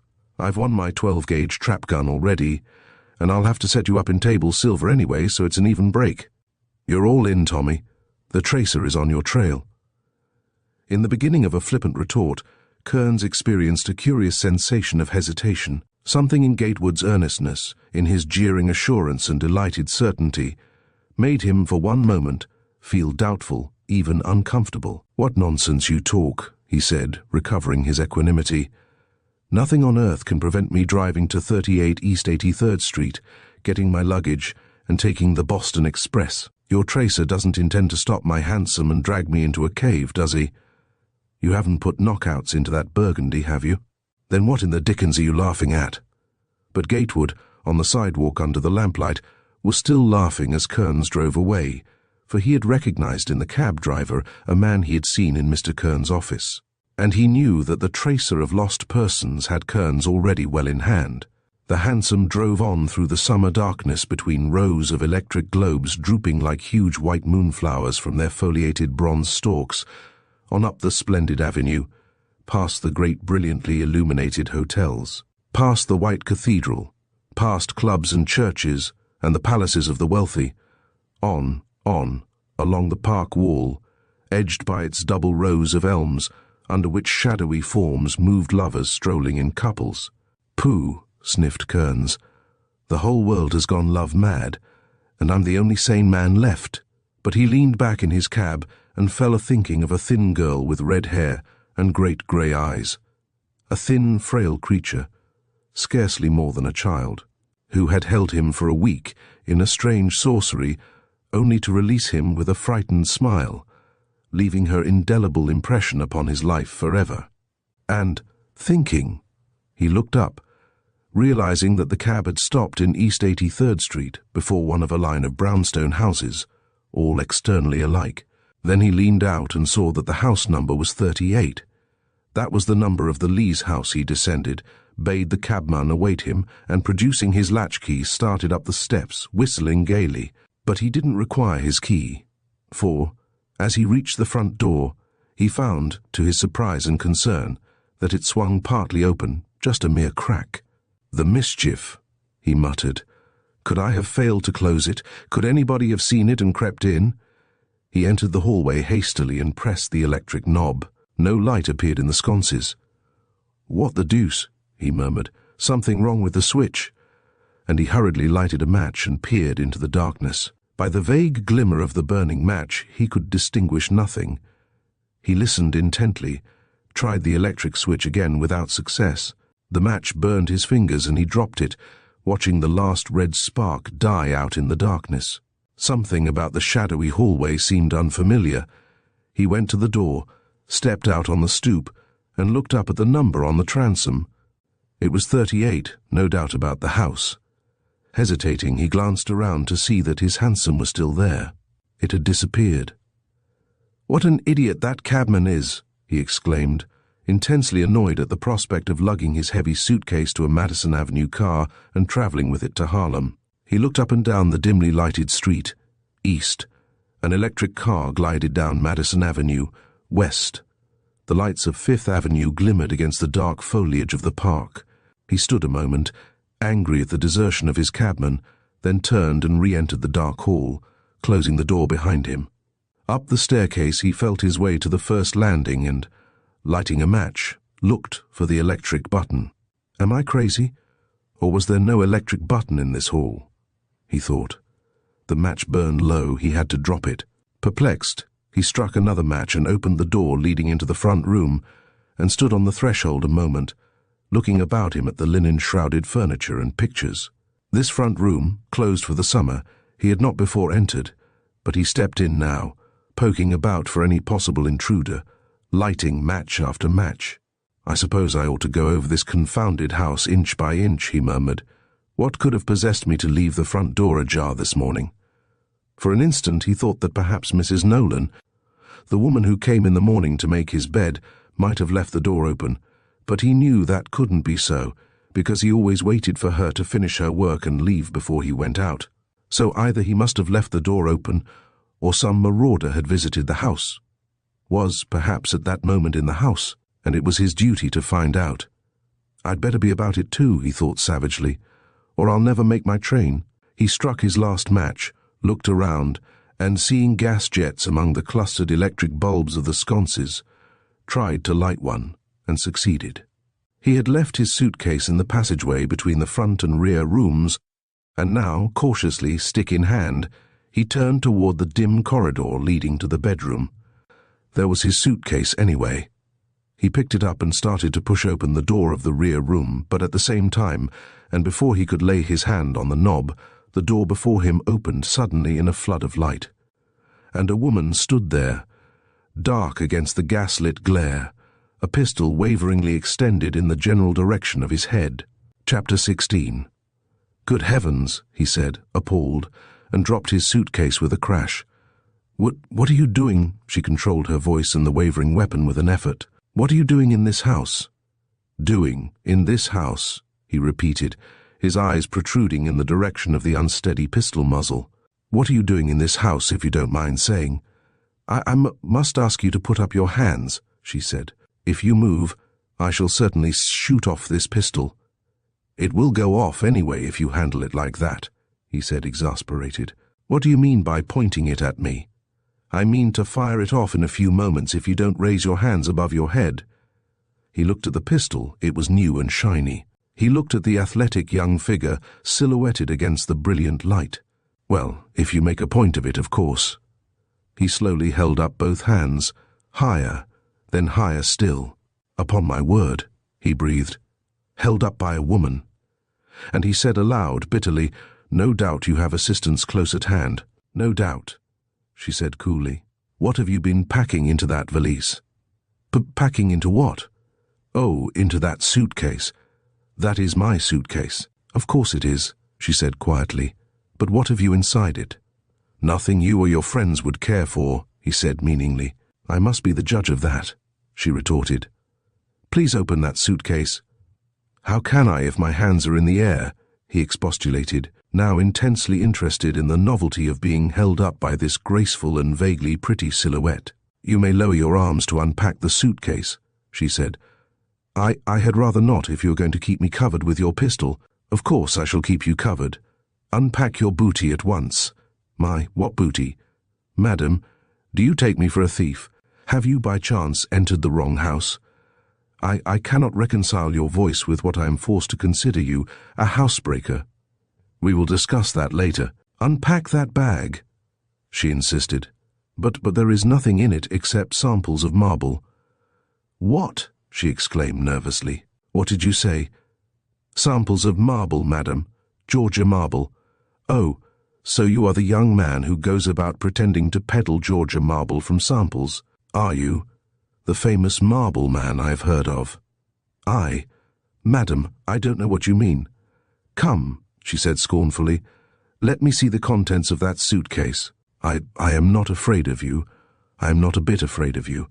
And I shall catch your accomplice too. Madam, you speak like an honest woman. You must have managed to enter the wrong house. This is number 38 where I live. It is number 36, my house.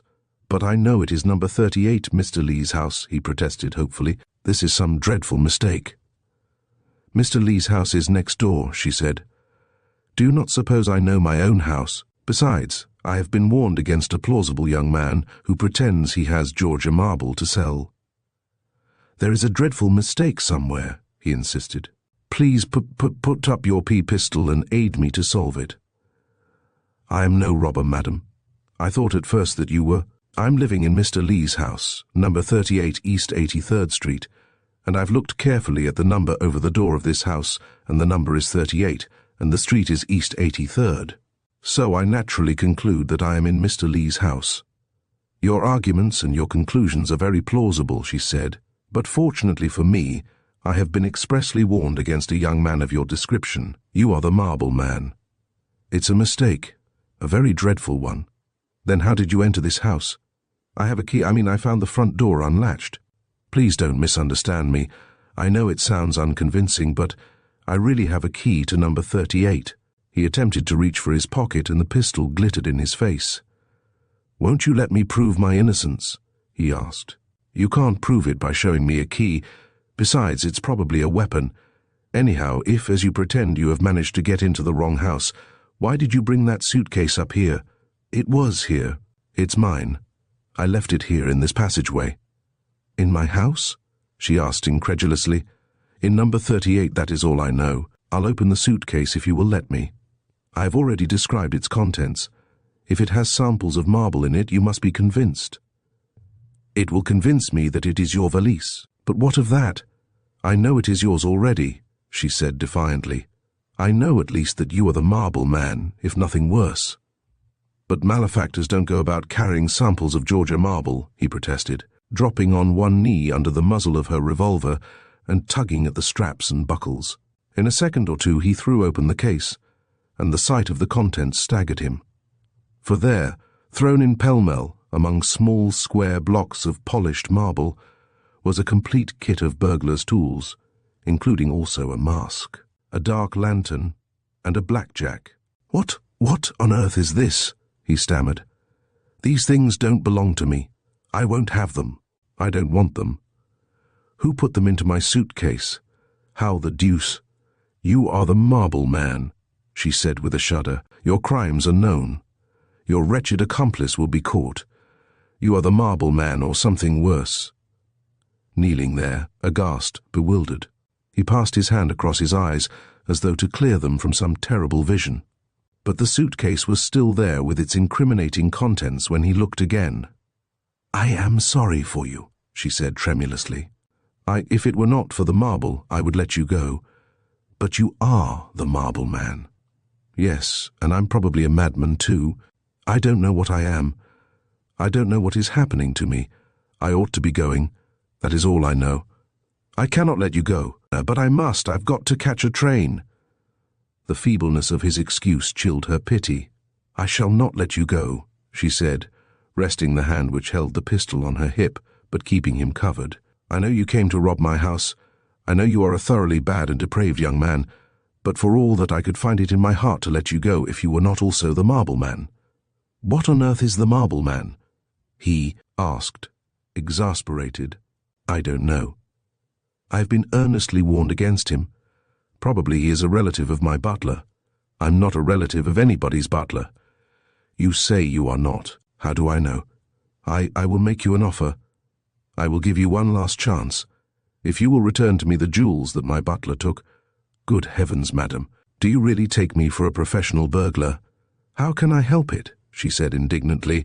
"Look at your suitcase full of lanterns and masks full of marble, too." Speechless, he stared at the burglar's kit. "I'm sorry." Her voice had altered again to a tremulous sweetness. "I can't help feeling sorry for you. You do not seem to be hardened. Your voice and manner are not characteristically criminal. I can't see your face very clearly, but it does not seem to be a brutally inhuman face." An awful desire to laugh seized Kearns. He struggled against it. Hysteria lay that way, and he covered his face with both hands and pinched himself. She probably mistook the action for the emotion of shame and despair born of bitter grief, perhaps of terror of the law. It frightened her a little, but pity dominated. She could scarcely endure to do what she must do. "This is dreadful, dreadful," she faltered. "If you only would give me back my jewels." Sounds, hastily smothered, escaped him. She believed them to be groans, and it made her slightly faint. I've simply got to telephone for the police," she said pityingly. "I must ask you to sit down there and wait. There is a chair. Sit there, and please don't move, for this has unnerved me. I am not accustomed to doing cruel things, and if you should move too quickly or attempt to run away, I feel certain that this pistol would explode." "Are you going to telephone?" he asked. "Yes, I am." She backed away, cautiously, pistol menacing him, reached for the receiver and waited for Central. She waited a long time before she realized that the telephone, as well as the electric light, was out of commission. "Did you cut all these wires?" she demanded angrily. "Aye. What wires?" She reached out and pressed the electric button which should have rung a bell in her maid's bedroom on the top floor. She kept her finger on the button for 10 minutes. It was useless. "You laid deliberate plans to rob this house," she said, her cheeks pink with indignation. "I am not a bit sorry for you. I shall not let you go. I shall sit here until somebody comes to my assistance, if I have to sit here for weeks and weeks." "If you'd let me telephone to my club," he began. "Your club? You are very plausible. You didn't offer to call up any club until you found that the telephone was not working." He thought a moment. "I don't suppose you would trust me to go out and get a policeman?" "Certainly not." "Or go into the front room and open a window and summon some passer-by? How do I know you haven't Confederates waiting outside?" "That's true," he said seriously. There was a silence. Her nerves seemed to trouble her, for she began to pace to and fro in front of the passageway where he sat comfortably on his chair, arms folded, one knee dropped over the other. The light being behind her, he could not as yet distinguish her features very clearly. Her figure was youthful, slender, yet beautifully rounded, her head charming in contour. He watched her restlessly walking on the floor, small hand clutching the pistol resting on her hip. The ruddy burnished glimmer on the edges of her hair, he supposed at first was caused by the strong light behind her. "This is atrocious," she murmured, halting to confront him. "How dared you sever every electric connection in my house?" As she spoke, she stepped backward a pace or two, resting herself for a moment against the footboard of the bedful in the gaslight, and he saw her face. For a moment he studied her. An immense wave of incredulity swept over him, of wild unbelief, slowly changing to the astonishment of dawning conviction. Astounded, silent, he stared at her from his shadowy corner, and after a while his pulses began to throb and hammer, and the clamoring confusion of his senses seemed to deafen him. Him. She rested a moment or two against the footboard of the bed, her big grey eyes fixed on his vague and shadowy form. "This won't do," she said. "No," he said, "it won't do." He spoke very quietly, very gently. She detected the alteration in his voice and started slightly, as though the distant echo of a familiar voice had sounded. "What did you say?" she asked, coming nearer, pistol glittering in advance. "I said it won't do. I don't know what I meant by it. If I meant anything, I was wrong. It will do. The situation is perfectly agreeable to me." "Insolence will not help you," she said sharply, and under the sharpness he detected the slightest quaver of a new alarm. "I'm going to free myself," he said coolly. "If you move, I shall certainly shoot," she retorted. "I'm going to move, but only my lips. I have only to move my lips to free myself. I should scarcely advise you to trust to your eloquence. I have been duly warned, you see." "Who warned you?" he asked curiously, and, as she disdained to reply, "Never mind. We can clear that up later. Now let me ask you something. You are scarcely in a position to ask questions," she said. "May I not speak to you? Is it necessary?" He thought a moment. "No, not necessary. Nothing is in this life, you know.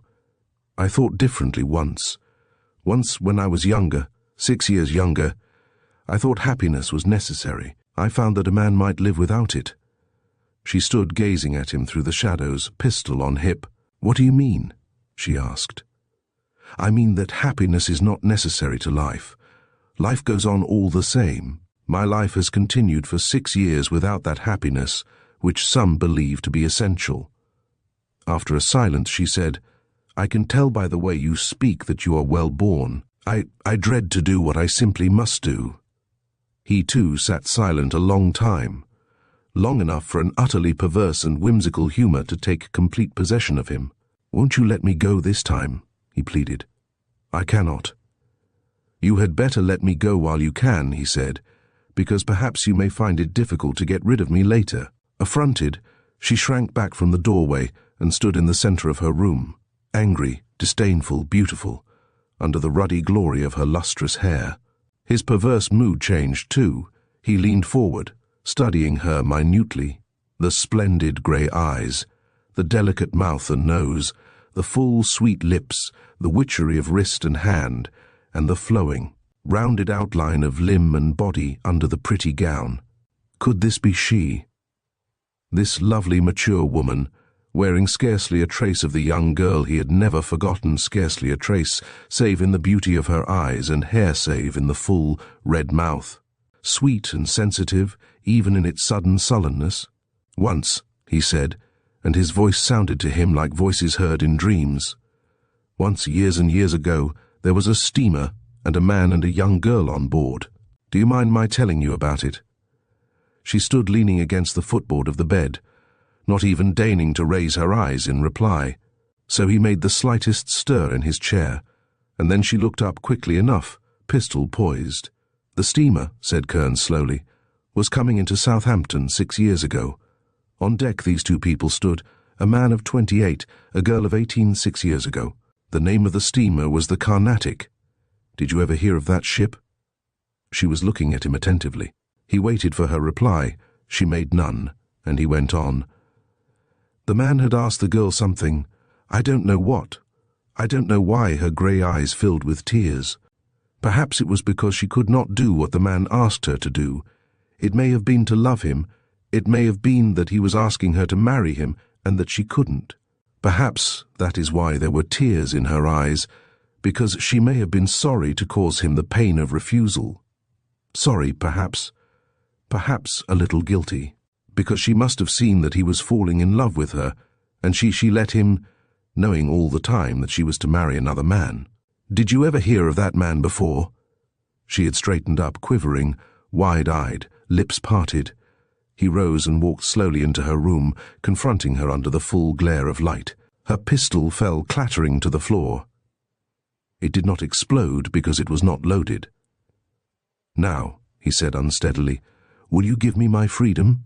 I have waited for it, not minutes, but years, 6 years.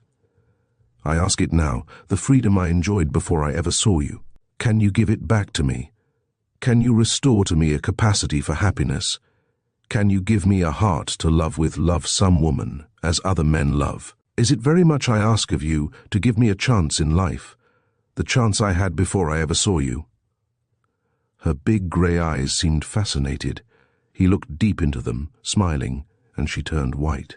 "Will you give me what I ask?" he said, still smiling. She strove to speak. She could not, but her eyes never faltered. Suddenly the colour flooded her neck and cheeks to the hair, and the quick tears glimmered. I did not understand. I was too young to be cruel," she faltered. "How could I know what I was doing? Or what you did?" Yes. Did you think that I escaped heart-free? Do you realize what my punishment was to marry? And remember, if I was too young, too inexperienced to know what I was doing, I was not too young to suffer for it."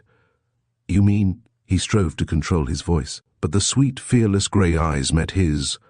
The old flame leaped in his veins.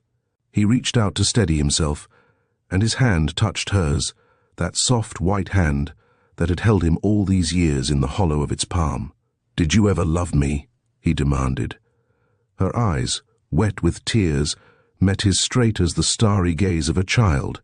"Yes," she said. His hand tightened over hers. She swayed a moment, quivering from head to foot, then drawing a quick, sobbing breath, closed her eyes, imprisoned in his arms. And after a long while, aroused, she looked up at him, her divine eyes unclosing dreamily. "Somebody is hammering at the front door," he breathed. "Listen. I hear. I believe it must be the tracer of lost persons." "What?" "Only a Mr. Keene." "Oh, Lord," said Kearns faintly, and covered his face with her fragrant hands. Very tenderly, very gravely, she drew her hands away, and laying them on his shoulders, looked up at him. You know what there is in your suitcase," she faltered. "Are you a burglar, dear?" "Ask the tracer of lost persons," said Kearns gently, "what sort of a criminal I am." They stood together for one blissful moment, listening to the loud knocking below. Then, hand in hand, they descended the dark stairway to admit the tracer of lost persons. Chapter 17. On the 13th day of March, 1906, Kearns received the following cable from an old friend. "Is there anybody in New York who can find 2 criminals for me? I don't want to call in the police." "J.T. Burke." To which Kearns replied promptly, "Wire Keene, tracer of lost persons, NY." And a day or 2 later, being on his honeymoon, he forgot all about his old friend Jack Burke. On the 15th day of March, 1906, Mr. Keene, tracer of lost persons, received the following cablegram from Alexandria. "Egypt. Keene, tracer, New York. Locate Joram Smiles, 40, stout, lame, red hair, ragged red mustache, cast in left eye, pallid skin, carries 1 crutch. Supposed to have arrived in America per SS Scythian Queen, with man known as Emmanuel Gandon. Swarthy, short, fat, light bluish eyes, Eurasian type. I will call on you at your office as soon as my steamer, Empress of Babylon, arrives. If you discover my men, keep them under surveillance, but on no account call in police. Spare no expense. Dundas, Gray and Company are my bankers and reference. John Templeton Burke. On Monday, April 2nd D, a few minutes after 8 o'clock in the morning.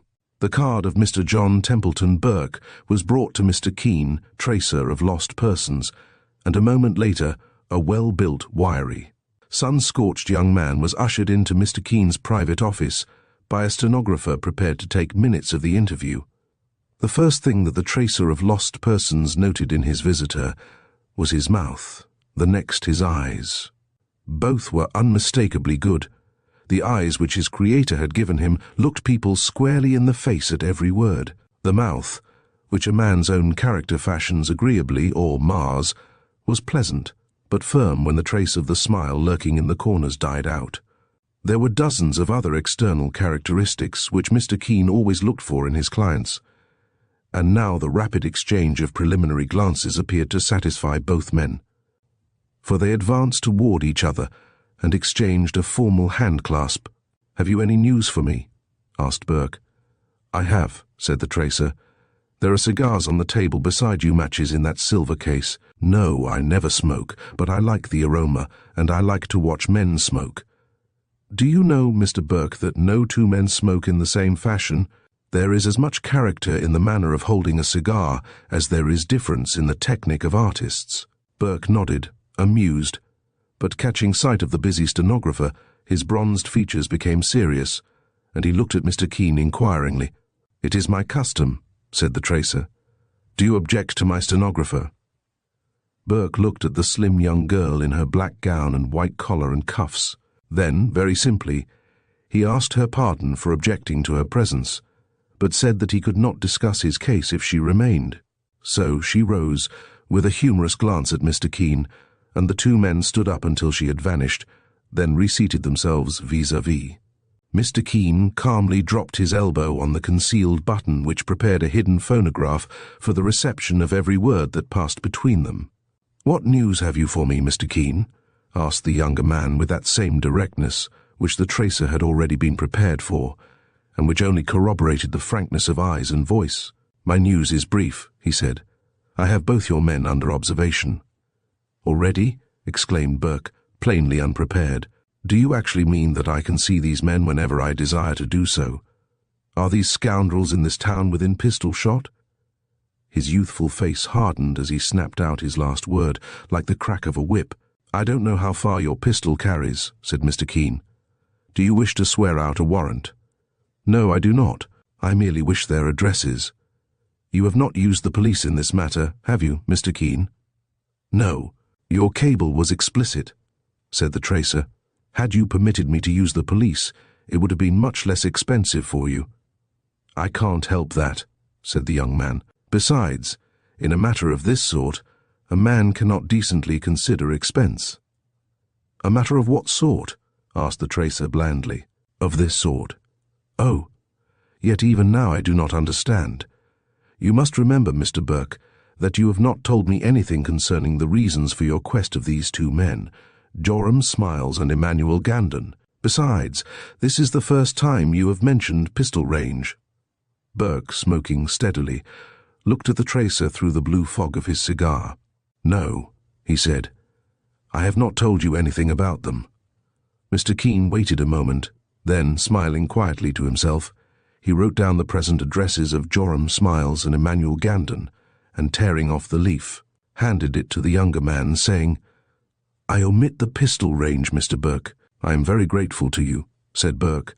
"The efficiency of your system is too famous for me to venture to praise it. All I can say is, thank you. All I can do in gratitude is to write my check, if you will be kind enough to suggest the figures. Are you sure that my services are ended?" "Thank you, quite sure." So the tracer of lost persons named the figures, and his client produced a checkbook and filled in a check for the amount. This was presented and received with pleasant formality. Burke rose, prepared to take his leave, but the tracer was apparently busy with the combination lock of a safe, and the young man lingered a moment to make his adieus. As he stood waiting for the tracer to turn around, he studied the writing on the sheet of paper, which he held toward the light. Joram Smiles. No profession, 613 West 24th Street. Emmanuel Gandon, no profession, same address. Very dangerous men. It occurred to him that these 3 lines of pencil writing had cost him $1,000, and at the same instant he flushed with shame at the idea of measuring the money value of anything in such a quest as this. And yet he had already spent a great deal of money in his brief quest, and was he any nearer the goal, even with the penciled addresses of these 2 men in his possession, even with these men almost within pistol shot? Pondering there, immersed in frowning retrospection, the room, the tracer, the city seemed to fade from his view. He saw the red sand blowing in the desert. He heard the sickly squealing of camels at the El Teb wells. He saw the sun strike fire from the rippling waters of Sais. He saw the plain, and the ruins high above it, and the odor of the long bazaar smote him like a blow, and he heard the far call to prayer from the minarets of Sa el Hagar. Once Sais, the mysterious Sais of the million lanterns. Sais of that splendid festival where the great triads' worship swayed dynasty after dynasty, and where, through the hot centuries, Isis, veiled, impassive, looked out upon the 100th king of kings, Meres, the builder of gardens, dragged dead at the chariot of Upper and Lower Egypt. Slowly the visions faded. Into his remote eyes crept the consciousness of the 20th century again. He heard the river whistles blowing, and the far dissonance of the streets, that iron undertone vibrating through the metropolis of the West from river to river, and from the Palisades to the sea. His gaze wandered about the room, from telephone desk to bookcase, from the table to the huge steel safe, door ajar, swung outward like the polished breech of a 12-inch gun. Then his vacant eyes met the eyes of the tracer of lost persons, almost helplessly. And for the first time the full significance of this quest he had undertaken came over him like despair, this strange, hopeless, fantastic quest, blindly, savagely pursued from the sand wastes of Sayas to the wastes of this vast arid city of iron and masonry, ringing to the sky with the menacing clamor of its 5 monstrous boroughs. Curiously weary of a sudden, he sat down, resting his head on one hand. The tracer watched him, bent partly over his desk. From moment to moment he tore minute pieces from the blotter, or drew imaginary circles and arabesques on his pad with an inkless pen. "Perhaps I could help you, after all, if you'd let me try," he said quietly. "Do you mean me?" asked Burke, without raising his head. "If you like, yes, you or any man in trouble, in perplexity, in the uncertain deductions which arise from an attempt at self-analysis. It is true, I am trying to analyze myself. I believe that I don't know how. All has been mere impulse so far. No, I don't know how to analyze it all." "I do," said the tracer. Burke raised his level, unbelieving eyes. "You are in love," said the tracer. After a long time Burke looked up again. "Do you think so?" "Yes." "Can I help you?" asked the tracer pleasantly. The young man sat silent, frowning into space. Then, "I tell you plainly enough that I have come here to argue with 2 men at the end of a pistol, And you tell me I'm in love. By what logic? It is written in your face, Mr. Burke, in your eyes, in every feature, every muscle's contraction, every modulation of your voice. My tables, containing 600 classified superficial phenomena peculiar to all human emotions, have been compiled and scientifically arranged according to Bertillon's system. It is an absolutely accurate key to every phase of human emotion, from hate, through all its amazingly paradoxical phenomena, to love, with all its genera under the suborder, all its species, subspecies, and varieties. He leaned back, surveying the young man with kindly amusement.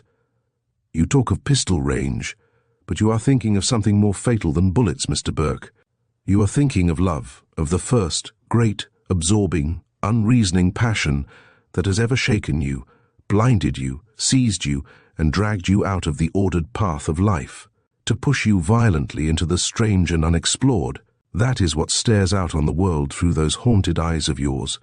When the smile dies out and you are off your guard, that is what is hardening those flat, clean bands of muscle in jaw and cheek.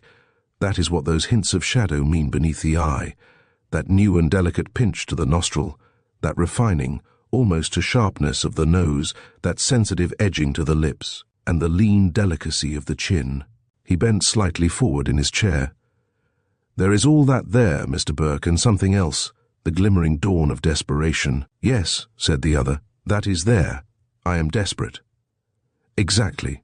Also, you wear 2 revolvers in a light leather harness strapped up under your armpits, said the tracer, laughing. Take them off, Mr. Burke. There is nothing to be gained in shooting up Mr. Smiles or converting Mr. Gandon into nitrates. If it is a matter where one man can help another, the tracer added simply, it would give me pleasure to place my resources at your command without recompense. Mr. Keene, said Burke, astonished. Yes?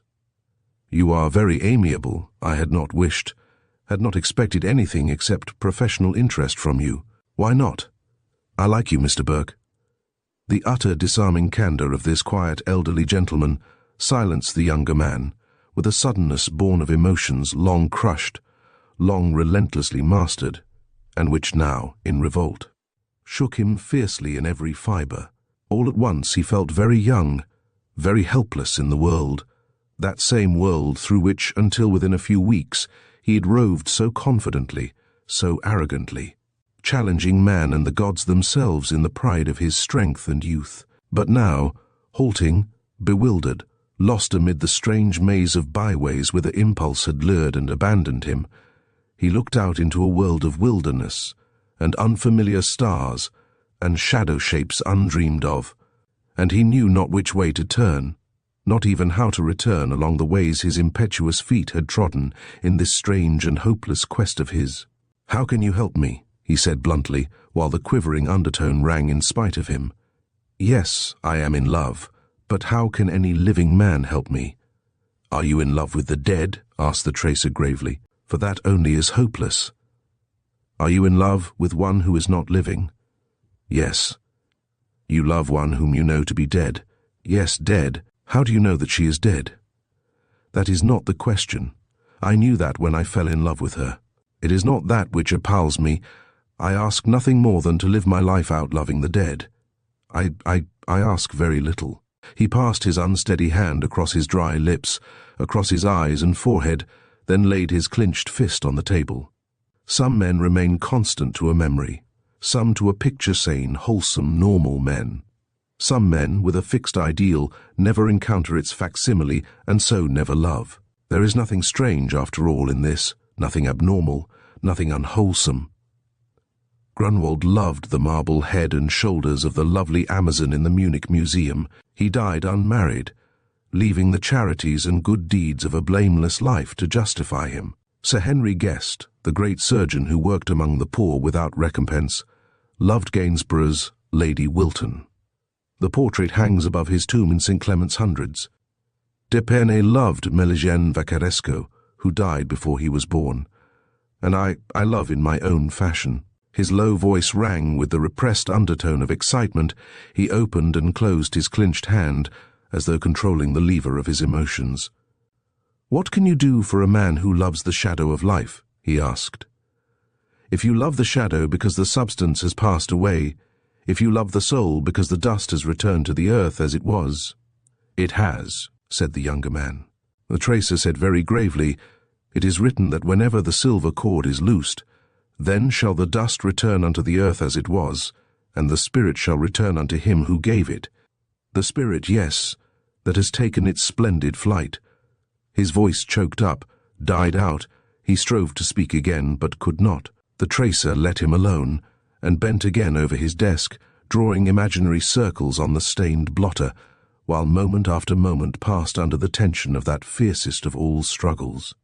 When a man sits throttling his own soul into silence, and, after a long time, Burke lifted a haggard face from the cradle of his crossed arms, and shook his shoulders, drawing a deep, steady breath. "Listen to," he said in an altered voice, and the tracer of lost persons nodded. Chapter 18. When I left the point, I was assigned to the colored cavalry. They are good men. We went up Kettle Hill together. Then came the Philippine troubles, then that Chinese affair. Then I did staff duty, and could not stand the inactivity and resigned. They had no use for me in Manchuria. I tired of waiting, and went to Venezuela. The prospects for service there were absurd. I heard of the Moorish troubles and went to Morocco. Others of my sort swarmed there. Matters dragged, and the Kaiser never meant business anyway. Being independent, and my means permitting me, I got some shooting in the back country. This all degenerated into the merest nomadic wandering, nothing but sand, camels, ruins, tents, white walls, and blue skies, and at last I came to the town of Sa el Hagar. His voice died out, his restless, haunted eyes became fixed. Sa el Hagar, once ancient says, repeated the tracer quietly, and the young man looked at him. You know, yes, said the tracer. For a while Burke remained silent, preoccupied. Then, resting his chin on his hand and speaking in a curiously monotonous voice, as though repeating to himself by rote, he went on, The town is on the heights. Have you a pencil? Thank you. Here is the town of Sa el Hagar. Here are the ruins. Here is the wall. And somewhere hereabouts should be the buried temple of Neith, which nobody has found. He shifted his pencil. Here is the lake of Sais. Here, standing all alone on the plain, are those great monolithic pillars stretching away into perspective, 400 of them, in all 109 still upright. There were 110 when I arrived at El Teb Wells. He looked across at the tracer, repeating, 110 when I arrived. One fell the first night, a distant pillar far away on the horizon. 4,000 years had it stood there. And it fell the first night of my arrival. I heard it. The nights are cold at El Teb Wells, and I was lying awake, all a shiver, counting the stars to make me sleep. And very, very far away in the desert I heard, and felt the shock of its fall, the fall of 40 centuries under the Egyptian stars. His eyes grew dreamy, a slight glow had stained his face. Did you ever halt suddenly in the northern forests, listening as though a distant voice had hailed you? Then you understand why that far, dull sound from the dark horizon brought me to my feet, bewildered, listening, as though my own name had been spoken. I heard the wind in the tents and the stir of camels. I heard the reeds whispering on Sais Lake and the yap-yap of a shivering jackal. And always, the hushed echo in my ears of my own name called across the starlit waste. At dawn, I had forgotten. An Arab told me that a pillar had fallen. It was all the same to me, to him, to the others too. The sun came out hot. I like heat. My men sprawled in the tents, some watered, some went up to the town to gossip in the bazaar. I mounted and cast bridle on neck. You see how much I cared where I went. In 2 hours we had completed a circle like a ruddy hawk above El Teb, and my horse halted beside the fallen pillar. As he spoke, his language had become very simple, very direct, almost without accent, and he spoke slowly, picking his way with that lack of inflection, of emotion characteristic of a child reading a new reader. The column had fallen from its base eastward, and with its base it had upheaved another buried base, laying bare a sort of cellar and a flight of stone steps descending into darkness. Into this excavation, the sand was still running in tiny rivulets. Listening, I could hear it pattering far, far down into the shadows. Sitting there in the saddle, the thing explained itself as I looked. The fallen pillar had been built upon older ruins. All Egypt is that way. Ruin founded on the ruin of ruins like human hopes. The stone steps descending into the shadow of remote ages invited me. I dismounted, walked to the edge of the excavation, and, kneeling, peered downward, and I saw a wall and the lotus-carved rim of a vast stone-framed pool, and as I looked, I heard the tinkle of water. For the pillar, falling, had unbottled the ancient spring, and now the stone-framed lagoon was slowly filling after its drought of centuries. There was light enough to see by, but, not knowing how far I might penetrate, I returned to my horse, pocketed matches and candles from the saddlebags, and returning, started straight down the steps of stone. Fountain, wall, lagoon, steps, terraces, half-buried all, showed what the place had been. A water garden of ancient Egypt, probably royal because, although I am not able to decipher hieroglyphics, I have heard somewhere that these picture inscriptions, when enclosed in a cartouche like this, he drew rapidly, or this indicate that the subject of the inscription was once a king, and on every wall, every column, I saw the insignia of ancient royalty, and I saw strange hawk-headed figures bearing symbols engraved on stone beasts, birds, fishes, unknown signs and symbols, and everywhere the lotus carved in stone the bud, the blossom half enclosed, the perfect flower. His dreamy eyes met the gaze of the tracer. Unseeing, he rested his sunburned face between both palms, speaking in the same vague monotone. Everywhere dust, ashes, decay, the death of life, the utter annihilation of the living save only the sparkle of reborn waters slowly covering the baked bed of the stone-edged pool-strange luminous water, lacking the vital sky tint, enameled with a film of dust, yet for all that, quickening with imprisoned brilliancy like an opal. The slow filling of the pool fascinated me. I stood I know not how long watching the thin film of water spreading away into the dimness beyond. At last I turned and passed curiously along the wall where, at its base, mounds of dust marked what may have been trees. Into these I probed with my riding crop, but discovered nothing except the depths of the dust. When I had penetrated the ghost of this ancient garden for 1,000 yards, the light from the opening was no longer of any service. I lighted a candle, and its yellow rays fell upon a square portal, into which led another flight of steps. And I went down. There were 18 steps descending into a square stone room. Strange gleams and glimmers from wall and ceiling flashed dimly in my eyes under the wavering flame of the candle. Then the flame grew, still as death, and death lay at my feet. There on the stone floor, a man, square-shouldered, hairless, the cobwebs of his tunic mantling him, lying face downward, arms outflung. After a moment, I stooped and touched him, and the entire prostrate figure dissolved into dust where it lay, leaving at my feet a shadow shape in thin silhouette against the pavement, merely a grey layer of finest dust shaped like a man, a tracery of impalpable powder on the stones. Upward and around me I passed the burning candle. Vast figures in blue and red and gold grew out of the darkness. The painted walls sparkled. The shadows that had slept through all those centuries trembled and shrank away into distant corners. And then I saw the gold edges of her sandals sparkle in the darkness, and the clasped girdle of virgin gold around her slender waist glimmered like purest flame. Burke, leaning far across the table, interlocked hands tightening, stared and stared into space. A smile edged his mouth, his voice grew wonderfully gentle. Why, she was scarcely 18, this child there, so motionless, so lifelike, with the sandals edging her little upturned feet, and the small hands of her folded between the breasts. It was as though she had just stretched herself out there, scarcely sound asleep as yet, and her thick, silky haircut, as they cut children's hair in these days, cradled her head and cheeks. So marvelous the mimicry of life, so absolute the deception of breathing sleep, that I scarce dared move, fearing to awaken her.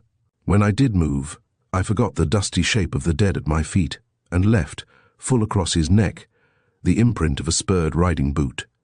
It gave me my first shudder. I turned, feeling beneath my foot the soft, yielding powder, and stood aghast. Then it is absurd, but I felt as a man feels who has trodden inadvertently upon another's foot, and in an impulse of reparation, I stooped hastily and attempted to smooth out the mortal dust which bore the imprint of my heel. But the fine powder flaked my glove, and looking about for something to compose the ashes with, I picked up a papyrus scroll. Perhaps he himself had written on it. Nobody can ever know. And I used it as a sort of hoe to scrape him together and smooth him out on the stones. The young man drew a yellowish roll of paper-like substance from his pocket and laid it on the table. "This is the same papyrus," he said. I had forgotten that I carried it away with me until I found it in my shooting coat while packing to sail for New York.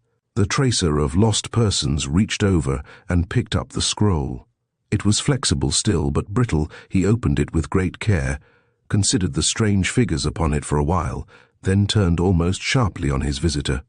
"Go on," he said. And Burke went on. The candle was burning low. I lighted 2 more, placing them at her head and feet on the edges of the stone couch. Then, lighting a 3rd candle, I stood beside the couch and looked down at the dead girl under her veil-like robe, set with golden stars. He passed his hand wearily over his hair and forehead. I do not know what the accepted meaning of beauty may be, if it was not there under my eyes. Flawless as palest amber, ivory, and rose, the smooth flowing contours melted into exquisite symmetry. Lashes like darkest velvet rested on the pure curve of the cheeks. The closed lids, the mouth still faintly stained with color, the delicate nose, the full childish lips, sensitive, sweet, resting softly upon each other, if these were not all parts of but one lovely miracle.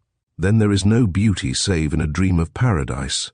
A gold band of linked scarabs bound her short, thick hair straight across the forehead. Thin scales of gold fell from a necklace, clothing her breasts in brilliant discolored metal through which ivory-tinted skin showed. A belt of pure, soft gold clasped her body at the waist. Gold-edged sandals clung to her little feet. At first, when the stunned surprise had subsided, I thought that I was looking upon some miracle of ancient embalming, hitherto unknown. Yet, in the smooth skin there was no slit to prove it, no opening in any vein or artery, no mutilation of this sculptured masterpiece of the Most High, no cerements, no bandages, no gilded carven case with painted face to stare open-eyed through the wailing cycles. This was the image of sleep, of life, unconscious, not of death. Yet was death, death that had come upon her centuries and centuries ago, for the gold had turned iridescent and magnificently discolored. The sandal straps fell into dust as I bent above them, leaving the sandals clinging to her feet only by the wired silver core of the thongs. And as I touched it fearfully, the veil-like garment covering her vanished into thin air, its metal stars twinkling in a shower around her on the stone floor. The tracer, motionless, intent, scarcely breathed. The younger man moved restlessly in his chair, the dazed light in his eyes clearing to sullen consciousness. "What more is there to tell?" he said. "And to what purpose? All this is time wasted. I have my work cut out for me. What more is there to tell?" "What you have left untold," said the tracer, with the slightest ring of authority in his quiet voice. And, as though he had added, "Obey."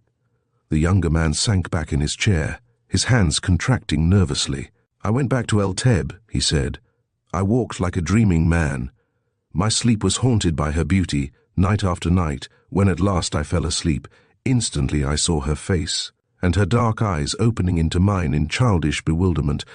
Day after day I rode out to the fallen pillar and descended to that dark chamber where she lay alone.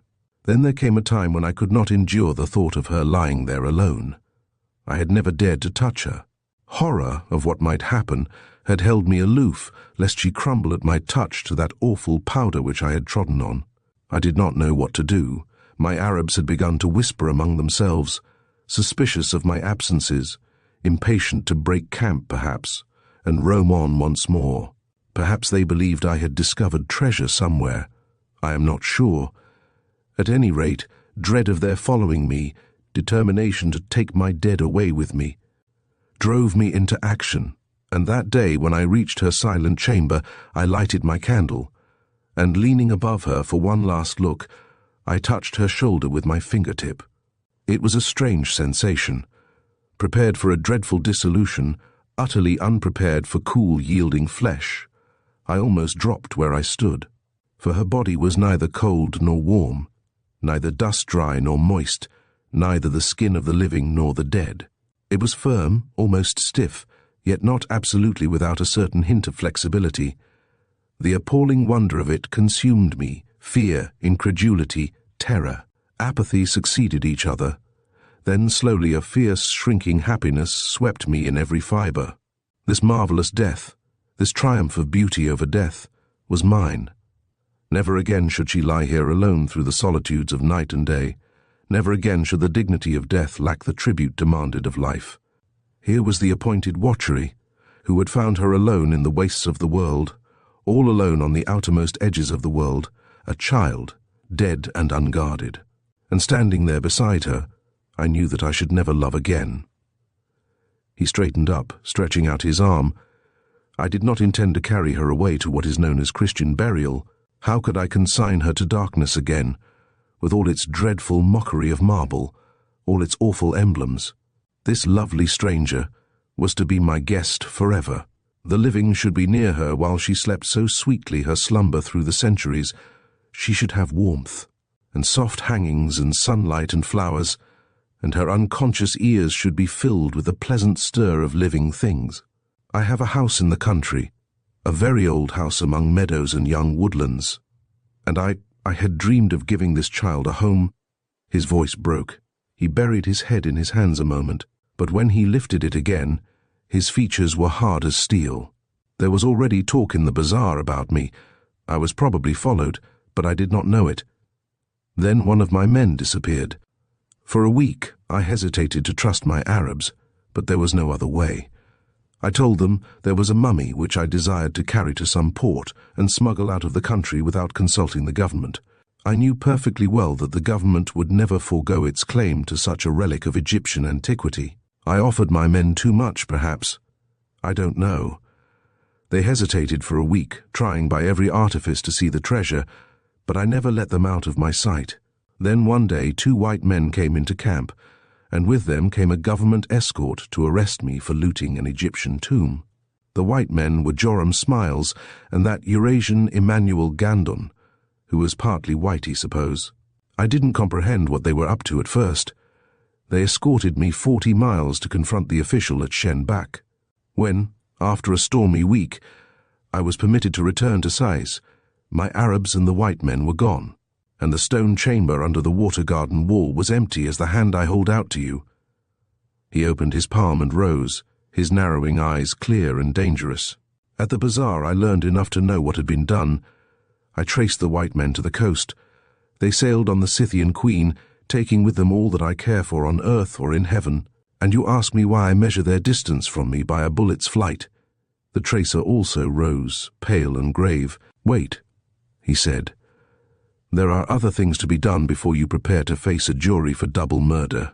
It is for them to choose, said Burke. They shall have the choice of returning to me my dead, or of going to hell full of lead. Exactly, my dear sir. That part is not difficult, said the tracer quietly. There will be no occasion for violence, I assure you. Kindly leave such details to me. I know what is to be done. You are outwardly very calm, Mr.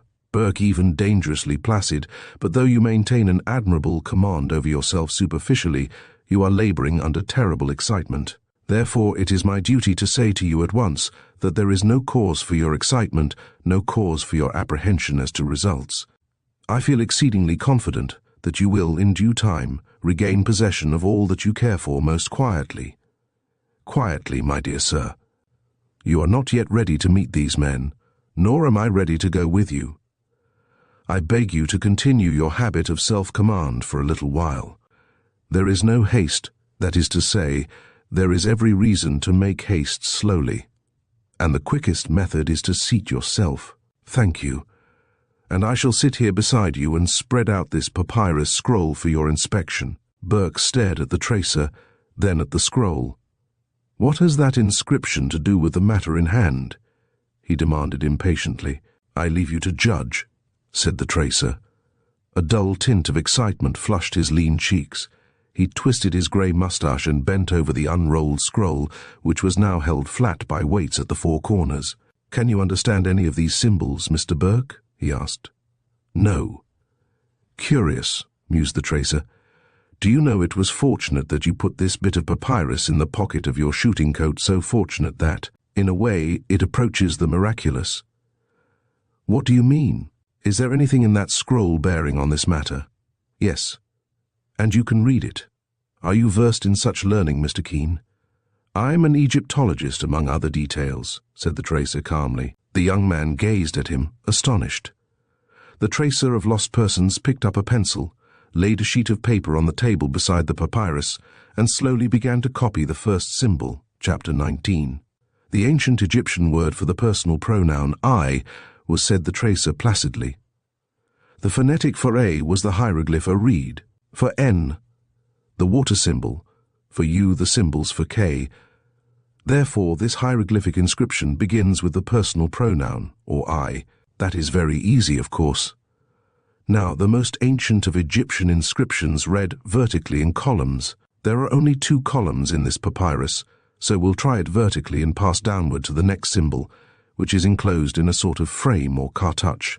That immediately signifies that royalty is mentioned, therefore, we have already translated as much as I, the king or queen, do you see? Yes, said Burke, staring. Very well. Now this symbol, number 2, spells out the word in this way. M, pronounce me, is phonetically symbolized by the characters R by a mouth and the comma, and the hieroglyph I by 2 reeds and 2 oblique strokes, and S by this gives us Meris, the name of that deposed and fugitive king of Egypt who, after a last raid on the summer palace of Mershen, usurping ruler of Egypt, was followed and tracked to Sais, where, with an arrow through his back, he crawled to El Teb, and finally died there of his wound. All this Egyptologists are perfectly familiar with in the translations of the boastful tablets and inscriptions erected near Sai by Mershen, the 312th sovereign after Queen Nitocris. He looked up at Burke, smiling. Therefore, he said, this papyrus scroll was written by Meris, ex-king, a speculative thousands of years before Christ, and it begins, I, Meris the king. How does all this bear upon what concerns me? Demanded Burke. Wait. Something in the quiet significance of the tracer's brief command sent a curious thrill through the younger man. He leaned stiffly forward, studying the scroll, every faculty concentrated on the symbol which the tracer had now touched with the carefully sharpened point of his pencil. That, said Mr. Keene, is the ancient Egyptian word for little. The next below, written in 2 lines, is Samaris, a proper name, the name of a woman. Under that, again, is the symbol for the number 18, the decimal sign, and 8 vertical strokes. Under that again is a hieroglyph of another sort, an ideograph representing a girl with a harp, and beneath that, the symbol which always represented a dancing girl, and also the royal symbol enclosed in a cartouche, which means literally the ruler of Upper and Lower Egypt. Under that is the significant symbol representing an arm and a hand holding a stick. This always means to take forcibly or to use violence. Therefore, so far, we have the following literal translation. I, Meris the king, little Samaris, 18, a harpist, dancing girl, the ruler of Upper and Lower Egypt, to take by violence. What does that make? Broke in Burke impatiently. Wait. Wait until we have translated everything literally. And, Mr. Burke, it might make it easier for us both if you would remember that I have had the pleasure of deciphering many hundreds of papyri before you had ever heard that there were such things. I beg your pardon, said the young man in a low voice. I beg yours for my impatience, said the tracer pleasantly. This deciphering always did affect my nerves and shorten my temper. and no doubt it is quite as hard on you. Shall we go on, Mr. Burke? If you please, Mr. Keene. So the tracer laid his pencil point on the next symbol. That is the symbol for night, he said. And that is the water symbol again, as you know, and that is the ideograph, meaning a ship. The 5 reversed crescents record the number of days' voyage. The sign means a house, and is also the letter H in the Egyptian alphabet. Under it, again, we have a repetition of the first symbol, meaning I, and a repetition of the second symbol, meaning Meris, the king. Then below that cartouch comes a new symbol, which is the feminine personal pronoun, centus, meaning, and the first column is completed with the symbol for the ancient Egyptian verb, nehes, to awake. And now we take the second column, which begins with the jackal ideograph, expressing slyness or cleverness. Under it is the hieroglyph meaning to run away, to escape. And under that, Mr. Burke, is one of the rarest of all Egyptian symbols, a symbol seldom seen on stone or papyrus, except in rare references to the mysteries of Isis. The meaning of it, so long in dispute, has finally been practically determined through a new discovery in the cuneiform inscriptions. It is the symbol of 2 hands holding 2 closed eyes, and it signifies power. You mean that those ancients understood hypnotism? Asked Burke, astonished. Evidently their priests did. Evidently hypnotism was understood and employed in certain mysteries. And there is the symbol of it, and under it the hieroglyphs meaning a day and a night, with the symbol as usual present to signify force or strength employed. Under that, again, is a human figure stretched upon a typical Egyptian couch. And now, Mr. Burke, note carefully 3 modifying signs. First, that it is a couch or bed on which the figure is stretched, not the funeral couch, not the embalming slab. Second, there is no mummy mask covering the face and no mummy case covering the body. Third, that under the recumbent figure is pictured an open mouth, not a closed one. All these modify the ideograph, apparently representing death. But the sleep symbol is not present. Therefore, it is a sound inference that all this simply confirms the symbol of hypnotism. Burke, intensely absorbed, stared steadily at the scroll. Now, continued Mr. Keene, we note the symbol of force again, always present, and continuing horizontally, a cartouch quite empty except for the midday sun. That is simply translated, the midday sun illuminates nothing. Meris, deposed, is king only in name, and the sun no longer shines on him as ruler of Upper and Lower Egypt. Under that despairing symbol, king of nothing, we have the phonetics which spell Shah, the word for garden. And, just beyond this, horizontally, the modifying ideograph meaning a water garden, a design of lotus and tree alternating on a terrace. Under that is the symbol for the word a wall. Beyond that, horizontally, is the symbol for house. It should be placed under the wall symbol, but the Egyptians were very apt to fill up spaces instead of continuing their vertical columns. Now, beneath, we find the imperative command, arise, and the Egyptian personal pronoun, which means you or thou. Under that is the symbol which means priest, or literally, a priest-man. Then comes the imperative, awake to life. After that, our first symbol again, meaning I, followed horizontally by the symbol signifying to go. Then comes a very important drawing, you see, the picture of a man with a jackal's head, not a dog's head. It is not accompanied by the phonetic in a cartouch, as it should be. Probably the writer was in desperate haste at the end. But, nevertheless, it is easy to translate that symbol of the man with a jackal's head. It is a picture of the Egyptian god, Anubis, who was supposed to linger at the side of the dying to conduct their souls. Anubis, the jackal-headed, is the courier, the personal escort of departing souls. And this is he. And now the screed ends with the cry, pray for me, the last symbol on this strange scroll, this missive written by a deposed, wounded, and dying king to an unnamed priest. Here is the literal translation in columns, I cunning Meris, the king escape. Little hypnotized Samaris, king of nothing. 18 place forcibly a harpist garden, a dancing girl ruler of water garden, upper and lower wall Egypt. House took forcibly night arise. Do by water thou 5 days, priest man, ship awake house to life. I go, Meris, the king Anubis, she pray awake. And this is what that letter, thousands of years old, means in this language of ours, hundreds of years young. I, Meris the king, seized little Samaris, a harpist and a dancing girl, 18 years of age, belonging to the king of Upper and Lower Egypt, and carried her away at night on shipboard, a voyage of 5 days to my house.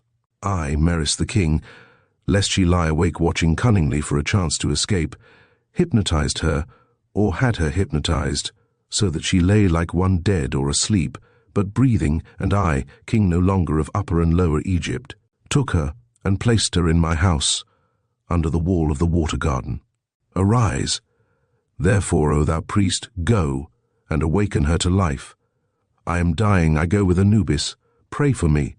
Chapter 20. For a full minute, the two men sat there without moving or speaking. Then the tracer laid aside his pencil. To sum up, he said, opening the palm of his left hand and placing the forefinger of his right across it. The excavation made by the falling pillar raised in triumph above the water garden of the deposed King Meris by his rival was the subterranean house of Meris. The prostrate figure which crumbled to powder at your touch may have been the very priest to whom this letter or papyrus was written. Perhaps the bearer of the scroll was a traitor and stabbed the priest as he was reading the missive. Who can tell how that priest died? He either died or betrayed his trust, for he never aroused the little Samaris from her suspended animation, and the water garden fell into ruins and she slept, and the ruler of Upper and Lower Egypt raised his columns, lotus-crowned, above the ruins, and she slept on. Then you came. Burke stared like one stupefied. I do not know, said the tracer gravely, what balm there may be in a suspension of sensation, perhaps of vitality, to protect the human body from corruption after death. I do not know how soon suspended animation, or the state of hypnotic coma, undisturbed, changes into death, whether it comes gradually, imperceptibly freeing the soul, whether the soul hides there, asleep, until suddenly the flame of vitality is extinguished. I do not know how long she lay there with life in her. He leaned back and touched an electric bell, then, turning to Burke, "Speaking of pistol range," he said, "unstrap those weapons and pass them over, if you please." And the young man obeyed as in a trance. "Thank you. There are 4 men coming into this room. You will keep your seat, if you please, Mr. Burke." After a moment, the door opened noiselessly. 2 men handcuffed together entered the room. 2 men, hands in their pockets, sauntered carelessly behind the prisoners and leaned back against the closed door. That short, red-haired, lame man with a cast in his eye. "Do you recognize him?" asked the tracer quietly. Burke, grasping the arms of his chair, had started to rise, fury fairly blazing from his eyes. But at the sound of the tracer's calm, even voice, he sank back into his chair. "That is Joram Smiles? You recognize him?" continued Mr. Keene. Burke nodded. "Exactly, alias Limpy, alias Red Joe, alias Big Stick Joram, alias Pinky, swindler, international confidence man, fence burglar, gambler, convicted in 1887 and sent to Sing Sing for forgery, convicted in 1898 and sent to Auburn for swindling. Arrested by my men on board the SS Scythian Queen, at the cabled request of John T. Burke, Esquire, and held to explain the nature of his luggage, which consisted of the contents of an Egyptian vault or underground ruin, declared at the custom house as a mummy, and passed as such." The quiet, monotonous voice of the tracer halted, then, as he glanced at the second prisoner, grew harder. Emmanuel Gandon, General International Criminal, with over 100 aliases, arrested in company with Smiles, and held until Mr. Burke's arrival. Turning to Burke, the tracer continued, "Fortunately, the Scythian Queen broke down off Brindisi. It gave us time to act on your cable. We found these men aboard when she was signaled off the hook. I went out with the pilot myself, Mr. Burke." Smiles shot a wicked look at Burke. Gandon scowled at the floor. "Now," said the tracer pleasantly, meeting the venomous glare of Smiles, "I'll get you that warrant you have been demanding to have exhibited to you. Here it is charging you and your amiable friend Gandon with breaking into and robbing the Metropolitan Museum of Ancient Egyptian Gold Ornaments in March 1903 and taking them to France, where they were sold to collectors. It seems that you found the business good enough to go prowling about Egypt on a hunt for something to sell here. A great mistake, my friends. A very great mistake, because, after the museum has finished with you, the Egyptian government desires to extradite you, and I rather suspect you'll have to go." He nodded to the two quiet men leaning against the door. "Come, Joram," said one of them pleasantly, but smiles turned furiously on the tracer. "You lie, you old grey rat," he cried. "That ain't no mummy, that's a plain dead girl, and there ain't no extradition for body snatching, so I guess those folks in Cairo won't get us after all." "Perhaps," said the tracer, looking at Burke, who had risen, pale and astounded. "Sit down, Mr. Burke. There is no need to question these men, no need to demand what they robbed you of. For," he added slowly, "what they took from the garden grotto of Sais, and from you, I have under my own protection." The tracer rose, locked the door through which the prisoners and their escorts had departed. Then, turning gravely on Burke, he continued, "That panel there is a door. There is a room beyond a room facing to the south, bright with sunshine, flowers, soft rugs, and draperies of the east. She is there like a child asleep." Burke reeled, steadying himself against the wall. The tracer stared at space, speaking very slowly. "Such death I have never before heard of. From the moment she came under my protection, I have dared to doubt many things. And an hour ago you brought me a papyrus scroll confirming my doubts. I doubt still heaven knows what. Who can say how long the flame of life may flicker within suspended animation? A week? A month? A year? Longer than that? Yes, the Hindus have proved it. How long? The span of a normal life, or longer? Can the life flame burn indefinitely when the functions are absolutely suspended generation after generation, century after century?" Burke, ghastly white, straightened up, quivering in every limb. The tracer, as pale as he, laid his hand on the secret panel. If you dare say it, the phrase is this: "Oket Samaris Nehes, a little Samaris, awake. I dare, in heaven's name, open that door." Then, averting his head, the tracer of lost persons swung open the panel. A flood of sunshine flashed on Burke's face. He entered, and the panelled door closed behind him without a sound. Minute after minute passed. The tracer stood as though turned to stone, grey head bent. Then he heard Burke's voice ring out unsteadily, "Oket Samaris Samaris, Oket Samaris Nes," and again, "Samaris, Samaris, O beloved, awake," and once more, "Nehes, O Samaris." Silence, broken by a strange, sweet, drowsy plaint like a child awakened at midnight by a dazzling light. "Samaris." Then, through the stillness, a little laugh, and a softly tremulous voice. "Ari un aha, o entuksen." Chapter 21. "What we want to do," said Gatewood over the telephone, "is to give you a corking little dinner at the Santa Regina. There'll be Mr. and Mrs. Tommy Kearns, Captain and Mrs. Harron, Mr. and Mrs. Jack Burke, Mrs. Gatewood and myself. We want you to set the date for it, Mr. Keene, and we also wish you to suggest one more deliriously happy couple whom you have dragged out of misery and flung headfirst into terrestrial paradise. Do you young people really care to do this for me?" asked the tracer, laughing. "Of course we do. We're crazy about it. We want one more couple, and you to set the date." There was the slightest pause, then the tracer's voice, with the same undertone of amusement ringing through it. "How would your cousin Victor Carden do?" "He's all right, only he isn't married. We want two people whom you have joined together after Hazard has put them asunder and done stunts with them. Very well, Victor Carden and his very lovely wife will be just the people." "Is Victor married?" demanded Gatewood, astonished. "No," said the tracer demurely, "but he will be in time for that dinner." And he set the date for the end of the week in an amused voice and rang off. Then he glanced at the clock, touched an electric bell, and again, unhooking the receiver of the telephone, called up the Sherwood studios and asked for Mr. Carden. "Is this Mr. Carden?" "Oh, good morning, Mr. Carden. This is Mr. Keene, tracer of lost persons.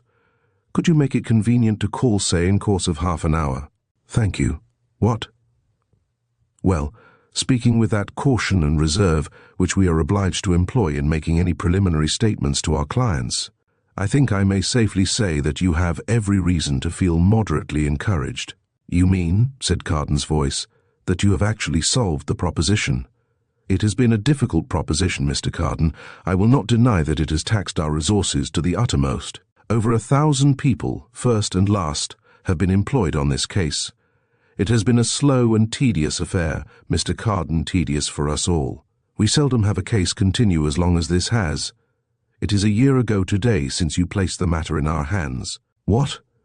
Well, without committing myself, I think that I may venture to express a carefully qualified opinion that the solution of the case is probably practically in the way of being almost accomplished. Yes, I shall expect you in half an hour. Goodbye. The tracer of lost persons' eyes were twinkling as he hung up the receiver and turned in his revolving chair to meet the pretty young woman who had entered in response to his ring. The Carden case, if you please, Miss Smith, he said, smiling to himself. The young woman also smiled. The Carden case had become a classic in the office. Nobody except Mr. Keene had believed that the case could ever be solved. Safe deposit box 108,923, said Miss Smith softly, pressing a speaking tube to her red lips. In a few moments, there came a hissing thud from the pneumatic tube. Miss Smith unlocked it and extracted a smooth steel cylinder. The combination for that cylinder is a 444 to 11X, observed the tracer, consulting a cipher code, which, translated, he added, gives us the setting combination. 1. DRRJ. 20. Miss Smith turned the movable discs at the end of the cylinder until the required combination appeared. Then, she unscrewed the cylinder head and dumped out the documents in the famous Carden case. As Mr. Carden will be here in half an hour or so, I think we had better run over the case briefly, nodded the tracer, leaning back in his chair and composing himself to listen. Begin with my preliminary memorandum, Miss Smith. Case 108,923, began the girl. Then she read the date, Carden's full name, Victor Carden, a terse biography of the same gentleman, and added, case accepted, contingent fee, $5,000. Quite so, said Mr. Keene. Now, run through the minutes of the first interview. And Miss Smith unrolled a typewritten scroll and read, Victor Carden, Esquire, the well-known artist, called this evening at 6.30. Tall, well-bred, good appearance, very handsome, very much embarrassed. Questioned by Mr. Keene, he turned pink and looked timidly at the stenographer, Miss Colt. Asked if he might not see Mr. Keene alone, Miss Colt retired. Mr. Keene set the recording phonograph in motion by dropping his elbow on his desk. A brief resume of the cylinder records followed. Mr. Carden asked Mr. Keene if Mr. Keene knew who Mr. Carden was. Mr. Keene replied that everybody knew Mr. Carden, the celebrated painter and illustrator who had created the popular type of beauty known as the Carden girl. Mr. Carden blushed and fidgeted. Notes from Mr. Keene's observation book, pp. 291 to 297. Admitted that he was the creator of the Carden girl. Admitted he had drawn and painted that particular type of feminine beauty many times. Fidgeted some more. Keene's OB, pp. 298 to 299. Volunteered the statement that this type of beauty, known as the Carden girl, was the cause of great unhappiness to himself. Questioned, turned pinker and fidgeted. KOB, page. Denied that his present trouble was caused by the model who had posed for the Carden girl. Explained that a number of assorted models had posed for that type of beauty. Further, explained that none of them resembled the type, that the type was his own creation, that he used models merely for the anatomy, and that he always idealized form and features. Questioned. Again admitted that the features of the Carden girl were his ideal of the highest and loveliest type of feminine beauty. Did not deny that he had fallen in love with his own creation. Turned red and tried to smoke. Cobb, page. admitted he had been fascinated himself with his own rendering of a type of beauty which he had never seen anywhere except as rendered by his own pencil on paper or on canvas. Fidgeted. Page. Admitted that he could easily fall in love with a woman who resembled the Carden girl. Didn't believe she ever really existed. Confessed he had hoped for years to encounter her, but had begun to despair. Admitted that he had ventured to think that Mr. Keene might trace such a girl for him. Doubted Mr. Keene's success. Fidgeted KOB Page and asked Mr. Keene to take the case. Promised to send to Mr. Keene a painting in oil which embodied his loftiest ideal of the type known as the Carden girl. Portrait received. Lithographs made and distributed to our agents according to routine, from Canada to Mexico and from the Atlantic to the Pacific. Mr. Keene terminated the interview with characteristic tact, accepting the case on the contingent fee of $5,000.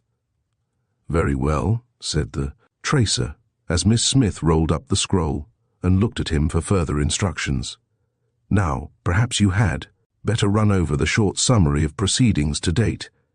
I mean the digest which you will find attached to the completed records." Miss Smith found the paper, unrolled it, and read, "During the 12 months investigation and search in Carden, 709 young women were discovered who resembled very closely the type sought for. By process of elimination, owing to defects in figure, features, speech, breeding, etc., etc.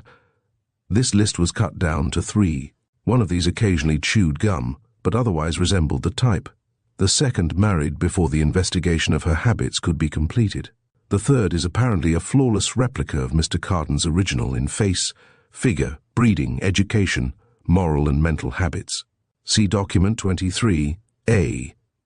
Read document 23A, nodded Mr. Keene, and Miss Smith read, "Rosalind Hollis, M.D., age, 24 height, 5 feet 9 inches weight, 160 pounds thick, bright ruddy hair, golden and inclined to curl, teeth, perfect eyes, dark violet blue mouth, perfect color, fair, an ivory-tinted blonde, figure, perfect health, perfect temper, feminine austere, with the habits, resolutely suppressed capacity for romance, business, non-profession, physician mania, a mission note doctor." Rosalind Hollis was presented to society in her 18th year.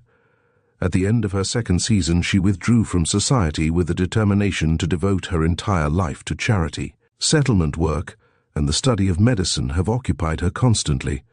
Recently admitted to practice, she spends her mornings in visiting the poor, whom she treats free of all charge. Her afternoons and evenings are devoted to what she expects is to be her specialty, the study of the rare malady known as Lamour's disease. See note on second page. It is understood that Dr. Hollis has abjured the society of all men other than her patients, and such of her professional confreres as she is obliged to consult or work with. Her theory is that of the beehive, drones for mates, workers for work. She adds, very decidedly, that she belongs to the latter division and means to remain there permanently. Note, Mr. Keene's OB, pp. 916-18. Her eccentricity is probably the result of a fine, wholesome, highly strung young girl taking life and herself too seriously. The remedy will be the right man.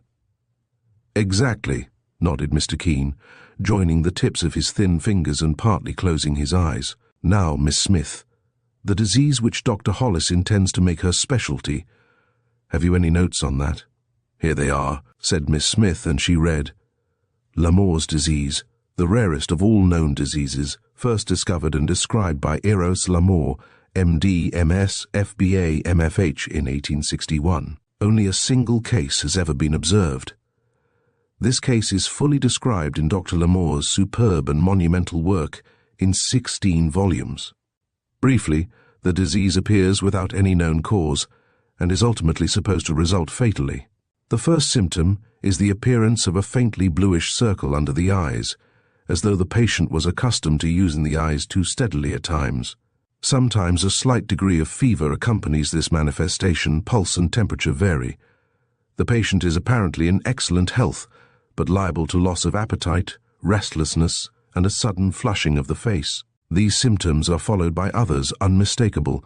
The patient becomes silent at times evinces a weakness for sentimental expressions, flushes easily, is easily depressed, will sit for hours looking at one person, and, if not checked, will exhibit impulsive symptoms of affection for the opposite sex.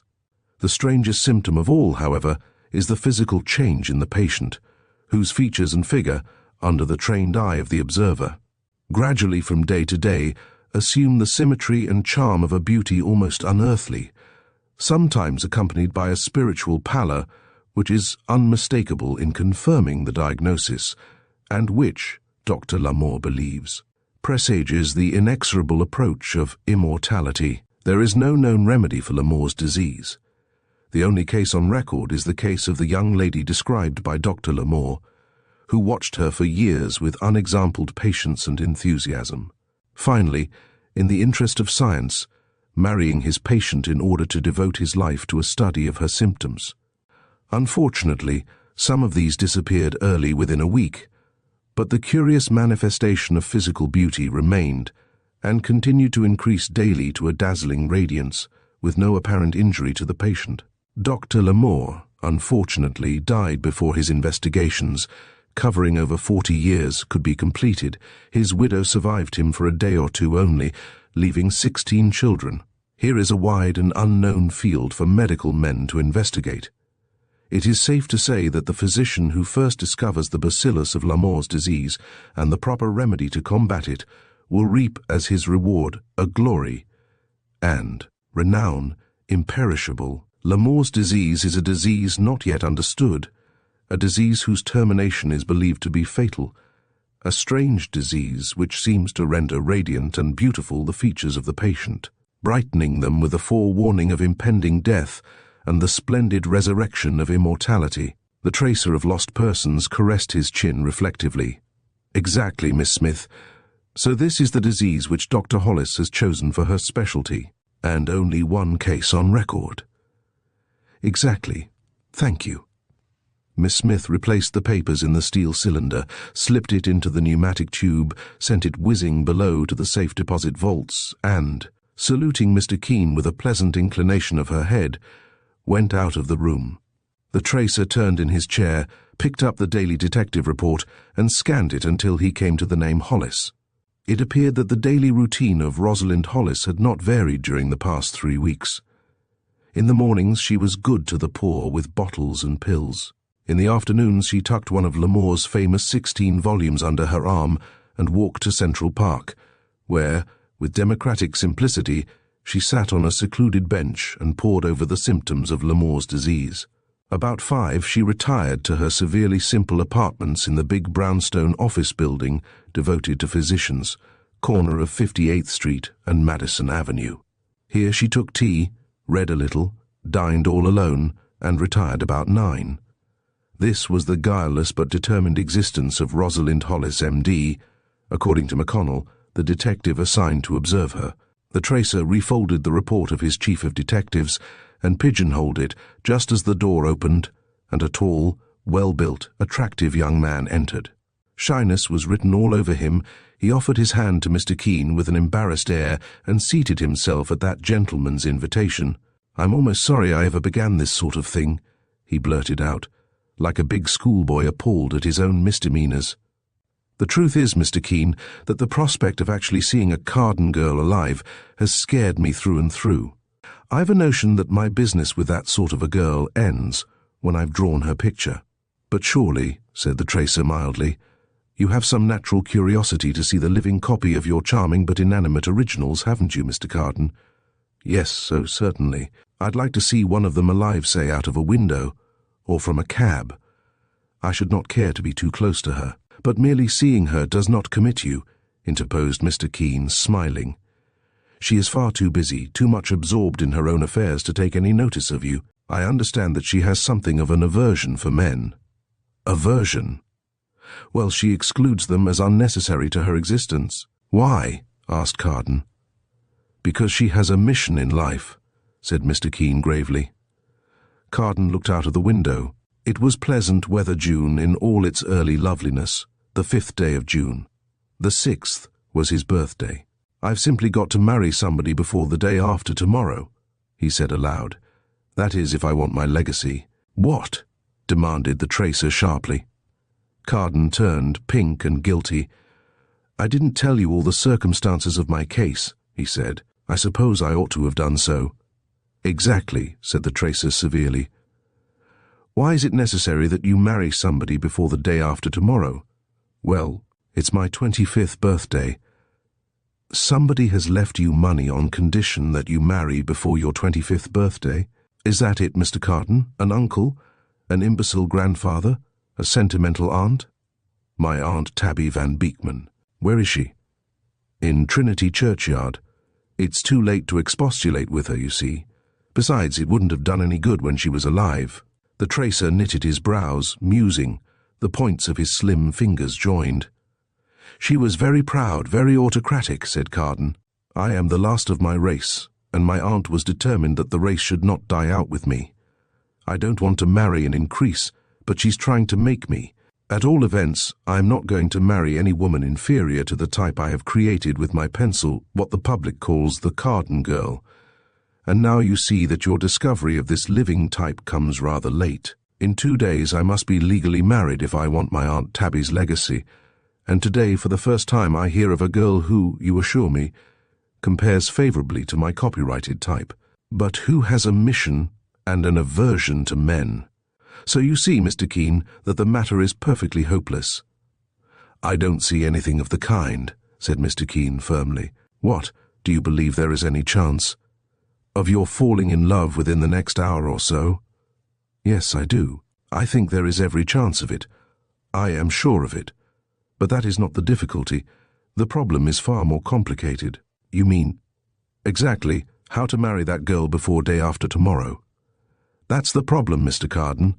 Not whether you are capable of falling in love with her. I have seen her. I know you can't avoid falling in love with her. Nobody could. I myself am on the verge of it, and I am 50. You can't avoid loving her." "If that were so," said Carden gravely, "if I were really going to fall in love with her, I would not care a rap about my Aunt Tabby and her money." "You ought to care about it for this young girl's sake. That legacy is virtually hers, not yours. She has a right to it. No man can ever give enough to the woman he loves. No man has ever done so. What she gives, and what he gives, are never a fair exchange. If you can balance the account in any measure, it is your duty to do it. Mr. Carden, if she comes to love you, she may think it very fine that you bring to her your love, yourself, your fame, your talents, your success, your position, your gratifying income. But I tell you it's not enough to balance the account. It is never enough, no, not all your devotion to her included. You can never balance the account on earth. All you can do is to try to balance it materially and spiritually. Therefore I say, endow her with all your earthly goods. Give all you can in every way to lighten as much as possible man's hopeless debt to all women who have ever loved." "You talk about it as though I were already committed," said Carden, astonished. "You are morally. For a month I have, without her knowledge, it is true, invaded the privacy of a very lovely young girl, studied her minutely, possessed myself of her history, informed myself of her habits. What excuse had I for this unless I desired her happiness and yours? Nobody could offer me any inducement to engage in such a practice, unless I believed that the means might justify a moral conclusion. And the moral conclusion of this investigation is your marriage to her." "Certainly," said Carden uneasily, "but how are we going to accomplish it by tomorrow? How is it going to be accomplished at all?" The tracer of lost persons rose and began to pace the long rug, clasping his hands behind his back. Minute after minute sped. Carden stared alternately at Mr. Keene and at the blue sky through the open window. "It is seldom," said Mr.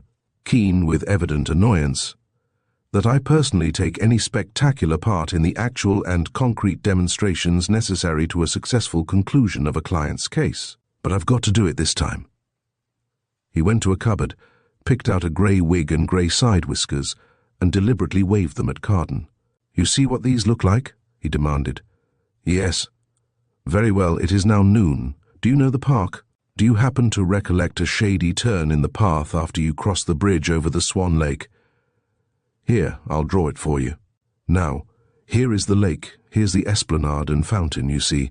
Here's the path. You follow it so. Around the lake across the bridge, then following the lake to the right so, then up the wooded slope to the left so. Now, here is a bench. I mark it number 1. She sits there with her book. There she is. If she looks like, began Carden, and they both laughed with the slightest trace of excitement. Here is bench number 2, resumed the tracer. Here you sit, and there you are. Thanks, said Carden, laughing again. Now, continued the tracer, you must be there at 1 o'clock. She will be there at 1:30, or earlier perhaps. A little later, I will become benignly visible. Your part is merely a thinking part. You are to do nothing, say nothing, unless spoken to. And when you are spoken to, you are to acquiesce in whatever anybody says to you. And you are to do whatever anybody requests you to do. And above all, don't be surprised at anything that may happen. You'll be nervous enough, I expect that. You'll probably colour up and flush and fidget, I expect that. I count on that. But don't lose your nerve entirely, and don't think of attempting to escape. Escape? From what? From whom? From her. Are you going to follow my instructions? Demanded the tracer of lost persons. Yes, of course. Very well then, I'm going to rub some of this under your eyes. And Mr. Keene produced a makeup box, and walking over to Carden, calmly darkened the skin under his eyes. I look as though I had been on a bat, exclaimed Carden, surveying himself in a mirror.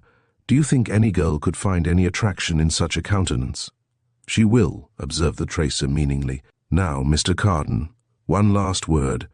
The moment you find yourself in love with her, and the first moment you have the chance to do so decently, make love to her. She won't dismiss you. She will repulse you, of course. But she won't let you go. I know what I am saying. All I ask of you is to promise on your honor to carry out these instructions. Do you promise? I do. Then here is the map of the rendezvous which I have drawn. Be there promptly.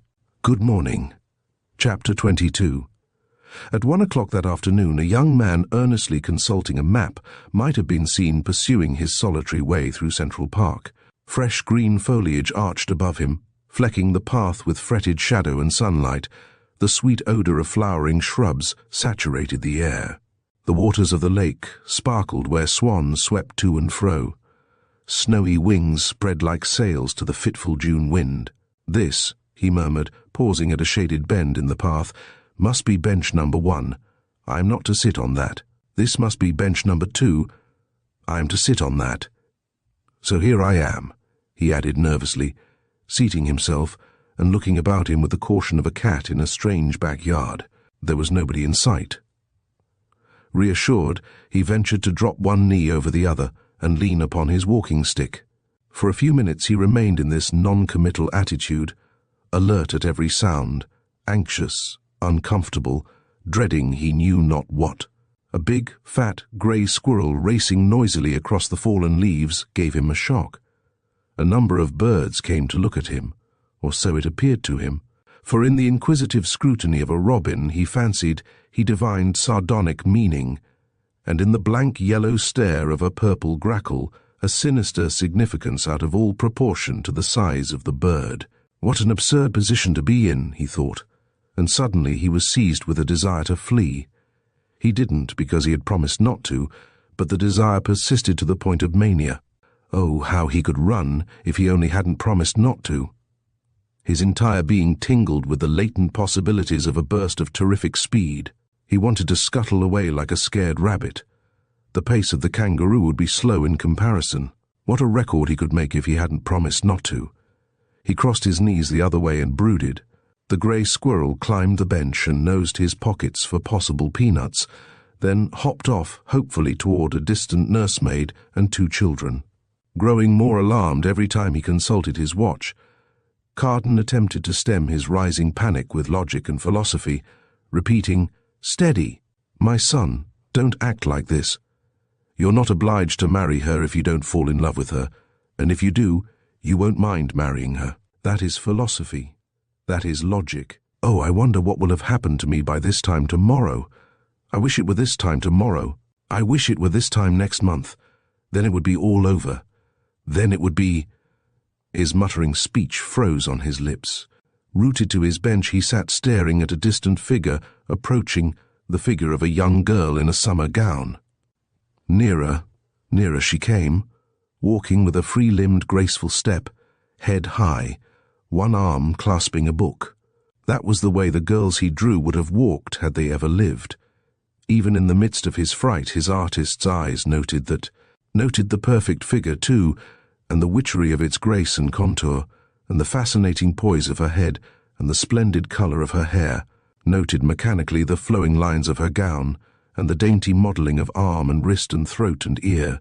Then, as she reached her bench and seated herself, she raised her eyes and looked at him, and for the first time in his life he realized that ideal beauty was but the pale phantom of the real, and founded on something more than imagination and thought, on something of vaster import than fancy and taste and technical skill, that it was founded on life itself, on breathing, living, palpitating, tremulous life, from which all true inspiration must come. Over and over to himself he was repeating, "Of course, it is perfectly impossible that I can be in love already. Love doesn't happen between two ticks of a watch. I am merely amazed at that girl's beauty, that is all. I am merely astounded in the presence of perfection, that is all. There is nothing more serious the matter with me. It isn't necessary for me to continue to look at her. It isn't vital to my happiness if I never saw her again. That is, of course, I should like to see her, because I never did see living beauty such as hers in any woman, not even in my pictures. What superb eyes! What a fascinately delicate nose! What a nose! By heaven, that nose is a nose. I'll draw noses that way in future. My pictures are all out of drawing. I must fit arms into their sockets the way hers fit. I must remember the modelling of her eyelids too, and that chin, and those enchanting hands." She looked up leisurely from her book, surveyed him calmly, absent-eyed, then bent her head again to the reading. "There is something the matter with me," he thought with a suppressed gulp. If she looks at me again with those iris-hued eyes of a young goddess, I think I'm done for. I believe I'm done for anyway. It seems rather mad to think it, but there is something the matter." She deliberately looked at him again. "It's all wrong for them to let loose a girl like that on people," he thought to himself. "All wrong. Everybody is bound to go mad over her. I'm going now. I'm mad already. I know I am, which proves I'm no lunatic. It isn't her beauty, it's the way she wears it, every motion, every breath of her. I know exactly what her voice is like. Anybody who looks into her eyes can see what her soul is like. She isn't out of drawing anywhere physically or spiritually.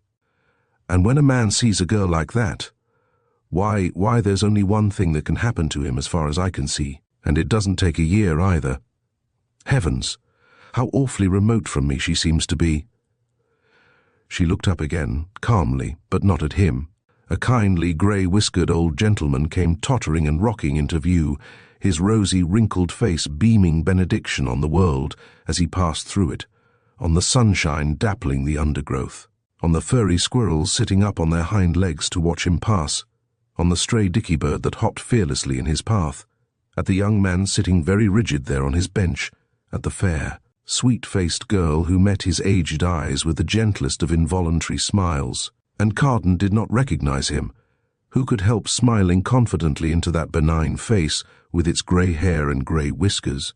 Goodness radiated from every wrinkle. "Dr. Atwood!" exclaimed the girl softly as she rose to meet this marvellous imitation of Dr. Austin Atwood, the great specialist on children's diseases. The old man beamed weakly at her, halted, still beaming, fumbled for his eyeglasses, adjusted them, and peered closely into her face. "Bless my soul," he smiled, "our pretty Dr. Hollis." I did not suppose you would remember me," she said, rosy with pleasure. "Remember you? Surely, surely." He made her a quaint, old-fashioned bow, turned and peeped across the walk at Carden, and Carden, looking straight into his face, did not know the old man, who turned to Dr. Hollis again with many mysterious nods of his doddering head. "You're watching him too, are you?" He chuckled, leaning toward her. "Watching whom, Dr. Atwood?" she asked, surprised. "Hush, child. I thought you had noticed that unfortunate and afflicted young man opposite." Dr. Hollis looked curiously at Carden, then at the old gentleman with grey whiskers. "Please sit down, Dr. Atwood, and tell me," she murmured. "I have noticed nothing in particular about the young man on the bench there," and she moved to give him room, and the young man opposite stared at them both as though bereft of reason. "A heavy book for small hands, my child," said the old gentleman in his quaintly garrulous fashion, peering with dimmed eyes at the volume in her lap. She smiled, looking around at him. My, he said, tremblingly raising his eyeglasses to scan the title on the page. "Dr. Lamore's famous works. Are you studying Lamore, child?" "Yes," she said, with that charming inflection youth reserves for age. "Astonishing," he murmured. "The coincidence is more than remarkable. A physician, and studying Lamore's disease. Incredible." "Is there anything strange in that, Dr. Atwood?" She smiled. "Strange." He lowered his voice, peering across at Carden. "Strange, did you say? Look across the path at that poor young man sitting there." "Yes," she said, perplexed. "I see him." "What do you see?" whispered the old gentleman in a shakily portentous voice.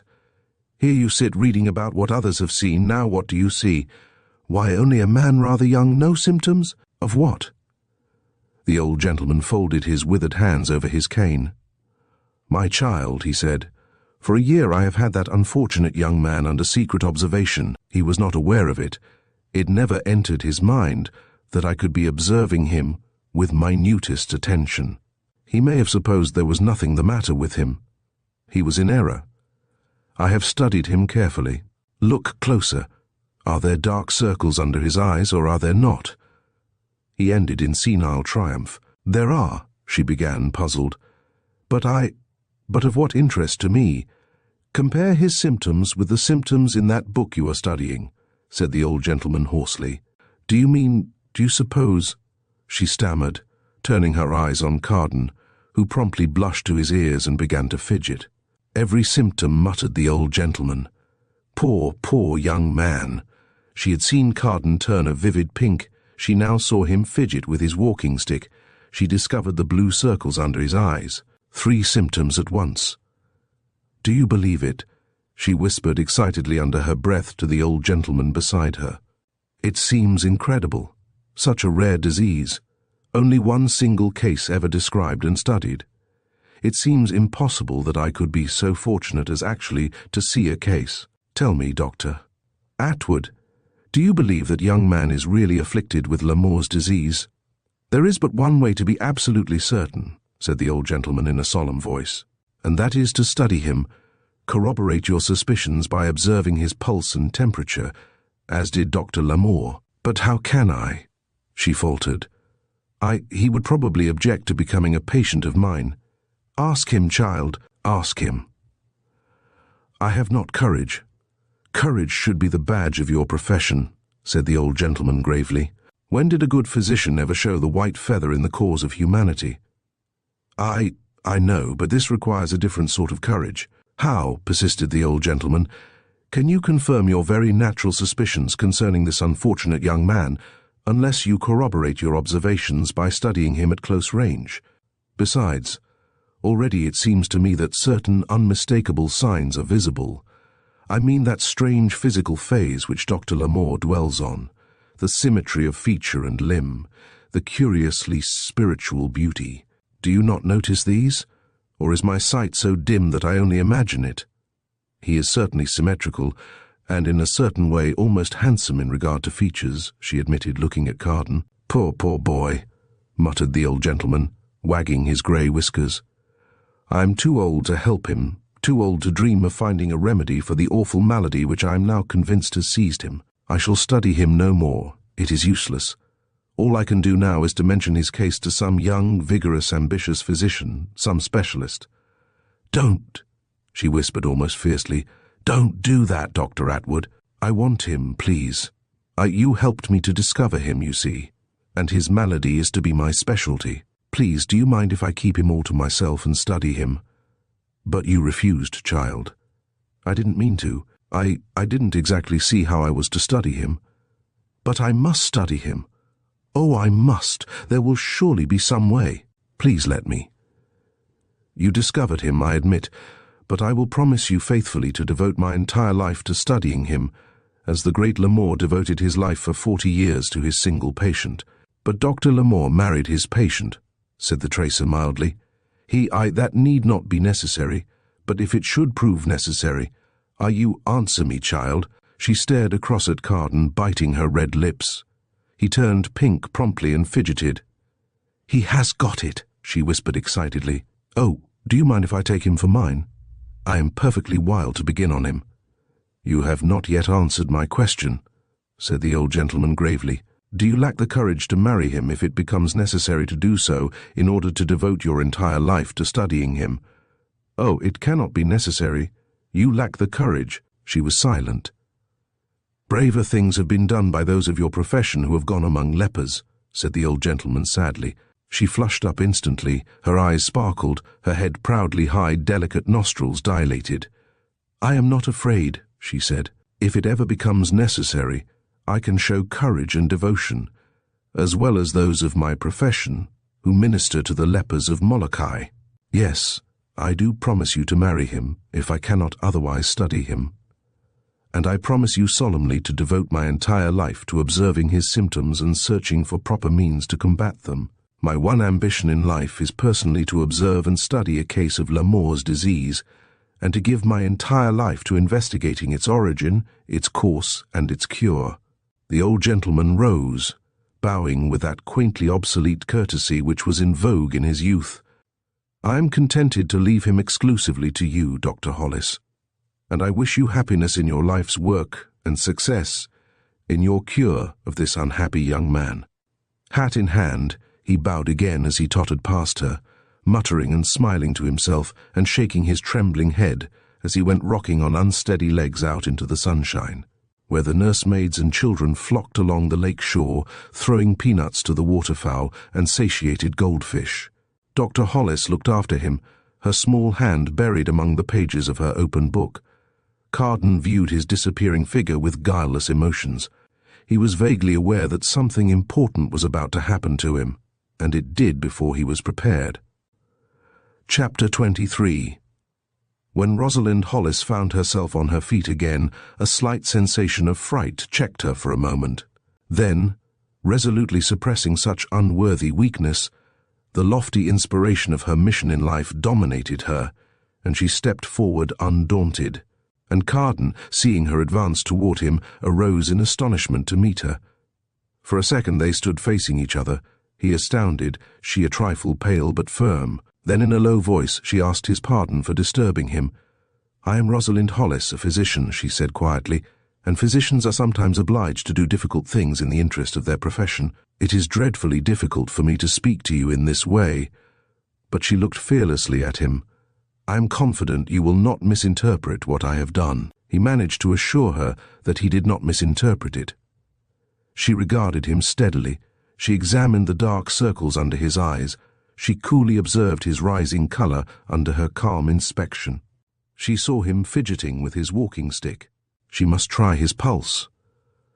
Would you mind if I asked you a few questions in the interest of science? She said earnestly. As a matter of fact, he stammered. I don't know much about science. Awfully glad to do anything I can, you know. Oh, I don't mean it that way, she reassured him. A hint of a smile tinted her eyes with brilliant amethyst. Would you mind if I sat here for a few moments?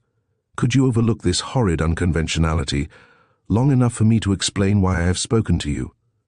I could indeed, he said, so anxiously cordial that her lovely face grew serious, and she hesitated. But he was standing aside, hat off, placing the bench at her disposal, and she seated herself, placing her book on the bench beside her. Would you mind sitting here for a few moments? She asked him gravely. Dazed, scarcely crediting the evidence of his senses, he took possession of the end of the bench with the silent obedience of a schoolboy. His attitude was irreproachable.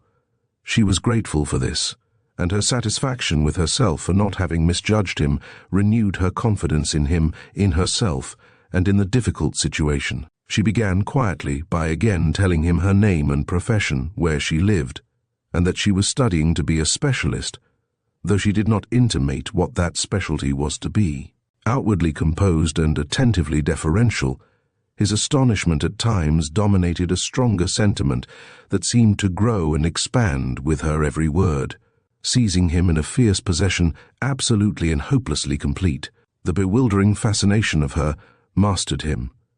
No cool analysis of what his senses were confirming could be necessary to convince him of his condition. Every word of hers, every gesture, every inflection of her sweet, clear voice, every lifting of her head, her eyes, her perfectly gloved hands, only repeated to him what he knew was a certainty. Never had he looked upon such physical loveliness, never had he dreamed of such a voice. She had asked him a question, and, absorbed in the pure delight of looking at her, he had not comprehended or answered. She flushed sensitively, accepting his silence as refusal, and he came out of his trance hastily. "I beg your pardon. I did not quite understand your question, Miss Hollis. I mean, Dr. Hollis. I asked you if you minded my noting your pulse," she said. He stretched out his right hand. She stripped off her glove, laid the tip of her middle finger on his wrist, and glanced down at the gold watch which she held. "I'm wondering," he said, laughing uncertainly, "whether you believe me to be ill. Of course it is easy to see that you have found something unusual about me, something of particular interest to a physician. Is there anything very dreadful going to happen to me, Dr. Hollis? I feel perfectly well." "Are you sure you feel well?" she asked, so earnestly that the smile on his lips faded out. "Absolutely. Is my pulse queer?" "It is not normal." He could easily account for that, but he said nothing. She questioned him for a few minutes, noted his pulse again, looked closely at the bluish circles under his eyes. Naturally, he flushed up and grew restless under the calm, grave, beautiful eyes. I have an absolutely new and carefully sterilized thermometer." She drew it from a tiny gold-initialed pocket case and looked wistfully at him. "You want to put that into my mouth?" he asked, astonished. "If you don't mind." She held it up, shook it once or twice, and deliberately inserted it between his lips. And there he sat, round-eyed, silent, the end of the thermometer protruding at a rakish angle from the corner of his mouth, and he grew redder and redder. "I don't wish to alarm you," she was saying, "but all this is so deeply significant, so full of vital interest to me, to the world, to science. What have I got? In heaven's name?" he said thickly, the thermometer wiggling in his mouth. "Ah," she exclaimed with soft enthusiasm, clasping her pretty ungloved hands. "I cannot be sure yet. I dare not be too sanguine." "Do you mean that you want me to have something queer?" he blurted out, while the thermometer wiggled with every word he uttered. No, of course I don't want you to be ill," she said hastily. "Only, if you are ill, it will be a wonderful thing for me. I mean that I am intensely interested in certain symptoms which—" She gently withdrew the glass tube from his lips and examined it carefully. "Is there anything the matter?" he insisted, looking at the instrument over her shoulder. She did not reply. Pure excitement rendered her speechless. "I seem to feel all right," he added uneasily. "If you really believe that there's anything wrong with me, I'll stop in to see my doctor." "Your doctor?" she repeated, appalled. "Yes, certainly. Why not?" "Don't do that. Please don't do that. Why I discovered this case. I beg you most earnestly to let me observe it. You don't understand the importance of it. You don't begin to dream of the rarity of this case, how much it means to me." He flushed up. "Do you intend to intimate that I am afflicted with some sort of rare and strange DD disease?" he stammered. "I dare not pronounce upon it too confidently," she said with enthusiasm. "I have not yet absolutely determined the nature of the disease. But oh, I am beginning to hope—" "Then I am diseased," he faltered. "I've got something anyhow, is that it? Only you are not yet perfectly sure what it is called. Is that the truth, Miss Hollis?" "How can I answer positively until I've had time to observe these symptoms? It requires time to be certain. I do not wish to alarm you, but it is my duty to say to you that you should immediately place yourself under medical observation. You think that? I do. I am convinced of it. Please understand me. I do not pronounce upon these visible symptoms. I do not express an unqualified opinion. But I could be in a position to do so if you consent to place yourself under my observations and care. For these suspicious symptoms are not only very plainly apparent to me, but were even noted by that old gentleman whom you may perhaps have observed conversing with me. Yes, I saw him. Who is he? Dr. Austin Atwood, said the girl solemnly. Oh, and you say he also observed something queer about me. What did he see? Are there spots on me? Am I turning any remarkable colour? Am I— And in the very midst of his genuine alarm, he suddenly remembered the makeup box and what the tracer of lost persons had done to his eyes. Was that it? Where was the tracer, anyway? He had promised to appear. And then Carden recollected the grey wig and whiskers, that the tracer had waved at him from the cupboard, bidding him note them well. Could that beaming, benignant, tottering old gentleman have been the tracer of lost persons himself?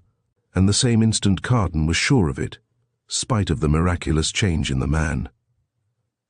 Then logic came to his aid, and, deducing with care and patience, an earnest conviction grew within him that the dark circles under his eyes and the tottering old gentleman resembling Dr. Austin Atwood had a great deal to do with this dreadful disease, which Dr. Hollis desired to study.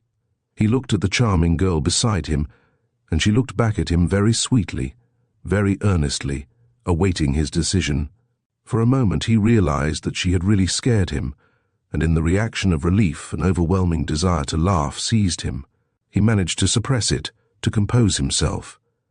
Then he remembered the tracer's admonition to acquiesce in everything, do what he was told to do, not to run away, and to pay his court at the first decent opportunity. He had no longer any desire to escape. He was quite willing to do anything she desired. "Do you really want to study me, Dr. Hollis?" he asked, feeling like a hypocrite. "Indeed I do," she replied fervently. "You believe me worth studying?" "Oh, truly, truly you are. You don't suspect, you cannot conceive how important you have suddenly become to me. Then I think you had better take my case, Dr. Hollis," he said seriously. "I begin now to realize that you believe me to be a sort of freak and afflicted curiosity, and that in the interest of medicine. I ought to go to an asylum or submit myself to the ceaseless observation of a competent private physician. I think it best for you to place yourself in my care," she said.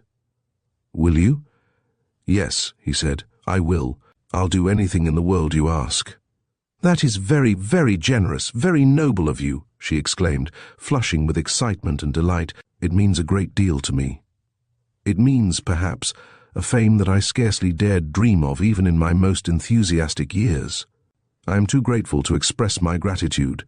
Coherently, I am trying to say to you that I thank you, that I recognize in you those broad, liberal, generous qualities which, from your appearance and bearing, I thought perhaps you must possess." She colored again very prettily. He bowed, and ventured to remind her that she had not yet given him the privilege of naming himself. "That is true," she said, surprised. "I had quite forgotten it." But when he named himself, she raised her head, startled. "Victor Carden," she repeated. "You are the artist, Victor Carden." "Yes," he said, watching her dilated eyes like two violet-tinted jewels. For a minute she sat looking at him, and imperceptibly a change came into her face, and its bewildering beauty softened as the vivid tints died out, leaving her cheeks almost pale. "It is a pity," she said under her breath. All the excitement, all the latent triumph, all the scarcely veiled eager enthusiasm had gone from her now. "A pity," he repeated, smiling. "Yes. I wish it had been only an ordinary man. Why should this happen to you? You have done so much for us, all made us forget ourselves in the beauty of what you offer us. Why should this happen to— But you have not told me yet what has happened to me, Miss Hollis." She looked up, almost frightened. "Are you our Victor Carden? I do not wish to believe it. You have done so much for the world. You have taught us to understand and desire all that is noble and upright and clean, beautiful. To desire it, to aspire toward it, to venture to live the good, true, wholesome lives that your penciled creations must lead to wear such beautiful bodies and such divine eyes. "Do you care for my work?" he asked, astonished and moved. "I? Yes, of course I do. Who does not?" "Many," he replied simply. "I am sorry for them," she said. They sat silent for a long while. At first his overwhelming desire was to tell her of the deception practiced upon her, but he could not do that, because in exposing himself he must fail in loyalty to the tracer of lost persons. Besides, she would not believe him. She would think him mad if he told her that the old gentleman she had taken for Dr. Atwood was probably Mr. Keene, the tracer of lost persons. Also, he himself was not absolutely certain about it. He had merely deduced as much. "Tell me," he said very gently, "what is the malady from which you believe I am suffering?" For a moment she remained silent, then, face averted, laid her finger on the book beside her. "That," she said unsteadily. He read aloud, "Lamour's disease, a treatise in 16 volumes by Eros Lamour, M.D., M.S., F.B.A., M.F.H. "All that?" he asked guiltily. "I don't know, Mr. Carden. Are you laughing at me? Do you not believe me?" She had turned suddenly to confront him, surprising a humorous glimmer in his eyes. "I really do not believe I am seriously ill," he said, laughing in spite of her grave eyes. "Then perhaps you had better read a little about what Lamour describes as the symptoms of this malady," she said sadly. "Is it fatal?" he inquired. "Ultimately. That is why I desire to spend my life in studying means to combat it. That is why I desire you so earnestly to place yourself under my observation and let me try." "Tell me one thing," he said. "Is it contagious? Is it infectious? No. Then I don't mind your studying me all you wish, Dr. Hollis. You may take my temperature every 10 minutes if you care to. You may observe my pulse every 5 minutes if you desire. Only please tell me how this is to be accomplished, because, you see, I live in the Sherwood studio building, and you live on Madison Avenue. I have a ward, a room fitted up with every modern surgical device, every improvement," she said. "It adjoins my office. Would you mind living there for a while, say for a week at first, until I can be perfectly certain in my diagnosis?" "Do you intend to put me to bed?" he asked, appalled. "Oh, no. Only I wish to watch you carefully and note your symptoms from moment to moment. I also desire to try the effects of certain medicines on you." "What kind of medicines?" he asked uneasily. "I cannot tell yet. Perhaps antitoxin, I don't know, perhaps formalin later. Truly, Mr. Carden, this case has taken on a graver, a more intimate significance since I have learned who you are. I would have worked hard to save any life. I shall put my very heart and soul into my work to save you, who have done so much for us all." The trace of innocent emotion in her voice moved him. "I am really not ill," he said unsteadily. "I cannot let you think I am. Don't speak that way, Mr. Carden. I am perfectly miserable over it. I don't feel any happiness in my discovery now. Not the least bit.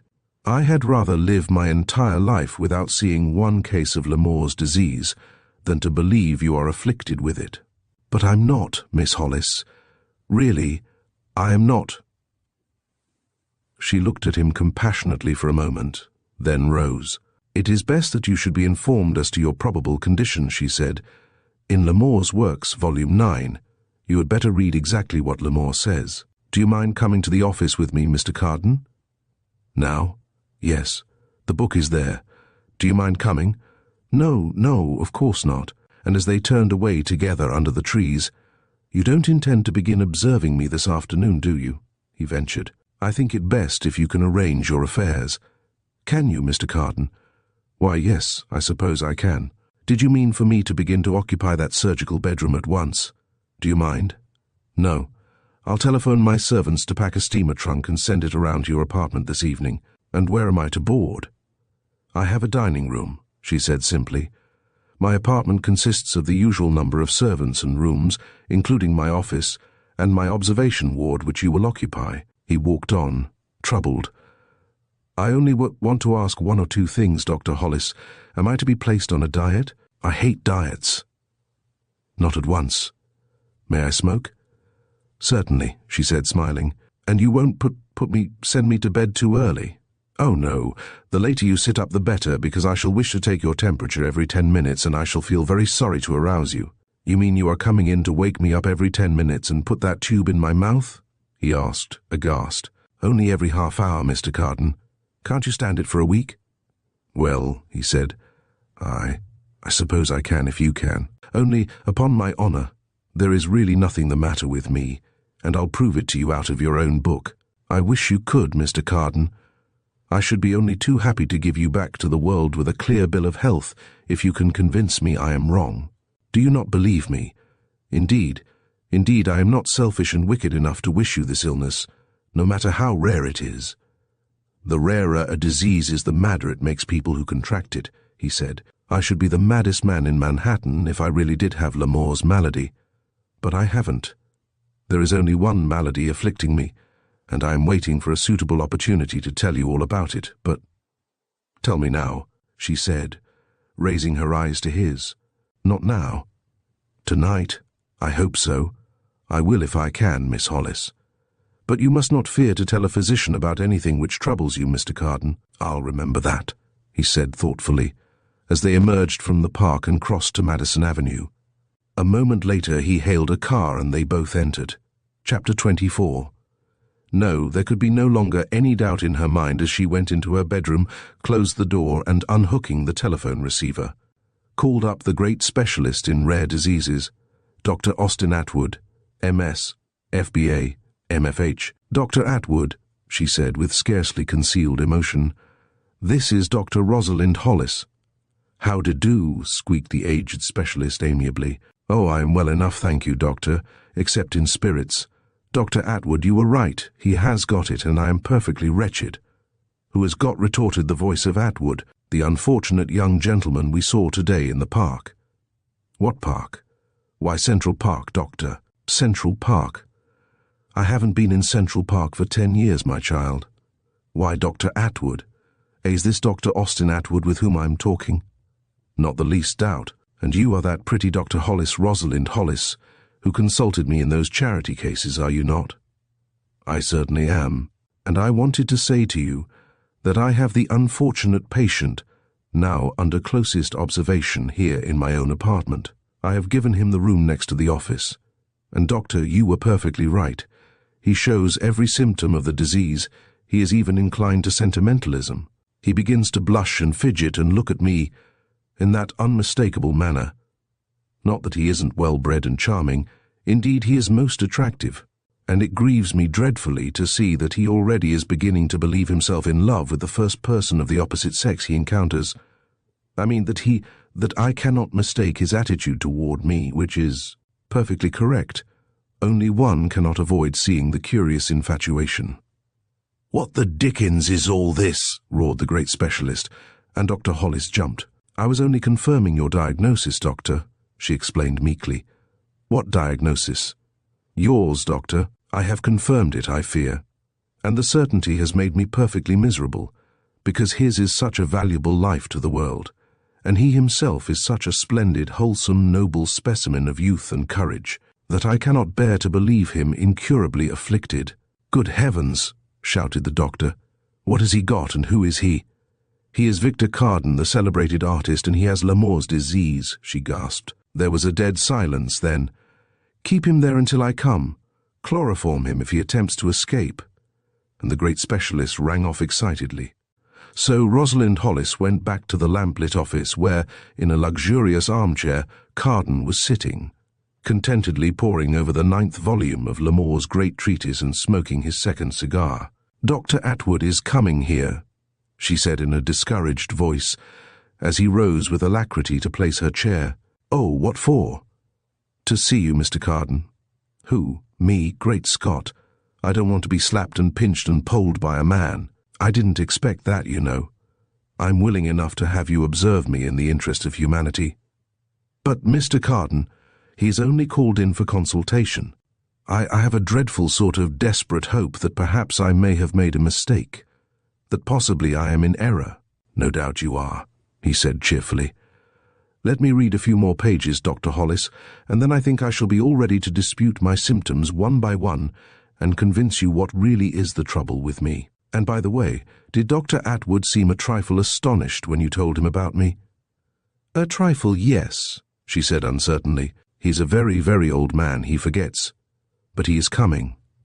Oh, and didn't he appear to recollect seeing me in the park? Not clearly. He is very old, you know.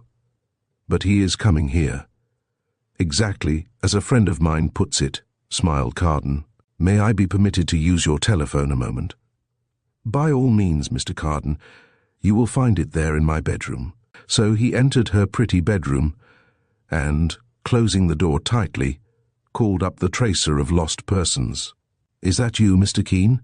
This is Mr. Carden. I'm head over heels in love. I simply must win her, and I'm going to try. If she will not listen to me, I'll certainly go to smash. And what I want you to do is to prevent Atwood from butting in. Do you understand? Yes, Dr. Austin Atwood. Keep him away somehow. Yes, I'm here, at Dr. Hollis's apartments, under anxious observation. She is the only woman in the world. I'm mad about her, and getting madder every moment. She is the most perfectly splendid specimen of womanhood. What? Oh, yes. I rang you up to ask you whether it was you in the park today. That old gentleman, what? Yes, in Central Park. Yes, this afternoon. No, he didn't resemble you, and Dr. Hollis took him for Dr. Atwood. What are you laughing about? I can hear you laughing. Was it you? What do I think? Why, I don't know exactly what to think, but I suppose it must have been you. Was it? Oh, I see. You don't wish me to know. Certainly you are quite right. Your clients have no business behind the scenes. I only asked out of curiosity. All right, goodbye. He came back to the lamp-lit office, which was more of a big, handsome, comfortable living room than a physician's quarters, and for a moment or two he stood on the threshold, looking around. In the pleasant, subdued light of the lamp, Rosalind Hollis looked up and around, smiling involuntarily to see him standing there. Then, serious, silent, she dropped her eyes to the pages of the volume he had discarded, Volume 9 of Lamore's great works. Even with the evidence before her, corroborated in these inexorably scientific pages, which she sat so sadly turning, she found it almost impossible to believe that this big, broad-shouldered, attractive young man could be fatally stricken. Twice her violet eyes stole toward him, twice the thick lashes veiled them, and the printed pages on her knee sprang into view, and the cold precision of the type confirmed her fears remorselessly. The trained scrutiny of the observer will detect in the victim of this disease a peculiar and indefinable charm, a strange symmetry which, on closer examination, reveals traces of physical beauty almost superhuman. Again her eyes were lifted to Carden, again she dropped her white lids. Her worst fears were confirmed. Meanwhile he stood on the threshold looking at her, his pulses racing, his very soul staring through his eyes, and within him every sense clamoring out revolt at the deception, demanding confession and its penalty. "I can't stand this," he blurted out, and she looked up quickly, her face blanched with foreboding. "Are you in pain?" she asked. "No, not that sort of pain. Won't you please believe that I am not ill? I'm imposing on you. I'm an imposter. There's nothing whatever the trouble with me except something that I want to tell you if you'll let me. Why should you hesitate to confide in a physician? Mr. Carden?" He came forward slowly. She laid her small hand on the empty chair which faced hers, and he sank into it, clasping his restless hands under his chin. "You are feeling depressed," she said gently. Depression was a significant symptom. 3 chapters were devoted to it. I'm depressed, of course. I'm horribly depressed and ashamed of myself, because there is nothing on earth the matter with me, and I've let you think there is. She smiled mournfully. This was another symptom of a morbid state. She turned, unconsciously, to Paige to verify her observation. "See here, Miss Hollis," he broke out, "haven't I any chance to convince you that I am not ill? I want to be honest without involving a friend of mine. I can't endure this deception. Won't you let me prove to you that these symptoms are only significant of something else?" She looked straight at him, considering him in silence. "Let us begin with those dark circles under my eyes," he said desperately. "I found some cold cream in my room, and look, they are practically gone. At any rate, If there is a sort of shadow left, it's because I use my eyes in my profession. Dr. Lamore says that the dark circles disappear anyway," said the girl, unconvinced. "Cold cream had nothing to do with it, but it did, really it did. And as for the other symptoms, I can't help my pulses when you touch me. Please, Mr. Carden. I don't mean to be impertinent. I am trying my hardest to tell the truth. And my pulses do gallop when you test them. They're galloping now, this very moment." "Let me try them," she said coolly, laying her hand on his wrist. "Didn't I say so?" he insisted grimly. "And I'm turning red too. But those symptoms mean something else. They mean Mr. Carden."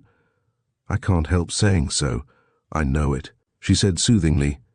"These sentimental outbursts are part of the disease." "Good heavens!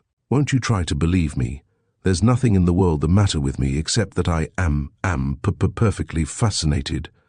"You must struggle against it, Mr. Carden. That is only part of the—" "It isn't. It isn't. It's you. It's your mere presence, your personality, your charm, your beauty, your loveliness, your—" "Mr. Carden, I beg of you. It is part of my duty to observe symptoms, but you are making it very hard for me, very difficult. I am only proving to you that it isn't Lamore's disease which does stunts with my pulses, my temperature, my color. I'm not morbid, except when I realize my deception.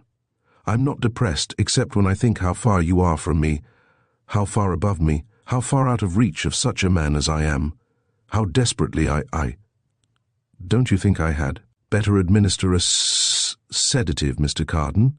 she said, distressed. "I don't care. I'll take anything you give me, as long as you give it to me. I'll swallow pint after pint of pills. I'll Fletcherize 'em. I'll luxuriate in poison, anything." She was hastily running through the pages of the 9th volume to see whether the symptoms of sentimental excitement ever turned into frenzy. "What can you learn from that book?" he insisted, leaning forward to see what she was reading. "Anyway, Dr. Lamore married his patient so early in the game that all the symptoms disappeared. And I believe the trouble with his patient was my trouble. She had every symptom of it until he married her. She was in love with him, that is absolutely all." Rosalind Hollis raised her beautiful, incredulous eyes. "What do you mean, Mr. Carden?" "I mean that, in my opinion, there's no such disease as Lamore's disease. That young girl was in love with him. Then he married her at last, and presto! All the symptoms vanished, the pulse, the temperature, the fidgets, the blushes, the moods, the whole business. What about the strangely curious manifestations of physical beauty, superhuman symmetry, Mr. Carden? Do you notice them?" And he gasped. "A yes in modified measure." "In certainly," she said firmly, but the slow glow suffusing her cheeks was disconcerting her. Then his own face began to reflect the splendid color in hers. Their eyes met, dismayed. "There are 16 volumes about this disease," she said. "There must be such a disease." "There is," he said. "I have it badly, but I never had it before I first saw you in the park." "Mr. Carden, this is the wildest absurdity. I know it. Wildness is a symptom. I'm mad as a hatter. I've got every separate symptom, and I wish it was infectious and contagious and catching and fatal." She made an effort to turn the pages to the chapter entitled Manias and Illusions, but he laid his hand across the book, and his clear eyes defied her. "Mr. Carden—" Her smooth hand trembled under his, then, suddenly nerveless, relaxed. With an effort she lifted her head. Their eyes met, spellbound. "You have every symptom," he said unsteadily. "Everyone. What have you to say?" Her fascinated eyes held his. "What have you to say?" he repeated under his breath. "You, with every symptom, and your heavenly radiant beauty to confirm them, that splendid youthful loveliness which blinds and stuns me as I look, as I speak, as I tell. You, that I love you. That is my malady. That is the beginning and the end of it, love." She sat speechless, immovable, as one under enchantment. "All my life," he said, "I have spent in painting shadows. But the shadows were those dim celestial shapes cast by your presence in the world. You tell me that the world is better for my work, that I have offered my people beauty and a sort of truth, which they had never dreamed of until I revealed it. Yet what inspired me, was the shadow only, for I had never seen the substance. I had never believed I should ever see the living source of the shadows which inspired me, and now I see, now I have seen with my own eyes. Now the confession of faith is no longer a blind creed, born of instinct. You live, you are you. What I believed from necessity I find proved in fact. The occult no longer can sway one who has seen, and you, who without your knowledge or mine, have always been the one and only source of any good in me or in my work. Why is it strange that I loved you at first sight, that I worshipped you at first breath?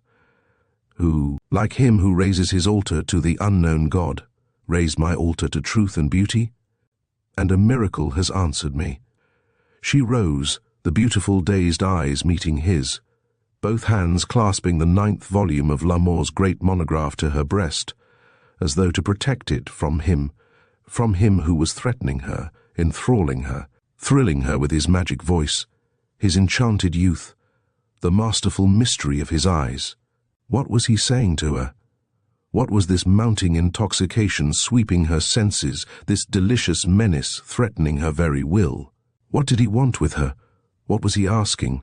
What was he doing now, with both her hands in his, and her gaze deeply lost in his, and the 9th volume of Lamour on the floor between them, sprawling there, abandoned, waving its helpless, discredited leaves in air discredited, abandoned, obsolete as her own specialty, her life's work? He had taken that, too taken her life's work from her. And in return she was holding nothing. Nothing except a young man's hands, strong, muscular hands, which, after all, were holding her own imprisoned. So she had nothing in exchange for the 9th volume of Lamour, and her life's work had been annihilated by a smile, and she was very much alone in the world, very isolated and very youthful. After a while, she emerged from the chaos of attempted reflection and listened to what he was saying. He spoke very quietly, very distinctly, not sparing himself, laying bare every deception without involving anybody except himself. He told her the entire history of his case. Excluding Mr. Keene in person, he told her about his aunt, about his birthday, about his determination to let the legacy go. Then, in a very manly way, he told her that he had never before loved a woman, and fell silent, her hands a dead weight in his. She was surprised that she could experience no resentment. A curious inertia crept over her. She was tired of expectancy, tired of effort, weary of the burden of decision. Life and its problems overweighted her. Her eyes wandered to his broad young shoulders, then were raised to his face. "What shall we do?" she asked innocently. Unresisting, she suffered him to explain. His explanation was not elaborate. He only touched his lips to her hands and straightened up, a trifle pale. After a moment, they walked together to the door, and he took his hat and gloves from the rack. "Will you come tomorrow morning?" she asked. "Yes." "Come early. I am quite certain of how matters are with me. Everything has gone out of my life, everything I once cared for, all the familiar things. So come early, for I am quite alone without you." "And I without you, Rosalind. That is only right," she said simply. "I shall cast no more shadows for you. Are you going? Oh, I know it is best that you should go, but—" He halted. She laid both hands in his. "We both have it," she faltered, "every symptom. And you will come early, won't you?" As we conclude The Tracer of Lost Persons, the echoes of Gatewood's journey linger in our minds. His quest for the ideal woman and the meaning of his existence leaves us pondering our own lives and aspirations. Chambers masterfully weaves a story that not only entertains, but also invites reflection on the complexities of love and loneliness. Thank you for joining us on this literary adventure. We hope this story has sparked your imagination and inspired you to seek out the hidden depths in your own life.